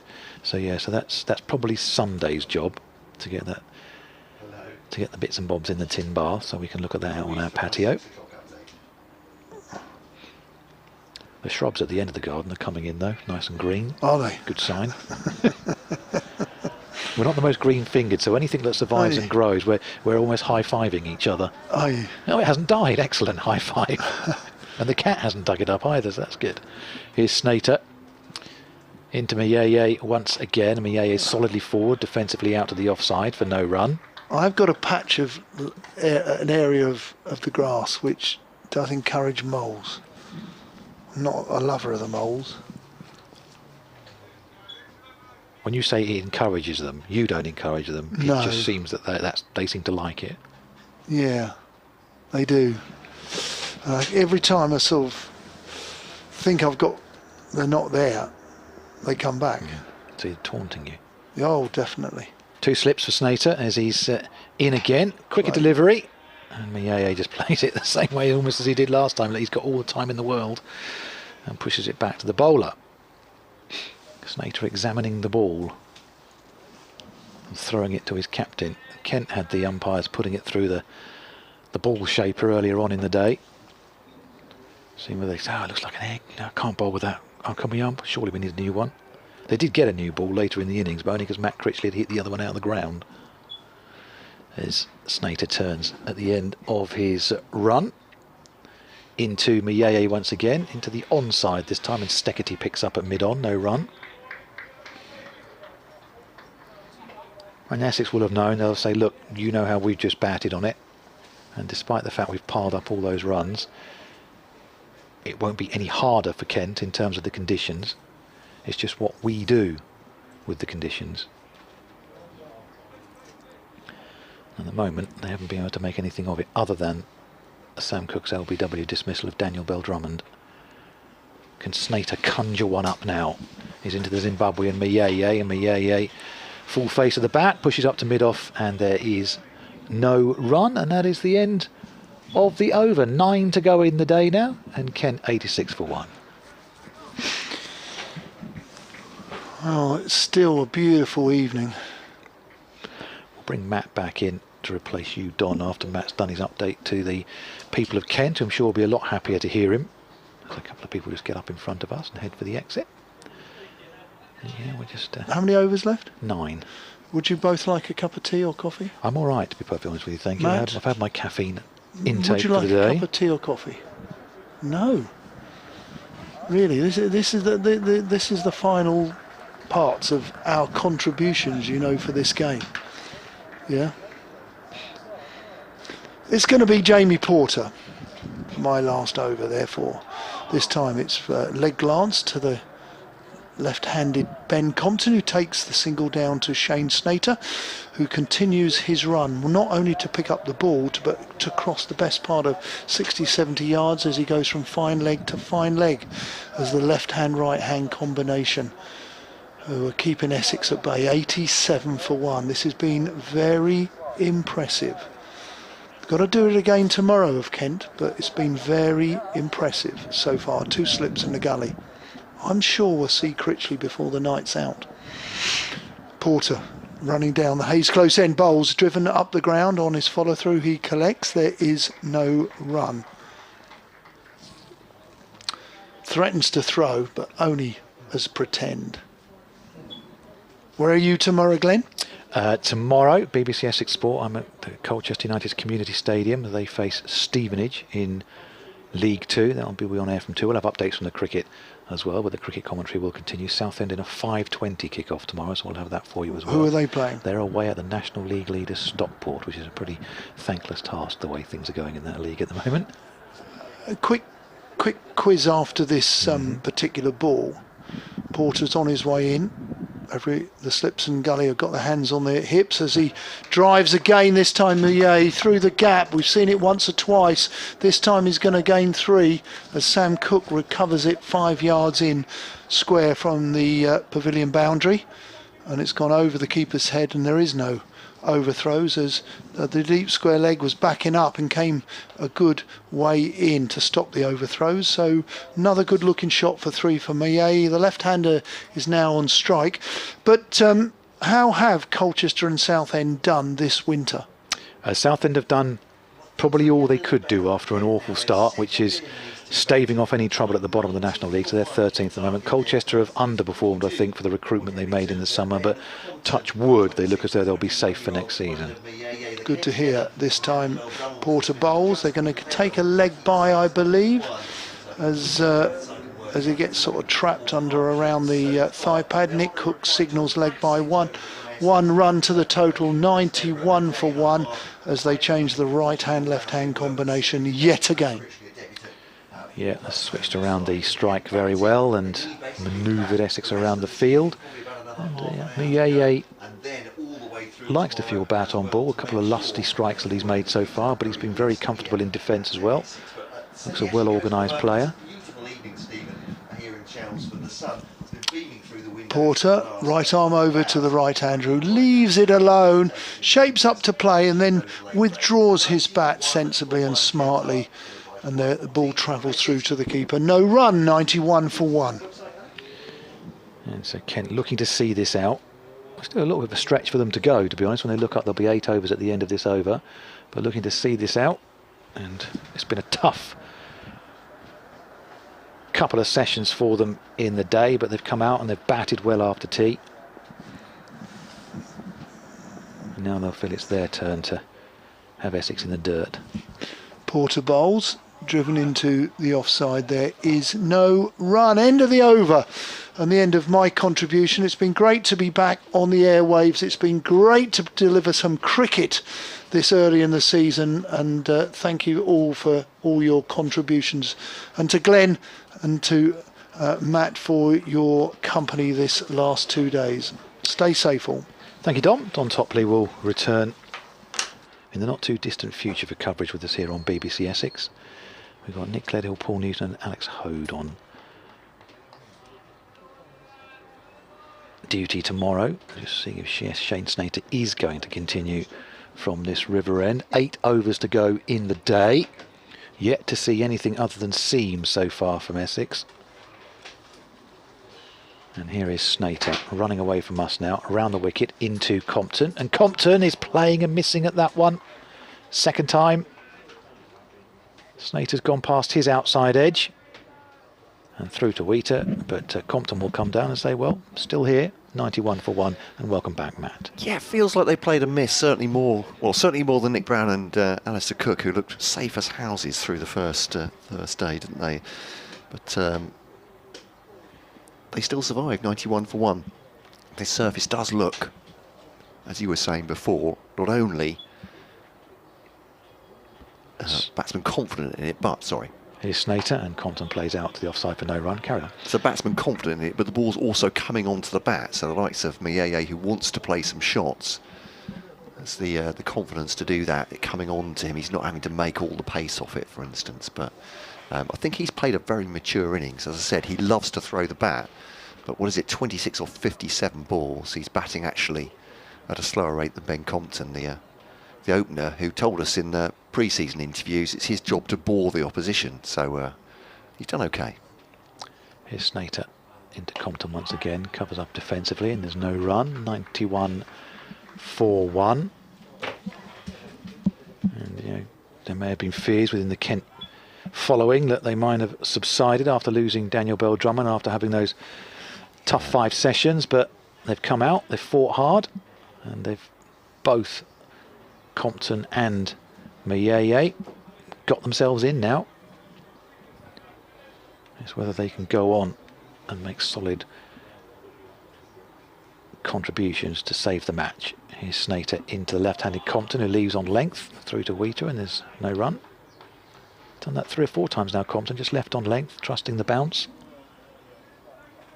91 for 1. Essex bowled out for 514 eventually in the day. Matt Critchley 132 on debut, 41 for Adam Rossington on debut, 37 apiece for Tom Wesley and Adam Wheater. The main contributions today after centuries from Nick Brown and Sir Alistair Cook yesterday. Snater then, penultimate ball of this over. Into Compton once again, and Compton pushing out on the onside and off the back foot, very quickly setting off for the single, calling Mieye through, 92 for 1, he goes to 43. Yeah, I like that from Ben Compton. He's taken those singles very quickly, hasn't he? He's not letting any of those runs escape him, not getting stuck, and also rotating the strike, as Don was saying earlier, left-right combination.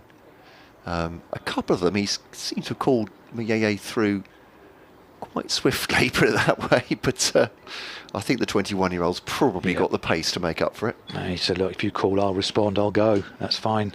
Here's Snater then finishing off this over to the right-handed Mieye, trying to flick that one away down the leg side, it goes through to Wheater. That's the end of the over, 92 for 1, 7 to go in the day.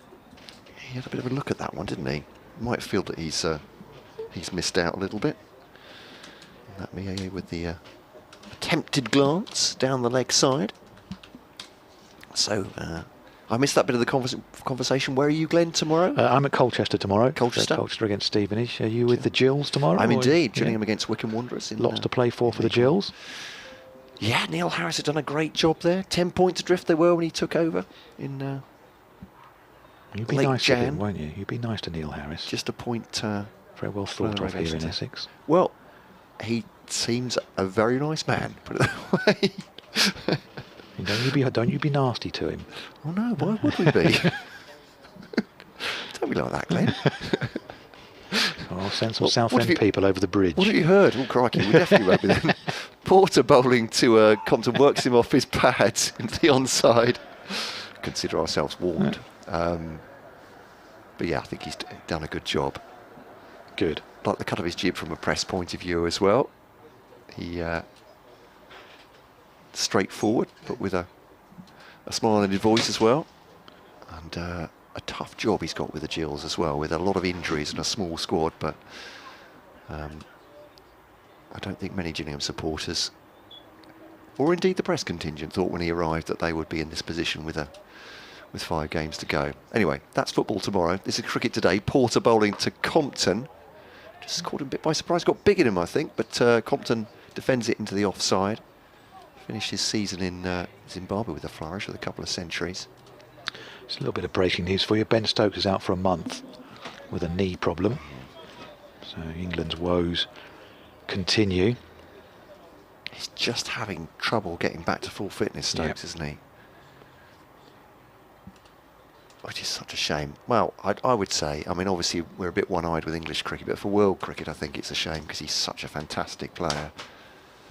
It's a crowd pleaser as well. But Porter to Ben Compton now. Compton leaves it outside the off stump and jump back towards his stumps. Taken by Wheater. Good take as well, low down.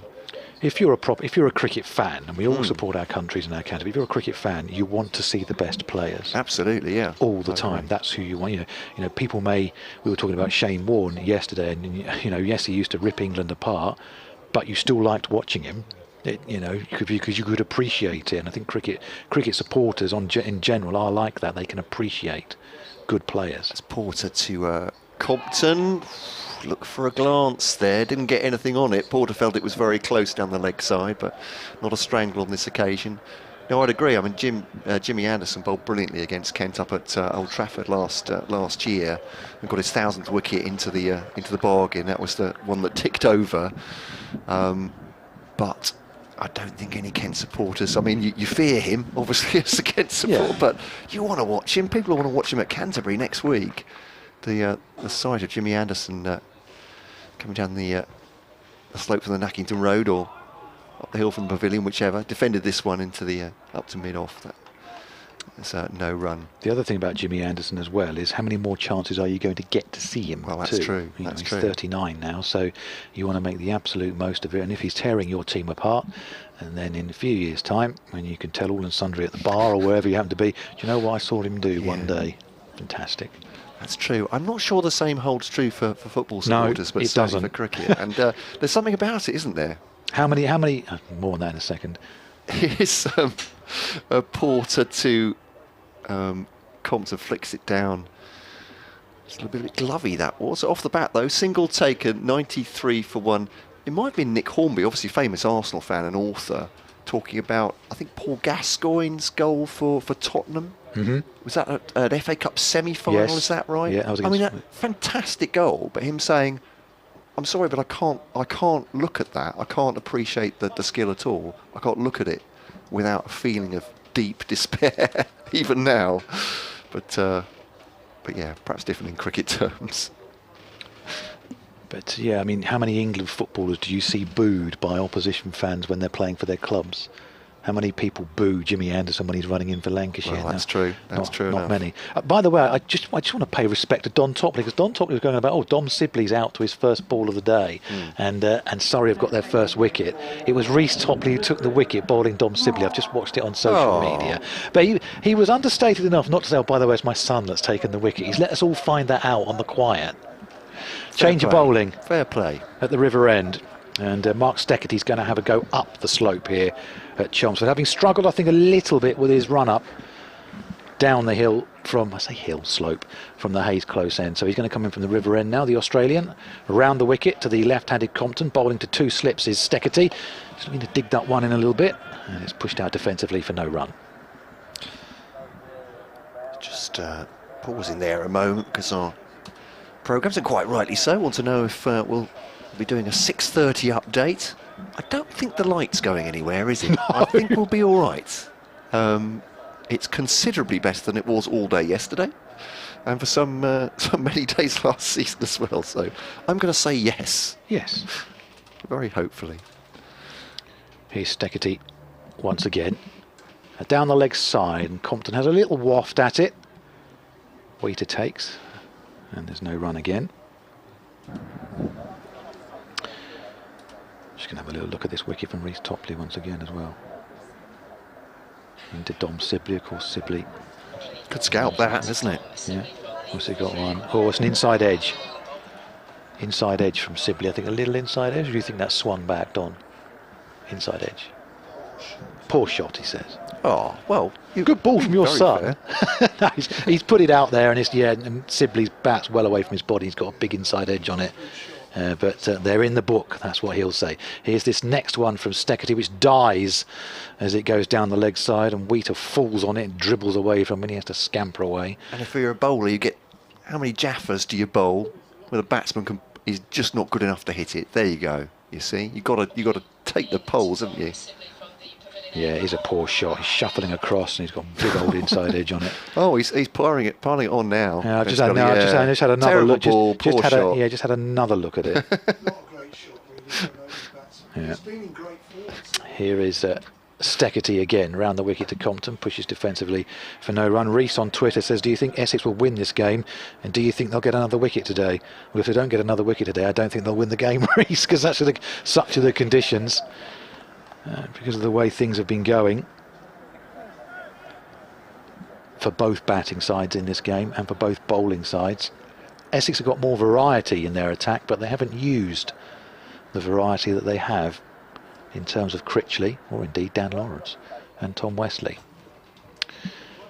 Here's Steketee in again, plugging away, slightly away from the body there, Compton, pushing out to backward point, and there's no run. 93 4-1, one delivery to go in this over, none for 24 so far for Steketee. The umpire just having a little look at the line and where his front foot is landing, and also where the foot after his landing is going to, and whether it's in line with the stumps or not. We had a little word, didn't we, earlier in the day, because Matt Critchley was in his, I suppose his follow through from playing shots was walking a little bit down the pitch. They've been very careful, these umpires. Steketee in again, and yeah, just angled away on the offside by Compton, the outer face of the bat. End of the over. It is 93 for 1 here on BBC Essex, BBC Radio Kent. 5 overs to go in the day, and Mark Steketee's first maiden as an Essex bowler. Yeah, Kent have needed this, and as you say, Glenn, if they can see their way to stumps, perhaps 3 figures on the board for 1. But Essex, just the possibility now, 5 overs to go of the day, if they get a wicket before the close, then perhaps a second will follow. Those, I'm not sure if a night watchman will come out. Matt Milnes has done a great job for Kent in the past as a night watchman. Not many keen to put their pads on at this point, I wouldn't have thought, after a day and 2/3 in the field. Sam Cook's going to have a crack from the Hayes close end. So yeah, he came up from the City end, didn't he, for his first spell. So Mayeye will face him. 2 slips and a gully. Past him now. Right behind that, Mayeye. I like that forward defensive of him. It's very crisp, and I won't say dismissive, but he doesn't move very much, does he? Offers to face the bat to it. 1 over to go in the day between Hampshire and Somerset. Somerset 15 without loss in their second innings. They're still 233 runs behind Hampshire, though. I'm sorry, I do have to say that they've got injuries in their squad. Yeah, illness, Anthony Gibson's not unavailability. Here, so I'm sure we'll get this back at some point. His Cook looked like it's moving away from Mayeye there a little bit. He's left it the way that Wheater's taken. A bit of movement, maybe? Possibly, but started wide and and went wider. Surrey, mentioning earlier on, they got a bit bogged down today, so they eventually had to declare really 428 for 8. Warwickshire 16 for 1. Northamptonshire still batting 277 for 8, so 54 ahead now of Gloucestershire. That after Northants were 26 for 3 at one point. That's in Division 1 as well. Once more, on the up from Mayeye. He's just guided that through the offside. Snater is after it, catches it too, throws it back to Adam Wheater. Well, I say back to Adam Wheater. That's cleared him by some distance. But doesn't matter. They've kept them down to 2 anyway. Snater just by fielding the ball. But you can see Wheater looking into the air, further into the air, over his head. Didn't quite work out. Good 8th wicket stand between Gareth Berg and Richard Keogh has just been ended for Northamptonshire. Berg has gone for 66. Keogh's still there unbeaten, 113. They went from 129 for 7 there. Cook to Mayeye, leaves it outside the off stump, shoulders arms. Then raises bat even further. So it's a good comeback for Northamptonshire. Division 2, only one game still going. Middlesex, Derbyshire. Derbyshire 166-4 in reply to Middlesex's 401 all out. Former Essex man Billy Godleman out for 23 today. And Shan Massoud made 91 for Derbyshire. Cook to Mayeye. Defends that. Checks the pose. Checks the line. All fine. He's on 28. 43 for Compton. Ben Compton making his debut. The stand so far at 59 between these two. Good comeback from Nottinghamshire in Division 2. Sussex 375 all out. And Nottinghamshire reduced to 52 for 4, closed on 214 for 5. Stephen Mullaney made 79. Lyndon James 63. So Cook bowls to Mayeye once again. Forward defensive. This time he holds the pose on one leg, lifts the other one, wants to do a kick away, but very expressive. End of the over anyway, 95 for 1. Leicestershire, Worcestershire. This was the late start yesterday, but Worcestershire have already taken a stranglehold on that. 348 all out. This is in Division 2. Former Essex man Chris Wright, 3 for 53 for Leicestershire, who are already in trouble. 42 for 3 in reply. They were 6 for 3 at one point. The misery for Leicestershire continues. Glamorgan 234 all out. They finished early down there in Cardiff due to heavy rain. Durham are 5 without loss. So you're up to date with everything that's going on in the county game at the moment. And Mark Steckety continues from this river end. Dicks one in short there to Compton, who just about gets everything out of the way, and well taken by Wheater. Nice bit of disguise and then surprise from Steckety. And in a test match, South Africa 278 for 5 against Bangladesh. That after they'd won the toss and decided to bat. Bavuma, the captain, 67, Peterson 64 and Elgar 70. The pick of the batsman there for South Africa. That was day 1 as well. Here's Steckety, hop on a skip at the start of his approach. In now, around the wicket to the left-handed Compton, and Compton plays defensively from the crease again for no run. It ain't doing anything, is it? No. No. Thank you. Is the answer to that? No, it's tough. Though I would say the same as I say with Kent here. I mean, the good signs for both these sides is these bowlers have done really well. There hasn't been much loose at all. They stuck really well to it, and on a surface that will give you just a little bit of nibble each way, you can see these attacks will work well. Here's Steckety. Oh, digging one in and hitting Compton. Has that hit him on the batting helmet? Yes, I wonder. Just wonder. Well, the umpires aren't moving. Do they not have to? I'm sure if it has hit him on the surely. helmet, they have to check. So I can only think it's not hit him on the helmet. Crikey. In which case, what did that hit? Because it made a pretty woody noise. Bat handle, possibly? Yeah, possibly. Yeah, that's a good point. Quite picked that out because he almost turned his head on it. Because it didn't get up as high as he was thinking. Did you just feel his shoulder a little bit there, or was he just pulling his shirt up? Well, I'm just wondering here. actually. Yeah, no, they because, yes. Now, there's a helmet coming out. It's a fielding helmet. And a fielding helmet, and the shin pads are coming out. I did just wonder if a couple of the Essex fielders had gone, look, you need to come out and look at him. But no, he has. Yeah, I think it's hit him on the bat handle. The handle was sort of up, and he ducked his head and turned away. But yeah, they're bringing the fielding helmet out, the protector, but they've shunned the shin pads. Is he going to go in at short leg, or is he going to go in at short mid? Yeah, he's going in at backward square leg, short backward square leg, There's Adam Rossington there under the helmet. Steckity is in now to Compton. Digs that one in, and Compton, well, he's lifted his hands and bat out of the way, but the trouble is it was a bouncer, so it could easily have taken something on the way through. It didn't, and it goes through to Wheater. This is good fast bowling, isn't it? And Compton, just for the first time in this innings, looks ruffled, as you say. He didn't quite know what to do with that one. Good pace from Steckity coming up the hill. Slope, as you say, rather than hill, but yeah, that's fascinating. And that tactic of putting in the short leg looks very good indeed now. He lifted everything above his head, but the trouble was the ball was above his head as well. Was following him. Here's Steckity, and that's angled away into the onside by Compton. Good comeback from him. Yeah. Snater does the tidying up, but they come through for the single. 96 for 1. 1 ball to go in this, the fourth from last over of the day. That's the old adage, isn't it? What's the best way to play Mark Steckity at this point, Ben Compton, from the non-striker's end? Correct. Yeah. Correct. And that's what I'll be watching on from now.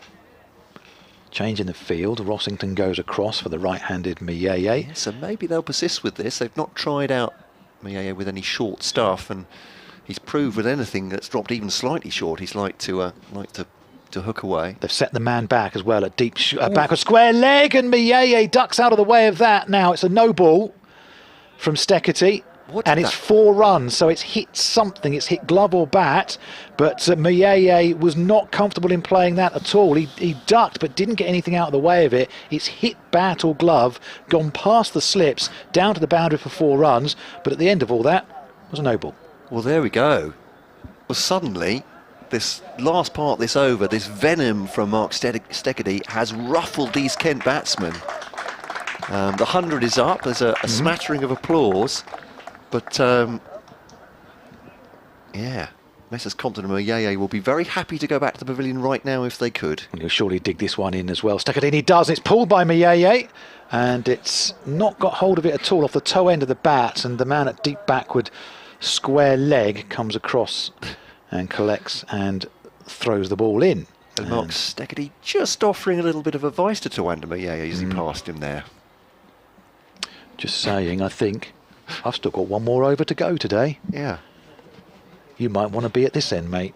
Lovely to make your acquaintance. Yes. But that's yeah, good quality fast bowling. Really is. From Steckity. And he's extracted a little bit of life from the pitch as well. Sam Cook going to continue from the Hayes close end. Indeed so. I shall be off shortly to do that 6:30 update, which I've promised. 44 for Compton, 33 for Miyeye. There's all sorts of symmetry going on there. Steckity none for 32 off 7, but that was by far his most potent over, wasn't it? Warwickshire 16 for 2 now. Rhodes has gone for 6. Top leader bowler? No. He's outside the off stump as Cook comes down the hill, left by Miyeye. Goes off for the first time, I think. Just have a little bit of wander off to square leg. The 21-year-old batsman. Just perhaps having a think to himself. They can't time out these overs, can they? Nothing doing there, but they're going to play them. No, Kemar Roach has taken the wicket. Roach. That's a good opening attack, isn't it? Not bad, is it? Will Rhodes, the man, the Warwickshire captain, who's gone. Roach. We'll go for that. 1 more ball for me in this over as Cook comes down the slope towards Miyeye, leaves that once again through to Adam Wheater. 103 for 1, 44 for Ben Compton, 33 for Tawanda Miyeye in reply to Essex's 5-14. I'll be back very shortly. Cheers, Matt. Matt will come back for the closing few balls of this innings once he's updated the listeners to BBC Radio Kent on their county's progress in response to the Essex first innings of 514 all out. And it's been a good response. They should be very happy with the way their side have come back. Here's Cook running in towards us. In now, all shorter delivery, and Miyeye goes for the pull, and that has hit him in the grill of the helmet, and the umpires will call on the Kent physio team here, I think, just to check that Miyeye is okay. I think it's hit him in the grill rather than in the helmet, but he still will need just to be checked over, and they'll need to check that the grill is okay as well. So Seems to be a very definite ploy from Essex now. They're going to dig the ball in, bowl a little bit short at these two. Feel they've had it a little bit too comfortable. And Compton's been hit on the bat handle and has struggled to deal with the short ball. And Mayeye didn't get out of the way of one from Steckety in the previous over, but it was a no ball anyway. And now he's been hit by Sam Cook. So a drink comes out and a little chat as well, just to check he's okay. There'll be various checks they go through, questions which will be asked, which he'll have to answer. What day is it? That sort of thing. Check it. He seems okay. He might be slightly rattled by that, but this is the correct thing to do, the concussion protocols. Check everybody's okay. It definitely seemed to be the grill of the helmet that he was struck in, rather than actually on top of the head or anything like that. But the grill can also trap your mouth and cut your lip and against your teeth, that sort of thing. But they'll check the helmet as well, and whether that needs to be changed. But this will give Essex some encouragement for tomorrow when they come back, that this might be the way to go about things. This might be the way to attack these two Kent batsmen if they can't remove either of them between now and the end of the day's play. 2.5 overs still to go. No problems with the light. We've got virtually entirely blue sky now this evening. What time are we at? We're at 6:30 on this Friday evening. And yeah, another helmet's coming out, and it's still in its plastic wrapping. You have to carry spares these days because that helmet can't be continued to be used because it's been hit. And obviously it's various parts could be damaged. Just seeing whether they're going to swap the grills over or whether it's going to be a complete change of helmet here for Tawanda Mayeye. Now having a chat with the umpires to check he's okay. Yeah, I'm fine, he says. And yeah, no, it is going to be the new helmet that they're going to use. Kent here, 103 for 1. Mayeye's made 33 from 69 deliveries. Compton 44 from 104. But they're just making adjustments to the helmet so it'll fit properly to the chin strap, etc., etc. So a complete change of helmet. I guess Matt, who's back with us, because the integrity of the helmet that's been hit could be called into question. I wondered if it hit him in the... You've probably already discussed this, sorry, I was doing my update. I wonder if it hit him in the grill. Yes, that's what I thought initially. Because he seemed to be miming that maybe the grill had jammed back against his face, or maybe his throat. But I won't say there's no concern, but I think you'll know what I mean by that. I think he's fine. Yes. They're fine with him. But they're making sure that the helmet fits properly. Frankly, this is the last thing that Wanda Mayeye needs at the end of this day. He spent a day and a half in the field, toiling in the field. Ben Compton the same. They've done really well. Things have looked pretty calm. Then last couple of overs of the day, suddenly the short pitch stuff comes. They're not picking them, it looks like to me. I don't know why it is. Is it conditions? Is it shadows lengthening? Whatever. I mean, it's not dark here, that's for sure. But they're finding the short pitch stuff very difficult to deal with. Neither of them coping particularly well. Now Mayeye's been hit, and particularly now there's a long gap between deliveries. Almost, I'm not saying they're not clever people, but they don't want to think almost towards the end of this day. They want it to be procedural and dull. Leave some, clip a few for a few singles. Thank you very much. See you tomorrow. But now there just is that bit of jeopardy and excitement at the end of day two as these Essex bowlers rough up this Kent pair. Yes, Cook, the man who struck Mayeye, he's back up. Everyone's off the field who were on, physios and trainers. Mayeye's got a new helmet. We've got 3 overs to go, 3 balls to go in this over. Cook is into Mayeye and it's short, and Mayeye whips that one around the corner behind square in the onside and picks up 4 runs. You can see what Sam Cook was trying to do there. He got it wrong. It's 4 runs, 107 for 1. It's a nice shot, flamboyant again. With a flourish he hit that one, as you said. He whips the bat almost after he's finished it. But yeah, 4 runs for Mayeye, who goes on to 37. Good partnership this one, but what was it, 14 balls available to Essex here, and I think they're going to be interesting too. Cook way in the distance at the Hayes close end. Turns. Still got 2 slips in. And he's in and bowling to Mayeye, and that's just short of a length. Pushed out to the offside and fielded by Snater. And I believe, I'm not saying it's a commentator's curse, but we had an exchange, didn't we? There's nothing in this pitch, you said? Yes. No, I said.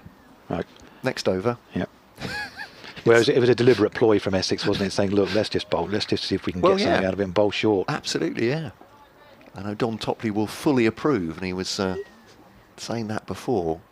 Cook into Mayeye once again, cutting away. Stopped by Snater at point, and there's no run.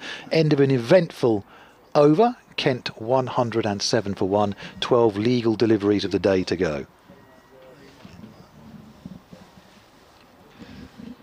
And so, Tawanda Mayeye will be just turning down any singles for maybe off the last ball he'll take one, will he, from Ben Compton of this over. So 2 available. I say 2 available because if there's a wicket in the last over, they will they'll come off, won't they?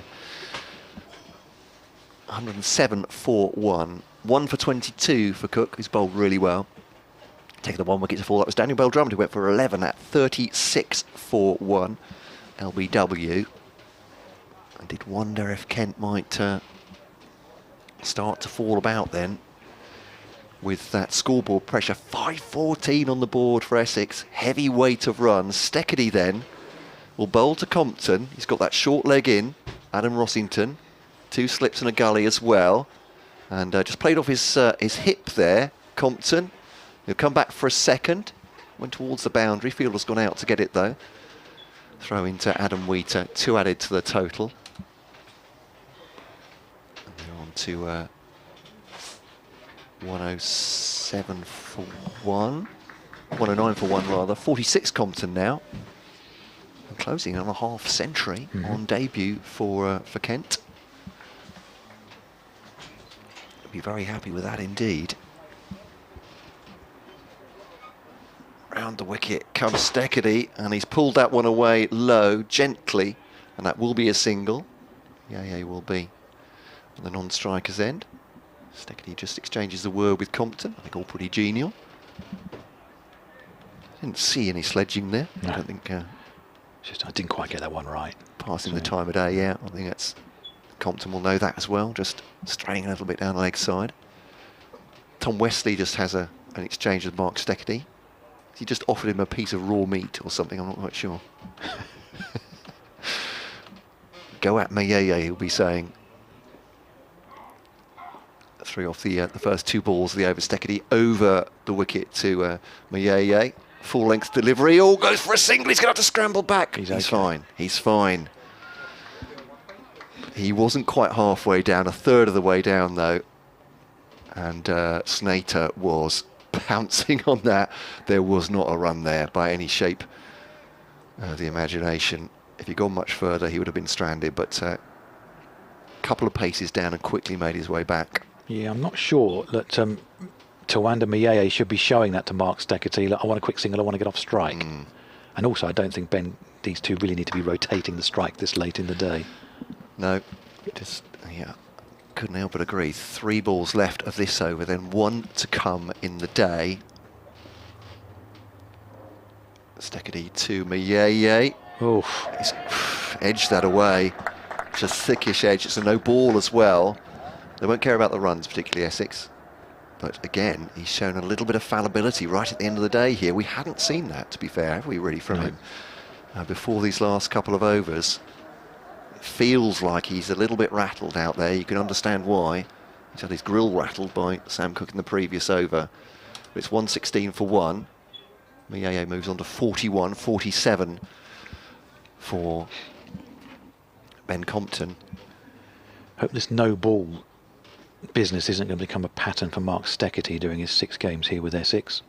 Yeah, you're right. He's coming up the slope as well. Just hasn't quite got himself organised. But I'm saying it is difficult here at Chelmsford. So what's back of a length? That's a good bouncer. But that's chest high, maybe throat high. though I think he may have taken just a little bit of pace off it, gone through to the wicketkeeper.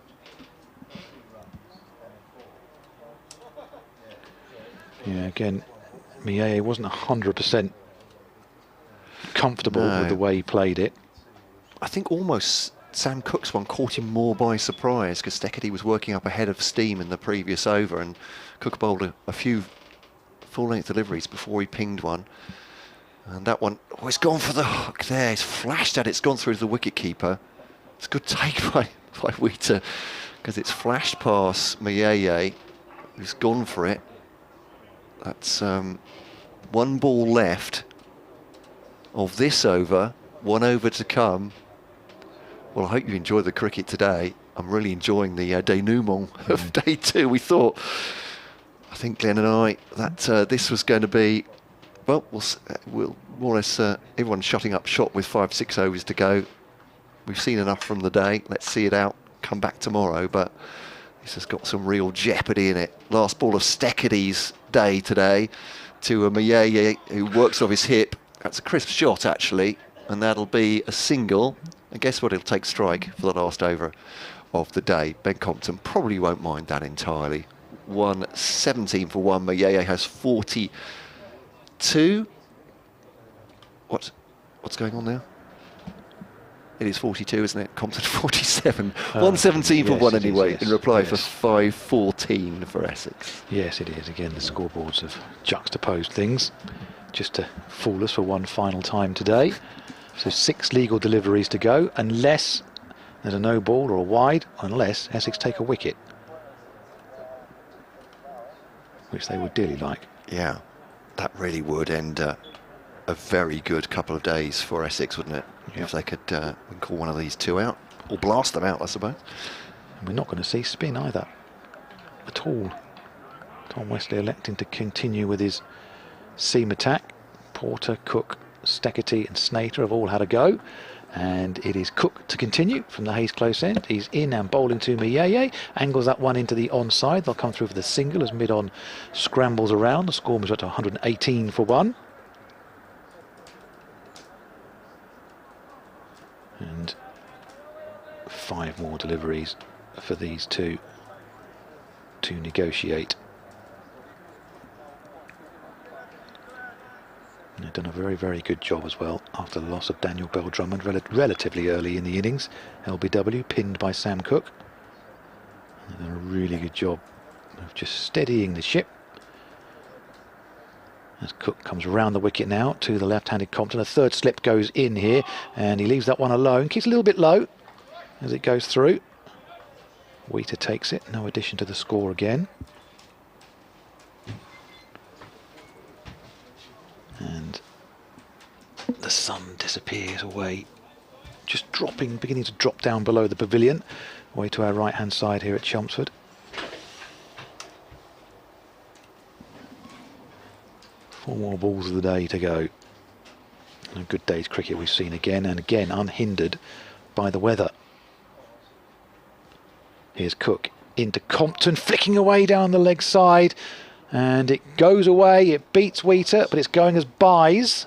I was going to say, was that his 50, but no. Right, so that goes against the wicket-keeper's name, that one.